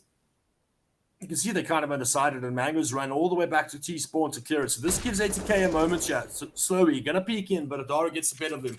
That forces the bomb to retreat, and that's going to be into the hands of Mango. He should take it slow, otherwise he's going to get hurt. I think they both hurt each other. Duel's on. Playing it safe. Does Mango. I don't think Adara was actually, I don't think Daru was actually aware of his push there, but Mango with the flank makes it work. Makes himself bigger even. Secures the rotation point there in T-spawn, and ultimately it pays dividends, and this puts Goliath in some sort of convincing lead, which is the first time we've seen in this kind of iteration of this match for many weeks now, Tools. They're sprouting goals in ATK. They've just managed to scrape up a bias, scout him to slow. He does need a sniper rifle on his hands. The most potent with an ADM going for a cheeky piece. Yo! Oh, playing with fire there. Slowy, one of the quickest AWPers on this server. Long control has been lost, so they're going to respect it. And off to TikTok. This is a common theme you've seen throughout this game. Both teams just respecting the long take. Other teams just, barrel through it and lock heads until the death. Until the wheels fall off, goals, as I would say. Till the wheels fall off indeed. And right now, both teams, everything on the line here. No wheels are falling off just yet. No one wants to be that flat tire. Nobody wants to make that first mistake. You can see Blaze already sitting on 20 HP. He's been swapped out, given the scout by Slowy. Oh, Mango comes raining with 3 kills into Cat, and that's the bomb down. And I'm afraid things are getting worse. Big pop flash. I gotta just always admire the pop flash as well. ADM there with the support flash. Sorry, I almost feel as the player throwing the flash, it's more rewarding in that sense. Sorry, things almost got bad, but like you're referring to, it feels like Mango getting that 3K feels a lot better than the guy throwing that, or the guy feels a lot better throwing that flashbang to assist Mango to get that 3K. It's like an alley-oop in basketball. And the best, I can 100% guarantee you, and everyone knows that's thrown that exact flash to get the triple kill. The first words that come out your mouth once they get the 3 kills is like, were they blind? And then it's the confirmation. Yeah. It's the confirmation. Feels good. But you see with the new update in CS, when you press tab and you check the scoreboard, it's sort of taken that aspect away. You kind of know by hitting tab, you blinded them. Yeah. But the highest and on the kill feed as well. And on the kill feed, it shows you this. So it kind of gives away information, but at the same time, it gives credit where credit is due. Freeze time is over, or almost over. It was attack pause before that. Match point for Goliath Gaming, something that's been looming over ATK's head for pretty much just this round. And there's 3 more match points to work with for them. A scout, a galley, a deagle. You can see they're scrapping as much as they can get together to mount up a considerable attack here. A gap in the smoke could work out for Fade if he goes through it. Well, not necessarily a gap, but space to work with. Mango, he's going to play with fire indeed. That's an unorthodox player. That's Fady. He knows what's going on. He's been there, he's wrote the book, he's experienced, and that is just too easy. More so because that smoke was so shallow, in fact. Wasn't enough, but ADM gets a rebuttal frag there towards middle. And they have managed to rotate a player back towards top. I mean, towards long when Massacre deals with him, Adara gets another frag as well. It's just going piece by piece here. Blaze got a bit of a gap here. Does he catch Zip? He does. He manages to get in 9, needs to aggress. He needs to get some position. He manages to crouch his way across the site. Liston comes in to support. Massacre disengages, but spots a player on the site. Blaze gets the better of him, and now it's a 2v2, and suddenly ATK are back in this game, back in this round. Blaze has the site, waiting for Liston to crawl, to catch up, to get that bomb plant. A little bit of a boost going here, and he pulls the knife to timing. Liston deals with him, though. Bomb hasn't gone down, and he goes for the jump kill. It's a little bit disrespectful from ADM, and ultimately, Mistim's going to punish it and take it every single day of the week. But what if he ended the game like that? That's what he's thinking. But that's what he's thinking. That's what he's thinking. That could be the bit of rope that actually ATK pulls and hangs on to and draws from it for quite a while. That boosts the economy, first of all. Most of them can mount up a buy. It just felt like things didn't go usual that round. Players trying to finish the game earlier than it should have, and now it's led us to round 28 ACK. All they need to do is just win this round, and Goliath Gaming's economy is pretty much, it's goners. It's a goner. Miston gets the first frag in this round. Daru's waiting on the other side of the smoke, and he gets the better. Oh, they just lose this fight, and this is where the last round is going to bite them. Daru gets quick triple kill here, and this is pretty much all said and done at the end. Just with that AWP alone, I wouldn't be surprised if they go and hunt him as well. If he manages to get a frag, and perhaps ending that round too early would come to haunt them here. Goliath Gaming now with barely any cash in the bank. Probably going to have to save here. Remember, this is the 13th round on the board, so you look again, and ATK have a shot right back at overtime. And I must say, again, judging by the way that this game has gone so far, the reality is that if we go to overtime here, I definitely feel mentally, emotionally, physically, it's going to favor ATK. They've pulled this back, they're grinding back, and they're putting Goliath Gaming back on pressure, some pressure that they haven't felt for quite a few rounds now. As you can see, getting a little bit overconfident, overzealous, trying to end the game too early, Tools. Yeah, right now, ATK are against the ropes, but they're fighting their way out that corner. 13 rounds on the board, 2 rounds apart from Goliath Gaming, and 2 match points left to fight for. And decision time. They kind of have no money to work with. Massacre sitting at $19,000. Zip on 44, he can buy, Mango can buy, but Adara can't buy. So if they do gamble this, it's kind of an all-in until overtime. But if they kind of save and manage their money quite correctly, they could get a decent buy next round. At the same time, they're risking losing this AWP. All they need to use this AWP to entry and get some opening frags for them. As you can see, they're really boosting Eddie on top, but that wasn't going to really work for Massacre. Slurry doesn't miss those frags, doesn't miss those shots. It's just might even tag the next player who tries his luck, but that creates space for the players to move along. Cat just look at Zip Zip. Gets deleted, missed them. Patience as ever. Always there. Yeah. It's the one thing that I got to He's the most patient player I know in South Africa. I'm sorry. And also, it feels like he's really good with his back against the wall. Like he's never caught. Like he's very rarely caught by surprise. Yeah. So you might say that he's sometimes like baiting or he's in his lurk position, but he's very rarely caught by surprise, and it's one of the things that, and that's one of his strengths in terms of catching people, by surprise. So. Anyway, back to this game. Daru going to look for a little bit of a peek, but finds Daru on the other side of that. Again, I know it's confusing with those names, but again, all that's left is ADM with the AWP, but he's boxed in now. Will he be able to save? It's a deadly shot gone onto Blaze. You could say he needs to box himself out. Yeah. No, it doesn't really work out. Slurry takes him out. And that's the danger I was speaking to. If they didn't force behind that previous round, they would not have an AWP coming into this round potentially. So let's just see how it works out. A lot of sacrifices are going to have to be made for the AWP to come out. Double AWP, no utility on 2 players. No utility, and there's no kit. Ah, man, there's no kit. All right, I can deal with it right now. ATK, how are they looking? Look at everything they need, everything they want. All 4 AKs, most of the players missed them as the AWP this time.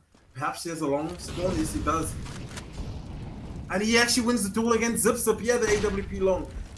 Went for a straight-up duel. Had a better timer. Did missed him. Oh, that's the rebuttal frag. He needs to get out of here. Can he stick around for longer? Good defensive smoke to keep him around. Just lingering a bit longer. ADM is the next player to take contact. Blaze wins that duel. Sankyu comes out right down for Slow to pounce. And he has to anchor B because of that lost frag and Adara pushing up with him. And this kill is so important. Gets taken out, and it's all falling apart for Goliath right now. 5 players alive, 4 players alive. ADM, the last line of defense. He has to go for it. It is the last round until overtime.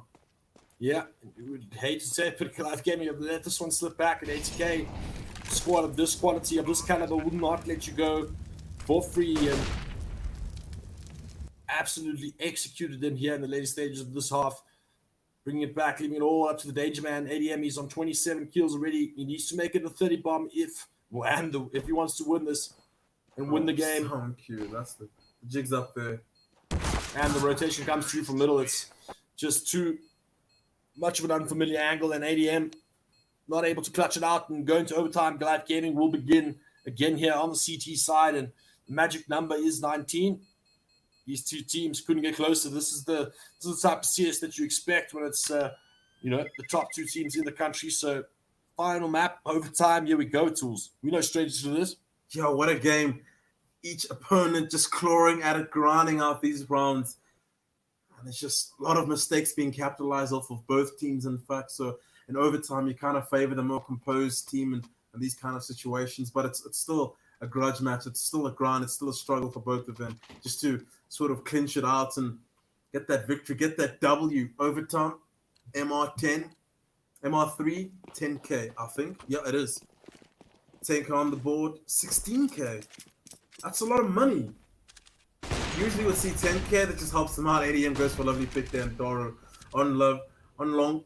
Good opening way to start off this round, but middle. There's already a lurker out onto the doors, and he's going to catch ADM unawares, and that's a Fady, of course. Oh, that's your teammate, bud. Yeah. That's going to be a beast glitcher. Oh, it's a huge nade. And Zip spams him through the smoke, I believe. That was from A.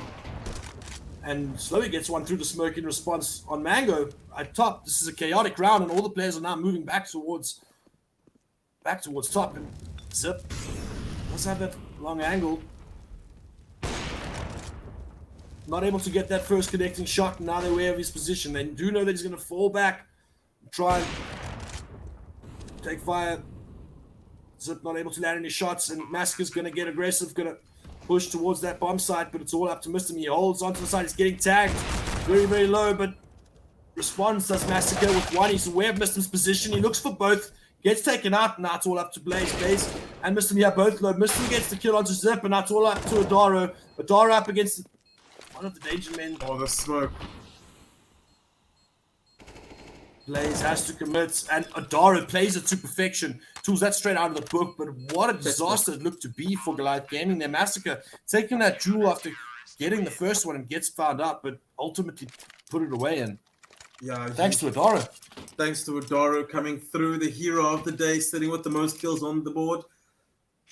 I like that is ADM, but he's got the second to most. So 27 kills there, so doing big work for his team and just saving them now and again. Goliath, 16 rounds, all around ahead, but 16K just sort of favors them in a way. Usually at 10K, you start to see the struggles coming financially. Adam's going to reclaim the angle, can AWP in that flashbang. He gets wins the kill. kill. Versus Blaze.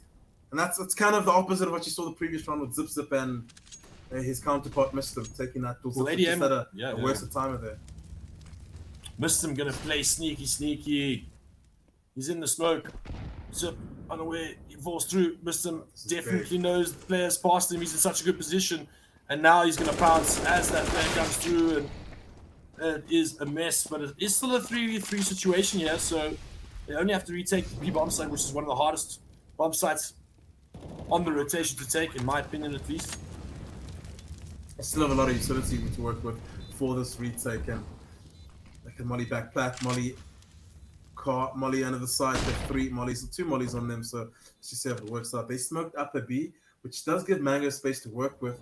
They can molly back plat, like they are right now. It forces this player out of here, makes him his life is a little bit harder, but no flashes coming. Aiden gets the first kill. Mango gets some space, but the flashbang is good enough. 1v1. Sika, he needs to go for this kill. His HP doesn't favor him, but let's see how it works out. Dara clutches out 16-16. Missed him again. Such an impactful player in an impactful situation over there. even that one kill just stagnates the retake that much more, giving the players inside a lot more space to sort out their post-spawn.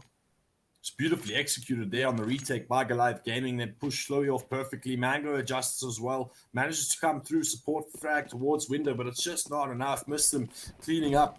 And this, look at this quick pace move. Yeah, this is something that they were doing, and this should get spotted out, or at least ADM sees a lurk there towards top. He's calling it in. All of the rotations are pulling back from long. But that means that this is a perfect pincer for ATK. If they manage to slow down now, Goliath will be in a bit of trouble. They're stuck on the side here. They have to aggress top. They've lost long control, so you can see they're setting up for it. A lot of utility being bombarded, and this could be a crucial frag. Oh, the Molotov just boxing them in. There's a player under them. He gets traded out, and that's the bomb. All three players destroyed on top. The left arm of the attack and the right arm is left wondering, how do we do this? And again, textbook stuff, like they really had no other option but that, and they committed to it. And again, just lovely to see Zip on the front lines there. Oh, Mango gets spotted. Flash comes out though. Slowly's definitely going to be blind, and he commits to it. Massacre goes for the kill. He understands the situation, but even he traded, and now it's a 2v1. Missed him. Loves these sort of situations. Just any information you give him, he'll use that and throw it straight into his processor. Figure out solutions. He's going to play the clock. He's dropping straight down CT! ADM ready for it. Pulls out his pistol. I'm pretty sure he got a fright there. Wasn't expecting that play to happen, but not something you'd see Mistim usually do. He's more sort of thorough in his 2v1 situations. I think that was purely a gamble. I think it was just but very uncharacteristic, I must agree. I mean, I was expecting the worst there for Goliath Gaming, to be honest. I mean, he thrives in those positions, and I do agree, get the bomb down, and he starts isolating those duels. But that said, sometimes it just doesn't work out. Yeah, ADM has that dirty 30 finally. Oh, he does. 31 frags, yeah. He's playing like an absolute monster. All frags are looking good. I mean, what a balance. Normally, I would say that, ATK have quite a almost unbalanced, way of showing their frags or in frag distribution, really, which is fair. They must normally lead in the pack, but yeah, it's quite evenly spread. You do see stand-up players from Goliath Gaming making this time fair. And Massacre going to commit to the duel, and Blaze deals with him swiftly. The util and the numbers are too strong. There's a bit of an adjustment coming out of here from Goliath Gaming, though. They're moving swiftly towards this middle side of the map. Slowly is holding that angle, so they aren't able to burst. There comes the Monthy. They're going to go too fast. He gets the first kill. Slowly going to go for the repick. Not too sure if he knows more players are there or not. Mango throws the bomb, but is he going to be able to push through? Oh, he's blind. Missed him. Gets caught off guard for the first time. ADM deals with Slowly as well. 2v2. Immediately, straight off the back of that opening frag, the immediate rebuttal was to push through middle. They're going to go for the boost. This is something they don't really look out for. A lot of players don't really catch this. And he gets the frag. Huge macro play coming out of the two. It leaves Daru down to a 2v1. Post plants have been set up, and he's going in hot. Information's called out that his window. This is going to be hard. This flash further blinds him. Deleted by ADM. He's having a massive overtime performance. ADM 34 kills, match point potentially, but MR 16, I mean max cash 16, just I prefer 16. Gives a lot of money to work with. They can pretty much buy quite a lot. Yeah, you can buy every round if you only play the 3 rounds. Yeah. I really like it. I prefer it. You must have 3 full buy rounds no matter what. I kind of do too. So it's overtime. Just don't give away any advantages financially speaking. Because it favors the T side at 10k, 16k, balances up. But long take coming out of ATK and Goliath once again losing that run. It just feels the flashes aren't timed enough for Fady to be able to recover and take a duel consistently like that. And it's the second time it's happened. One with Massacre, but that was obviously not the intention to train flashes long. But that in that instance, it's quite heavy to lose out on that frag due to protocol not being done well. Yeah, at least they've established top control. They haven't. Last round, they lost long as well. And they were able to convert that, but that was from heroics. You can see now a lot of control has been established by ATK. You can see they got such a good low position towards long. They got this top on deck here with some util. I've got to read you.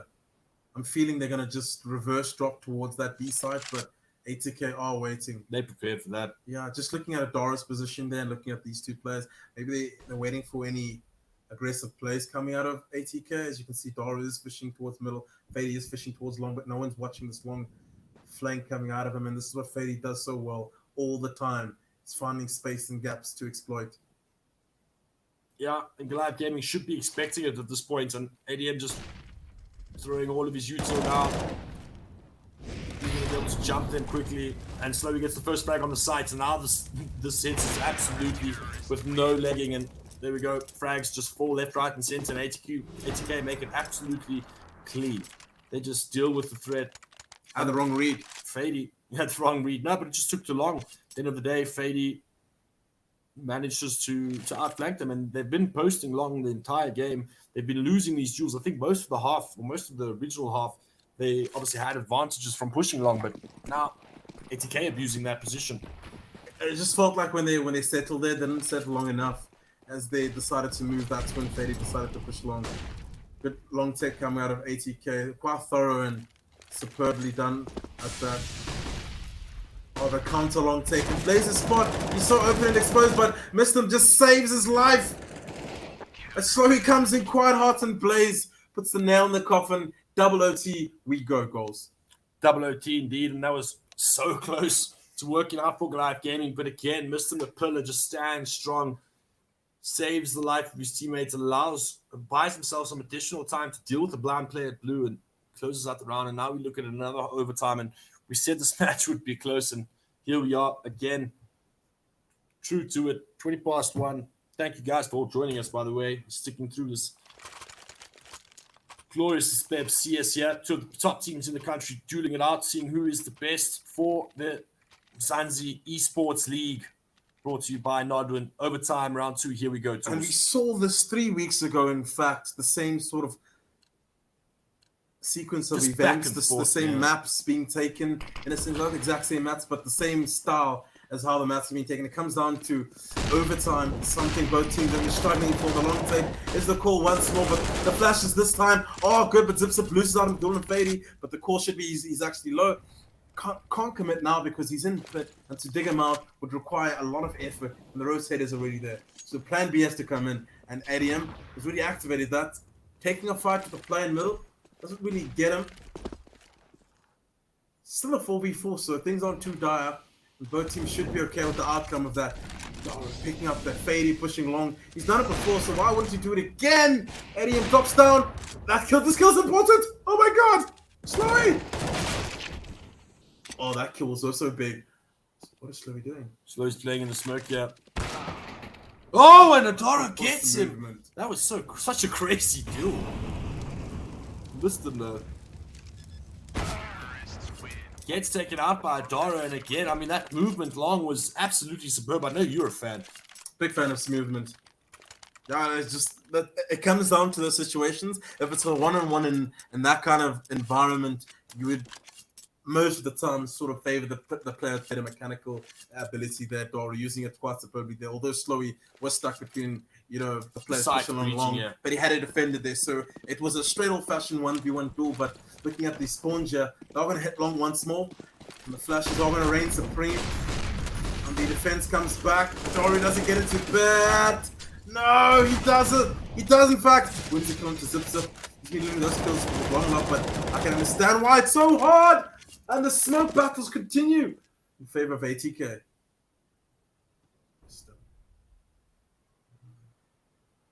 Him versus ADM. ADM is going to sit in the smoke here. Daru! Oh, you really wanted that off! Missed him doing with ADM.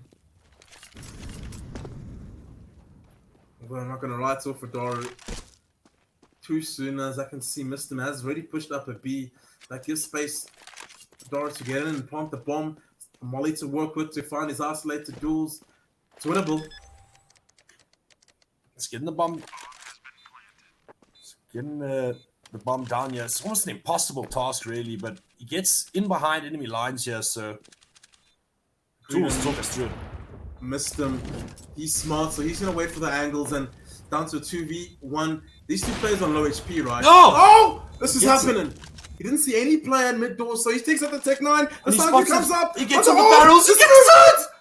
I can't believe it. My chest, my heart, my head, my brain. Missed him. Try to get that first at the door. Has the angle. He's gonna push right through. Tech 9, he does it! Dodaro clutches! He's insane. He clutches the round. And that's got to be a backbreaker. Massacre even breaking his keyboard, it seems. Breaks his keyboard into a pause, and Adaro comes out huge. I mean, Tools, we've been talking about his performance so far. We spoke about his movement and his smoothment and how much he benefits and how much he plays that to his advantage just this last round. And now he comes up huge with the clutch. Phenomenal, phenomenal. Look at that. It's breaking my words even. It looked dire from the point where he got taken down into such low HP from long. But then throughout the round, how it progressed, when the time started ticking more and more, I was looking at the radar, and the radar was just allowing him to do exactly what he did, give him space to walk through the middle, plant that B, missed him, pushed up a B, so he allowed that to happen, and then wasn't too keen on taking a peek, knowing Adoro as an AWP, so it's like he sort of underplayed that situation, missed him outside. Yeah, I think he... A few faults coming at him. This is the second one I've seen. And that's kind of rare in my opinion. Ooh, Adoro, the shot through the door. Or was that a peek? I think it was a shot through the door.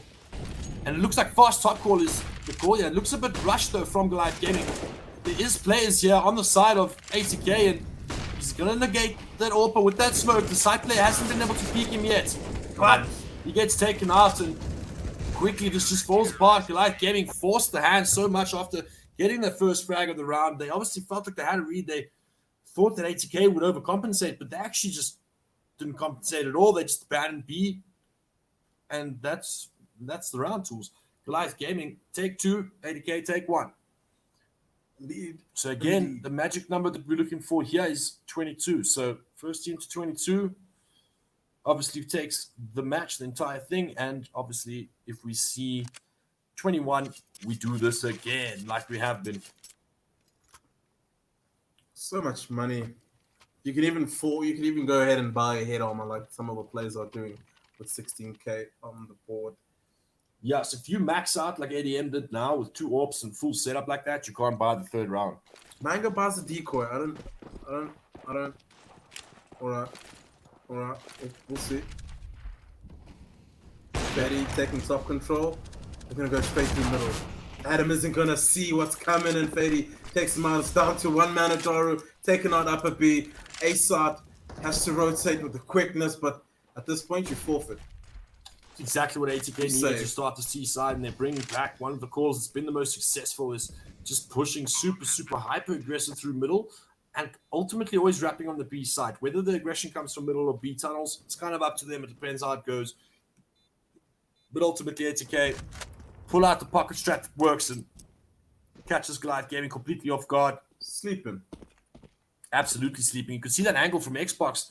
ADM unable to check. He's kind of holding the top push, and once he spots it fading through the door, it's all said and done. Too late. Yeah, it's that tiny gap, and it's more so due to how often Goliath have been playing that exact setup. Rodoro's been jiggling it up a B, so missed and picked him off quite easily there. It's just depending on your pre-aim and your step. Took him out. What more can you do from there? They've already smoked off mid to B. You're still doing a long protocol, and your B side's lost at that point. 20-20. Scores are even deadlocked at each other's horns. Double up once again comes out from Goliath. Perhaps they changed their approach this round. Maybe put the AWP up a B. Long. ATK did have long spawn. Yes, they do. They should definitely be taking long off this round.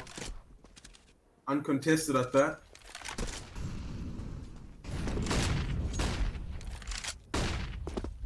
ADM gets the pick on Fady, getting aggressive lows. He's had some success with that peak before, and obviously with seeing nothing towards middle, he responded well to that long take. So for me, the second AWP should be at A, holding these long angles. Off that peak, you hold long, but ADM comes in all the way from middle. And I don't think these flashes are going to help because it's a plain pit. Angles. He has to be quick on the trigger here. Blaze, he's going to be peeking in anytime soon. Oh, this is tough.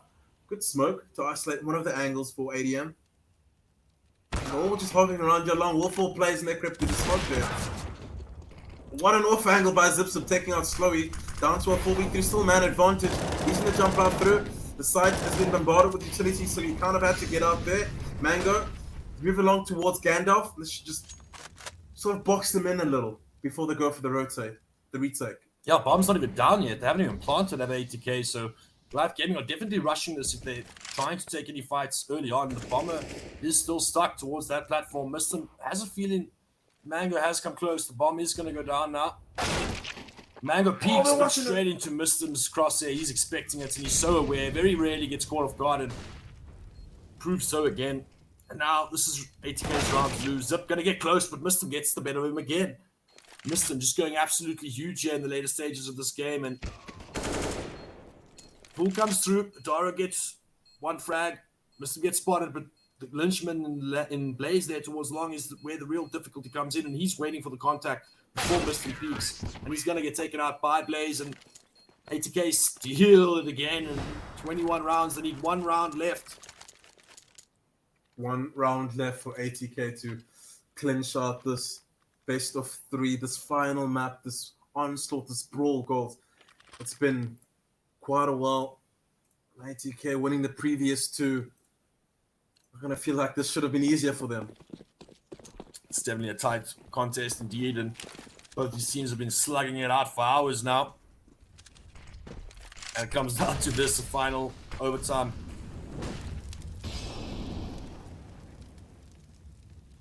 It's quite sort of interesting to see 80k's approach. They're sticking to what's working, and it's the long take. Despite how dicey it got last round, despite going down a man disadvantage before continuing with their approach, but they're just going to sit shut, wait for all utility to be wasted by Goliath, and progress forward thereafter. That's all you need to do. Little moments of silence and just ghosting a little.